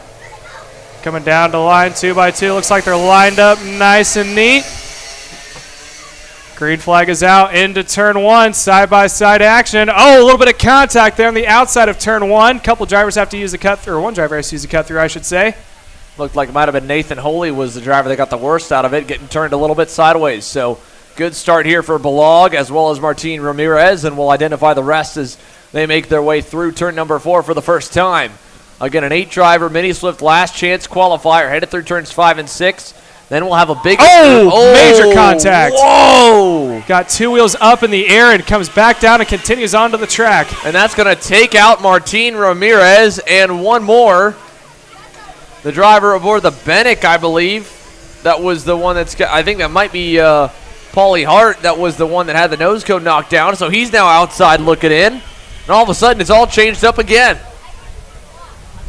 Out of the final corner, our timing's about to update, so we give you guys exact names. Down across the line, your leader is Gabriel Balog. Nathan Holy now up to P2, and it looks like Rodriguez is going to be pushing their way up into P3. Thomas Chrisman rounds out the top 4. So again, that's a big change. Travis Pettit had the bad issue where he qualified inside the top half of the field, started 14th in his pre-final and got pushed wide into the barriers on the start. So he's trying to dig forward to this group right here as they all head through the infield. Big lead for Balog, then Holy, Rodriguez, Chrisman, then Pettit, Mateo Calderon, and then Paulie Hart, who is still kind of in the mix here if he can hang on with the damaged front nose cone. But that's where the battle will be. These 3 drivers right here, 2nd, 3rd, and 4th are in. And then on the outside looking in, Travis Pettit, Mateo Calderon. One more lap in the books. We have 9 to go at the line. And it looks like 3rd. No. Not this time. Sorry about that there. Thomas Chrisman looking to the inside, ultimately did not pull the trigger. And Mateo Calderon, fastest driver on the racetrack in the Nitro Kart, trying to close on up. Pass on the inside. That was going to be Chrisman getting around Rodriguez, heading into turn number 4. And so right here, this is a good shot again of a battle on the edge. Mateo Calderon knows that he's got to get up into the top 4 to get to race later this afternoon in the final. And Chrisman's going to get shuffled wide. Now Calderon trying to get there. Here comes Travis Pettit into the mix. Over to turn number 9. More contact. Pettit's going to get by both of them. Travis Pettit now into the bubbles position. And they're side by side, outside looking in for Thomas Chrisman and Mateo Calderon. They were 3 wide there for a moment, and they settled down just a little bit. I wonder how long they're going to stay settled, making their way across the line. One more lap in the books. We're now down to 8 to go. This has been action-packed, yet somewhat chill at the same time. Still, Gabriel Balog now just turned the fastest lap on track. He is maintaining that 2.5-second advantage over the rest of the field. Hawley's still running in P2 with Rodriguez in P3. Pettit is in the last transfer in P4. Yeah, Pettit with a shot to maybe get a little bit higher up on the grid. He's also got to worry about how quick Thomas Chrisman was. That's the driver who was initially inside the top 5 off the start. And the same for Mateo Calderon, who is digging to get back to where he began, which was inside the transfer zone. Unfortunately for Paulie Hart, He's still about a second and a half back from this group. He needs more shuffling to happen to give him a shot at making it into the main. And then for Martin Ramirez, the incident on the first lap between himself and Hart is what's taken him out. Here's now, little hip check there as Travis Pettit goes by on the inside of Javier Rodriguez. And now he puts Rodriguez on the hot seat, who's got to worry about Chrisman and Moore down the backstretch here. 4 drivers together, 3rd, 4th, 5th, and 6th. Pass for 5th. Mateo Calderon trying to get by on Thomas Chrisman. He does, now with 6 to go.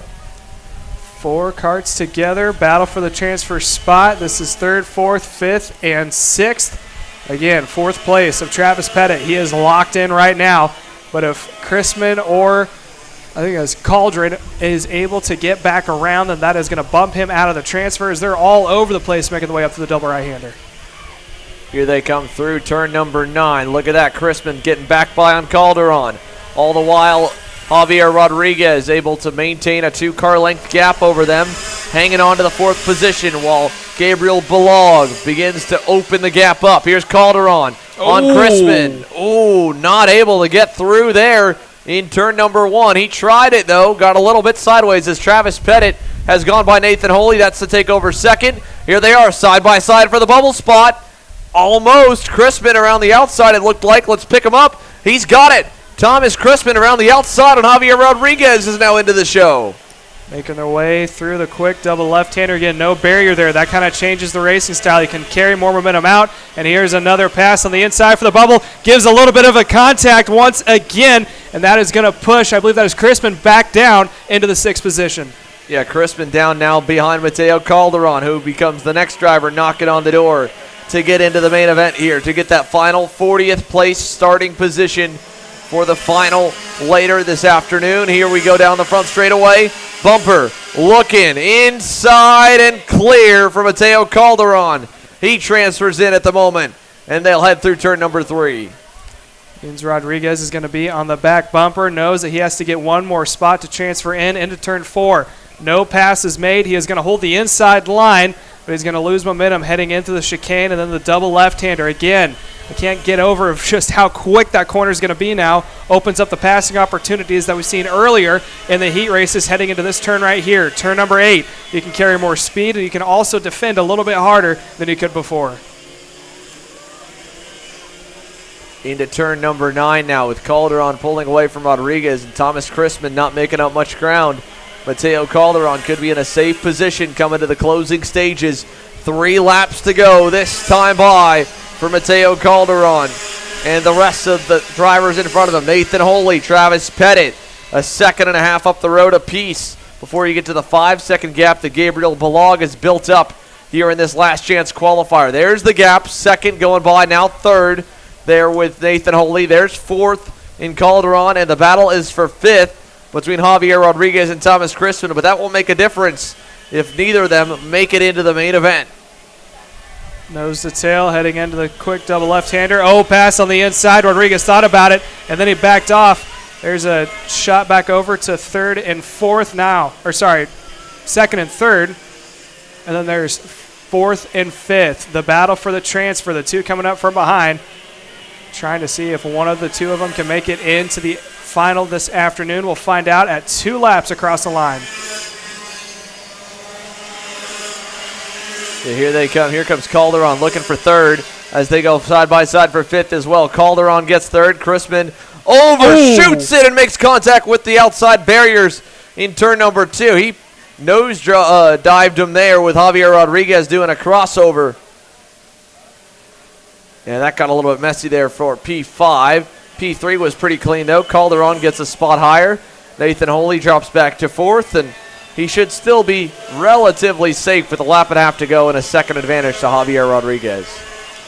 Down into turn 8 one more time. Again, the best passing zone here, but they are not close enough to make a move on each other. Making their way through the double right-hander. It's going to be the white flag. One more lap to go. Gabriel Balog has all but licked the stamp and sent it into the feature this afternoon as he is holding on to over a 4.5 second advantage to Travis Petit, who is also locked in P2. Yeah, Travis Pettit, 5 seconds back from the leader. Both of them hitting their best times of the session, even on pace, so they should have some good drives lined up to come forward in the main event. Calderon still holding 3rd over Nathan Holy. About a maybe 4 car length gap between, but both of them are in transfer positions. They are more than safe as Gabriel Balog takes his magic cart through turn number 8 for the final time.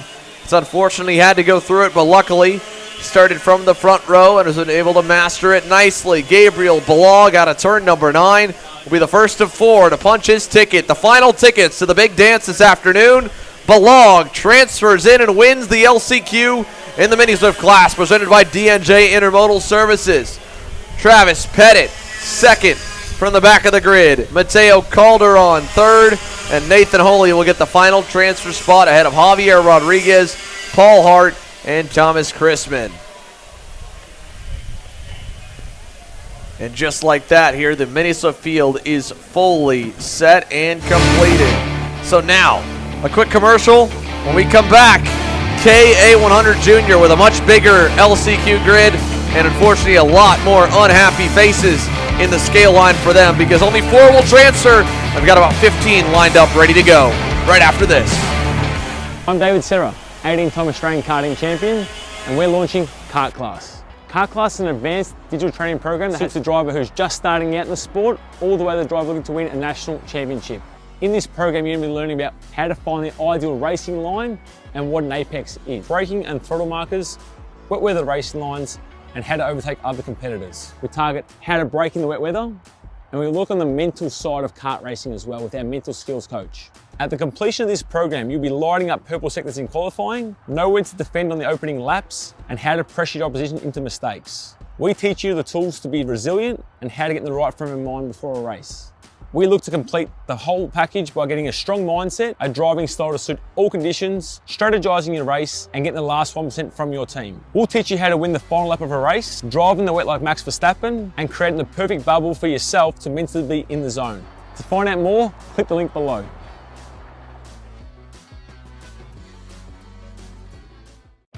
Kart Store USA is a kart parts supplier that racers and retailers can count on when they need reliable advice and service. We focus on servicing all racers with honesty and pride while maintaining customer satisfaction.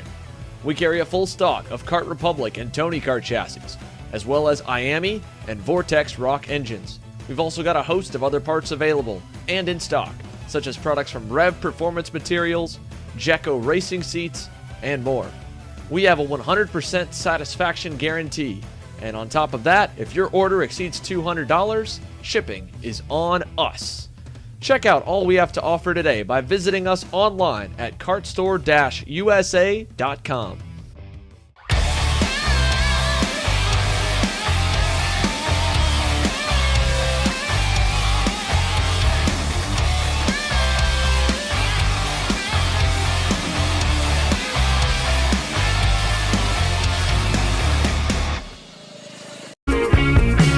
Welcome back here live from GoPro Motorplex, and you can see the grid getting filled up here with KA100 Juniors presented by Timmy Tech.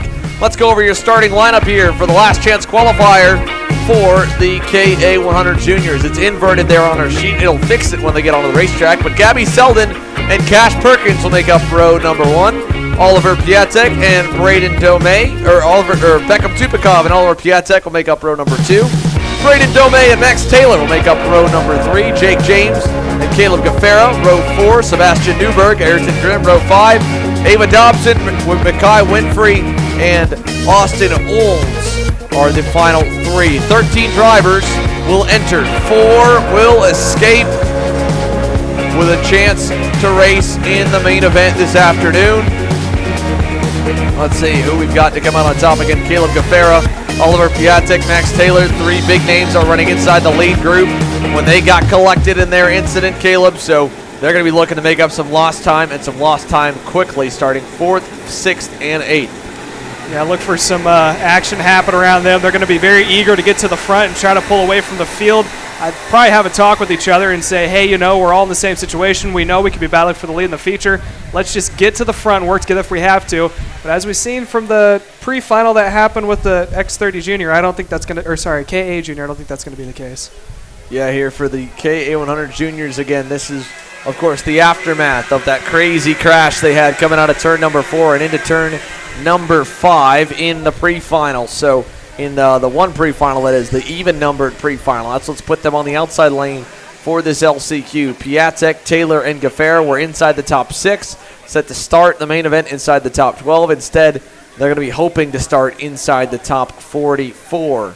As positions 41 through 44 up for grabs here in this 13-driver LCQ, where the top 4 will transfer to the big dance. 10 laps once again for the LCQs. They're on the power already, trying to go racing. Gabby Selden, Cash Perkins looking for the green flag. We're green, and Perkins to the outside will jump to the lead. Selden runs a little wide, and we got contact. Gaffera's in the grass. Caleb Gaffera way off the racetrack here, trying to get back on. He'll join all the way at the end, and wow, is his work going to be cut out for him.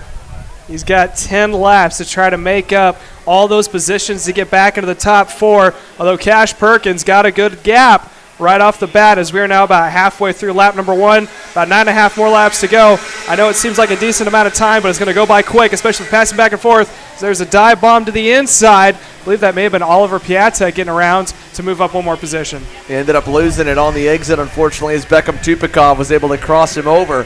Max Taylor's lined up behind him. Then it's a different group here we'll watch come around out of the final turn. Down the front straightaway, Cash Perkins the leader. Side by side for third.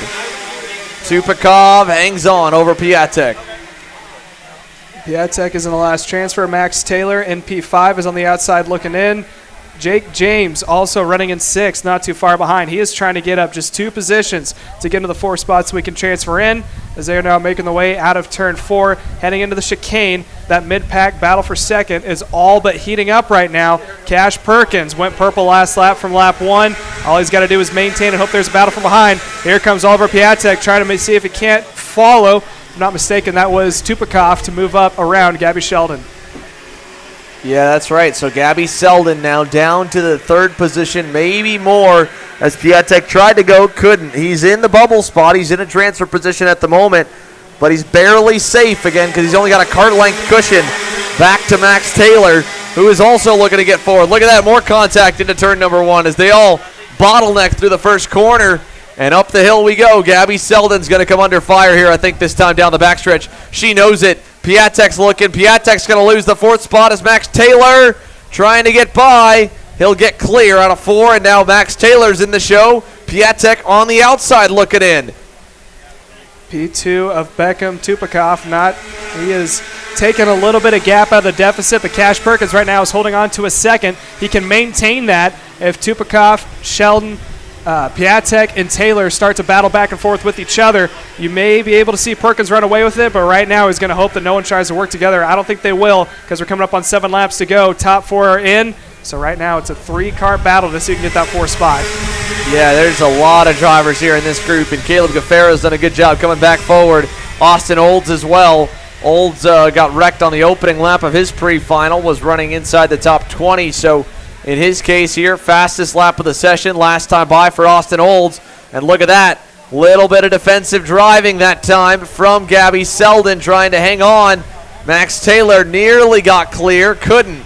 And he knows he's got to do something soon because Piatek is not just going to wait there and let the top 4 go into the show without any bit of a fight. Oh, a little bit of contact there again. I think Piatek got into the back bumper of Max Taylor as they make their way up to the double right-hander. They're still nose to tail, and now you're going to see Beckham Tupakov because of that battling. Now he is starting to put a little bit of gap between himself and the battle for the 3rd position. Here they come down the front straightaway. This time Piatek still stays tucked in line behind Taylor, hoping they can get up to the rest of the group. Cash Perkins' lead has evaporated. Half a second slower than that group last time by. Here they come into 4 as they go down into the corner here this time, and on through. Perkins with 1 cart right behind him and a frenzy coming. We'll go here at the halfway mark in just a moment to talk to one driver who may have been a bit surprised, unfortunately, find himself in a last chance qualifier, but it's not been the luckiest start to his day here. Let's send it to Jenna on the grid. She's caught up with Aiden Rudolph. Jenna? Aiden Rudolph, these LCQs are due to try to get to that top 4 spot. I mean, just make it through the first couple corners, play it by ear. It's only 10 laps, so it'll be a struggle, but I think we're fine. Does the aggressive driving scare you at all? No, not really. I'm not worried about these guys, so. That's in the right headspace. Thank you. All right, again, that's Aiden Rudolph here, who, as he mentioned, has to come from the back in the KA Sr LCQ. That's up next. That'll be over 25 go-karts in that one as they battle into turn number 5. Look at this here. Selden's gone by on Tupakov. Taylor tried to go with her. Now, Caleb Gaffera has gone up to the end of this group after getting knocked in the grass on the first lap. He is up there and closing in on the pack altogether. Look at this line of go-karts. This is the entire field in this LCQ. Tupakov the leader. Selden second. Taylor is third. Perkins is now out in the 5th spot. Piatek is in, but they're all still right together with 4 laps to go. I don't know what happened to Cash Perkins. He had a good gap, and then for some reason started slowing down. Oh, a little bobble there into turn 1. Bunches the field back up again. What I was saying about Cash Perkins, he seems like he's fallen back off the pace just a little bit, and it almost seems like he's holding up Austin Olds right there on his back bumper. Here comes Taylor. Here comes Piatek. They want the lead. They're side by side all the way through the group. Cash Perkins back in the show. Gabby Selden is now on the outside looking in. Right behind Gabby Selden is Austin Olds in the MPG Motorsports Will Power Kart. Coming from dead last on the grid, looking for 5th to the inside. Little bit of contact, and now Caleb Gaffera is going to go 3 wide. Oh! Olds is around. Austin Olds gets trapped in the middle and wheel hopped, and Austin Olds, 1 spot away from getting into the main event, is going to watch today from the sidelines. Back up front, 3 to go. There's the leaders going down into turn 1. Max Taylor still the leader. Oliver Piatek running in P2. Beckham now holding on to the 3rd position. He is on the tail end of the top 3. Now Cash Perkins, he's got breathing space because the incident that happened in turn 8, he has Caleb Gaffera behind. All he has to do is hold on to 2.5 more laps, and he can put his ticket into the show. Yeah, Gaffera here is going to need to dig deep. Caleb Gaffera would lose some massive championship points here if he's unable to even make the main event today. And he's had a valiant drive to try and get forward. Got knocked into the grass at the start of this LCQ. Was just a victim of the incident between Oliver Piatek and Keegan Kaminsky in the pre-final. And now he's got, like you said, Caleb, 2 laps to gain over a second on Cash Perkins. Can Gaffera do it? In his home race here, 7/10 the margin from P5 to P4 in the final chance to make it into the big show. Max Taylor still leads down the back straightaway over Piatek and Beckham Tupakov, who went purple last time by.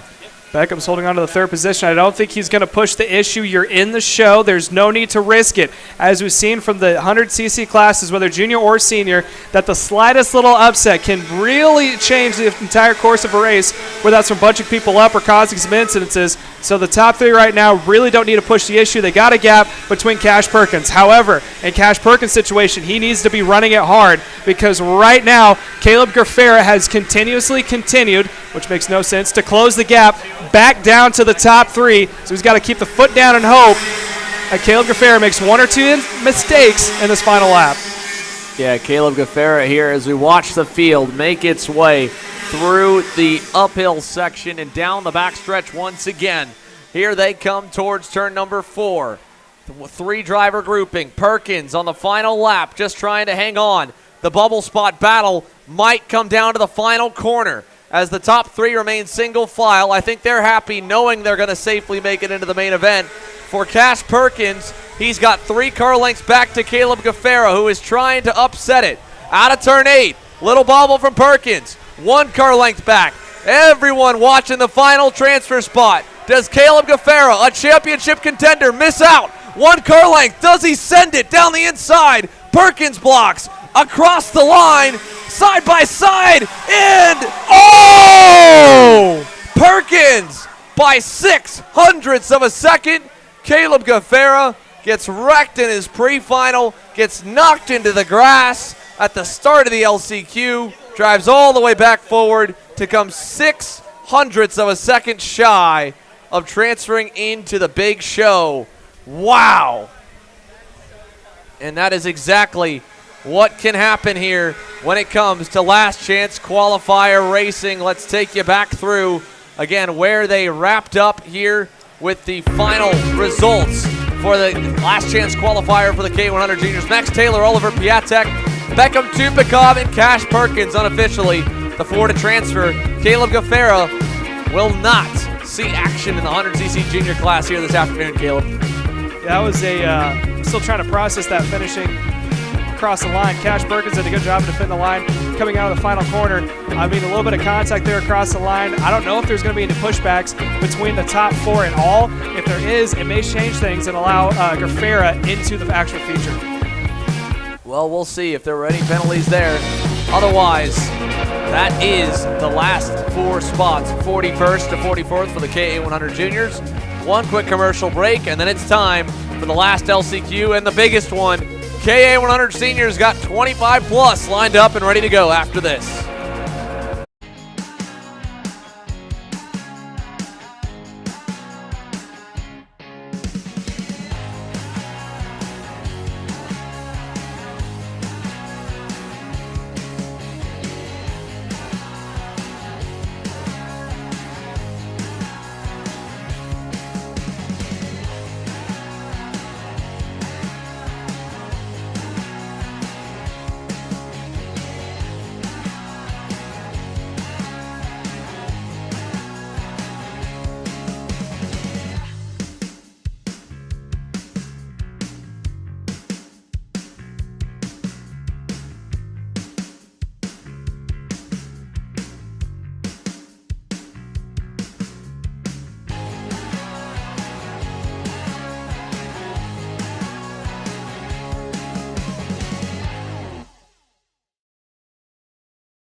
USA, a top-level performance team with unmatched hospitality, offering a full-service driver development program with year-round testing available in Miami, Florida, and the official North America racing team of Parallel Racing Chassis.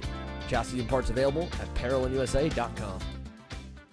If you're looking for top-grade equipment, look no further than Rev Performance Materials, engine mounts, sprockets, and arcade chains. Available online now at RevPerformanceMaterials.com and through a dealer near you. The highest quality material, built to the highest quality standards. Rev Performance Materials.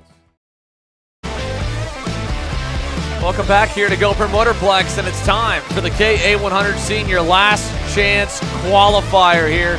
Getting set to go green for what should be a wild one. 23 drivers in total. Logan Mueller, Mason Surgener, the front row, I believe. No, Vinny Maskelis on the outside of the front row, and Alex Doncho. Then it's Ian Quinn, and we're green. Quinn from third moves up to the lead. Oh, couple drivers already off. Wow.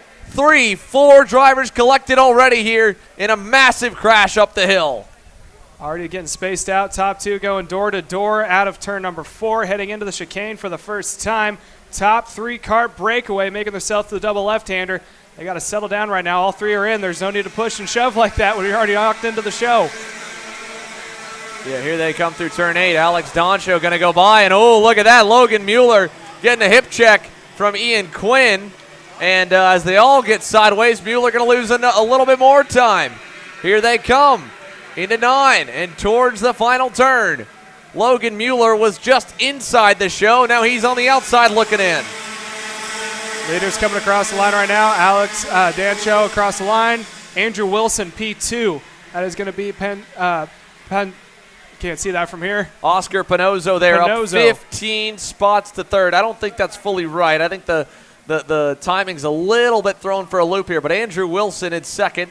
Kind of a dark horse coming into the weekend here. Has worked his way between the pair. And again, Logan Mueller's out. Oh, we got one more out here in the short chute coming up the hill. That is the 946. And that is going to be Xander Rogers, 25th here, and he's going to be done.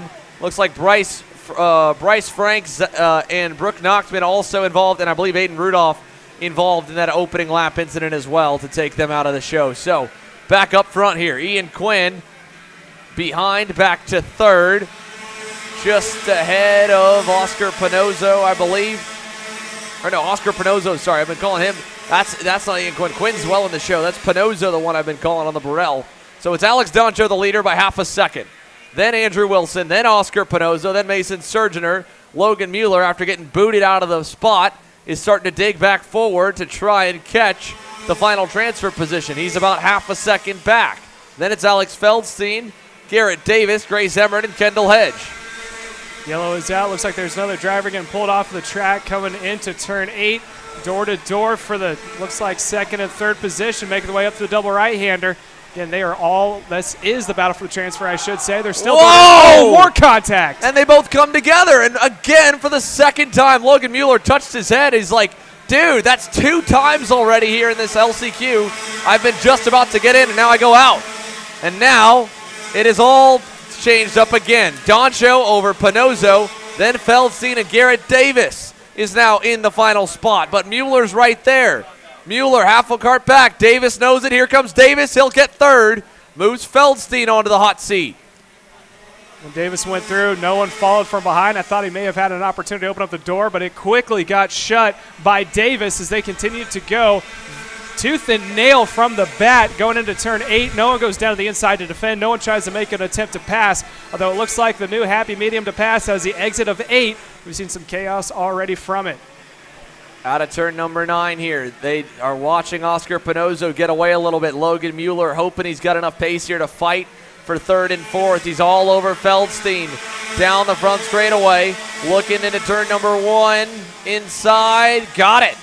Feldstein back on Davis. All the while, Grace Emmert, Kendall Hedge, Nikolay Dukov, Josh Campbell trying to come forward. Campbell started dead last. He's up 17. Here comes Mueller trying the inside on Davis. They're wheel to wheel for the transfer spot, and he gets through. Davis put his head down like, I got to get this going. He got the outside line. He does carry momentum, doesn't lose as much as I thought he would. He is still within the battle. As not all is lost. And then down to the inside, there's another pass. Looks like Hemryd tried to make another move. That was Mueller on Feldstein just ahead of Hemryd. So Logan Mueller now at a third. Garrett Davis fourth. Alex Feldstein is now outside looking in the 5th spot. And pressure coming. Kendall Hedge up to 6, trying to dig forward to get into the main event. Going to burn another lap. 5 to go at the line as they make their way down into turn 1. It looks like Alex is now put his ticket into the show. Oh, major off the road. Major contact with the outside retaining wall for Logan Mueller. And I don't know if he broke something hitting the barrier in turn number 2, but that topsy-turvy LCQ now has the Trinity Karting Group driver outside the cart on the outside of the wall in turn 3. Back to the on-track action. That now moves Feldstein up into 3rd. And it moves Garrett Davis 4th. And at the edge of that group is going to be Josh Campbell. Campbell is into the top 5. The RPM Tony Kart driver from dead last is now looking for the transfer spot. Josh Campbell is into the show. Another lap in the books, 4 to go at the line. Leader still is Alex Doncho. He is holding on to a 2-second lead. As long as he stays doing what he's doing, he has put it into the show. But now due to the incident that happened in between turns 1 and 2, Campbell is now on the bubble. Davis right there within striking distance in the 5th position. Alex Feldstein is not safe yet there in 3rd. He leads a big pack of go-karts here with the fastest driver all race long, and Josh Campbell right behind him. Here comes Campbell. Half a cart back, turn 8, looking inside for 3rd, not going to get it. He tucks back in line here. Campbell stays in tow. Rest of the field making the way through double right. No one's pulling out of line. They're all staying in the tow. You got to get a good run out of this final corner, or else the rest of the lap is kind of thrown out the window. And there's a pass on the inside. I believe that was getting around Kendall Hedge. So it had to be Mockabee moving up one more position across the line. Yeah, Hedge falling down. She's also got Mason Surgener looking to down the inside. Not able to get by. But that group there from 3rd all the way back to about 10th or 11th. And Andrew Wilson, who, again, Wilson was at one point. And it's Campbell takes over 3rd from Alex Feldstein in turn 4. So Josh Campbell able to get by Alex Feldstein at the end of the back straightaway into the bowl. Through the double left-hander coming into turn 8. Who's going to defend? Who's going to try to pass? No one dives down low, and no one tries to roll it around the high side. All still nose to tail. We are approaching 2 laps to go at the line. Alex Doncho, he's checked out. He's in. Now we're looking at the battle for third. So that means that there's 2 transfer spots from this battle we're watching going to make it into the show. Yeah, and that third might get a little bit further out of reach here. It might just be a battle for fourth. Garrett Davis tried the inside on Feldstein. Didn't work out. Now he's got Grace Hemmard looking on the inside of him. Davis. Oh, we got another one wide. Too wide. Hedge is wide as well. Going to put the toe into effect, coming out of 3, heading down into 4. No one is close enough to make a move out of 4 in that battle for the mid-pack. The battle we need to be watching is a battle for 4th. 1 just came across on your screen. That's your leader. 2nd, 3rd, 4th placement is right there. That is Alex Feldstein running in P4 by himself. I think he may have this one with 1 lap to go. He might be here. Josh Campbell is, on the other hand, catching up to Oscar Panozzo. That'll be for 2nd. Looking for the white flag this time by 1 lap to go for the race leader, Alex Doncho, who's at a nice and calm LCQ. Here comes Campbell for 2nd. It'll get him up to P42 on the grid for the main instead of P43. Picks up another one. What a drive for Josh Campbell. 24 spots gained. Dead last on the grid. Up now into the top 2. There is 2nd and 3rd, sorry, 3rd and 4th. No, that is 2nd and 3rd, making the way through the chicane. There's no battle for the final transfer spot. There's the gap at the top of the screen between Alex Feldstein and the rest of the field from behind. Closest one is Garrett Davis running in P5. Oh, big wreck here coming out of turn number 8. 2 drivers together, Nikolay Dukov and Grace Hemmard on the final lap come together at the exit of turn number 8. Meanwhile, out of the final corner onto the front straightaway, Doncho wins the LCQ. Campbell with one heck of a drive to come from the back and through.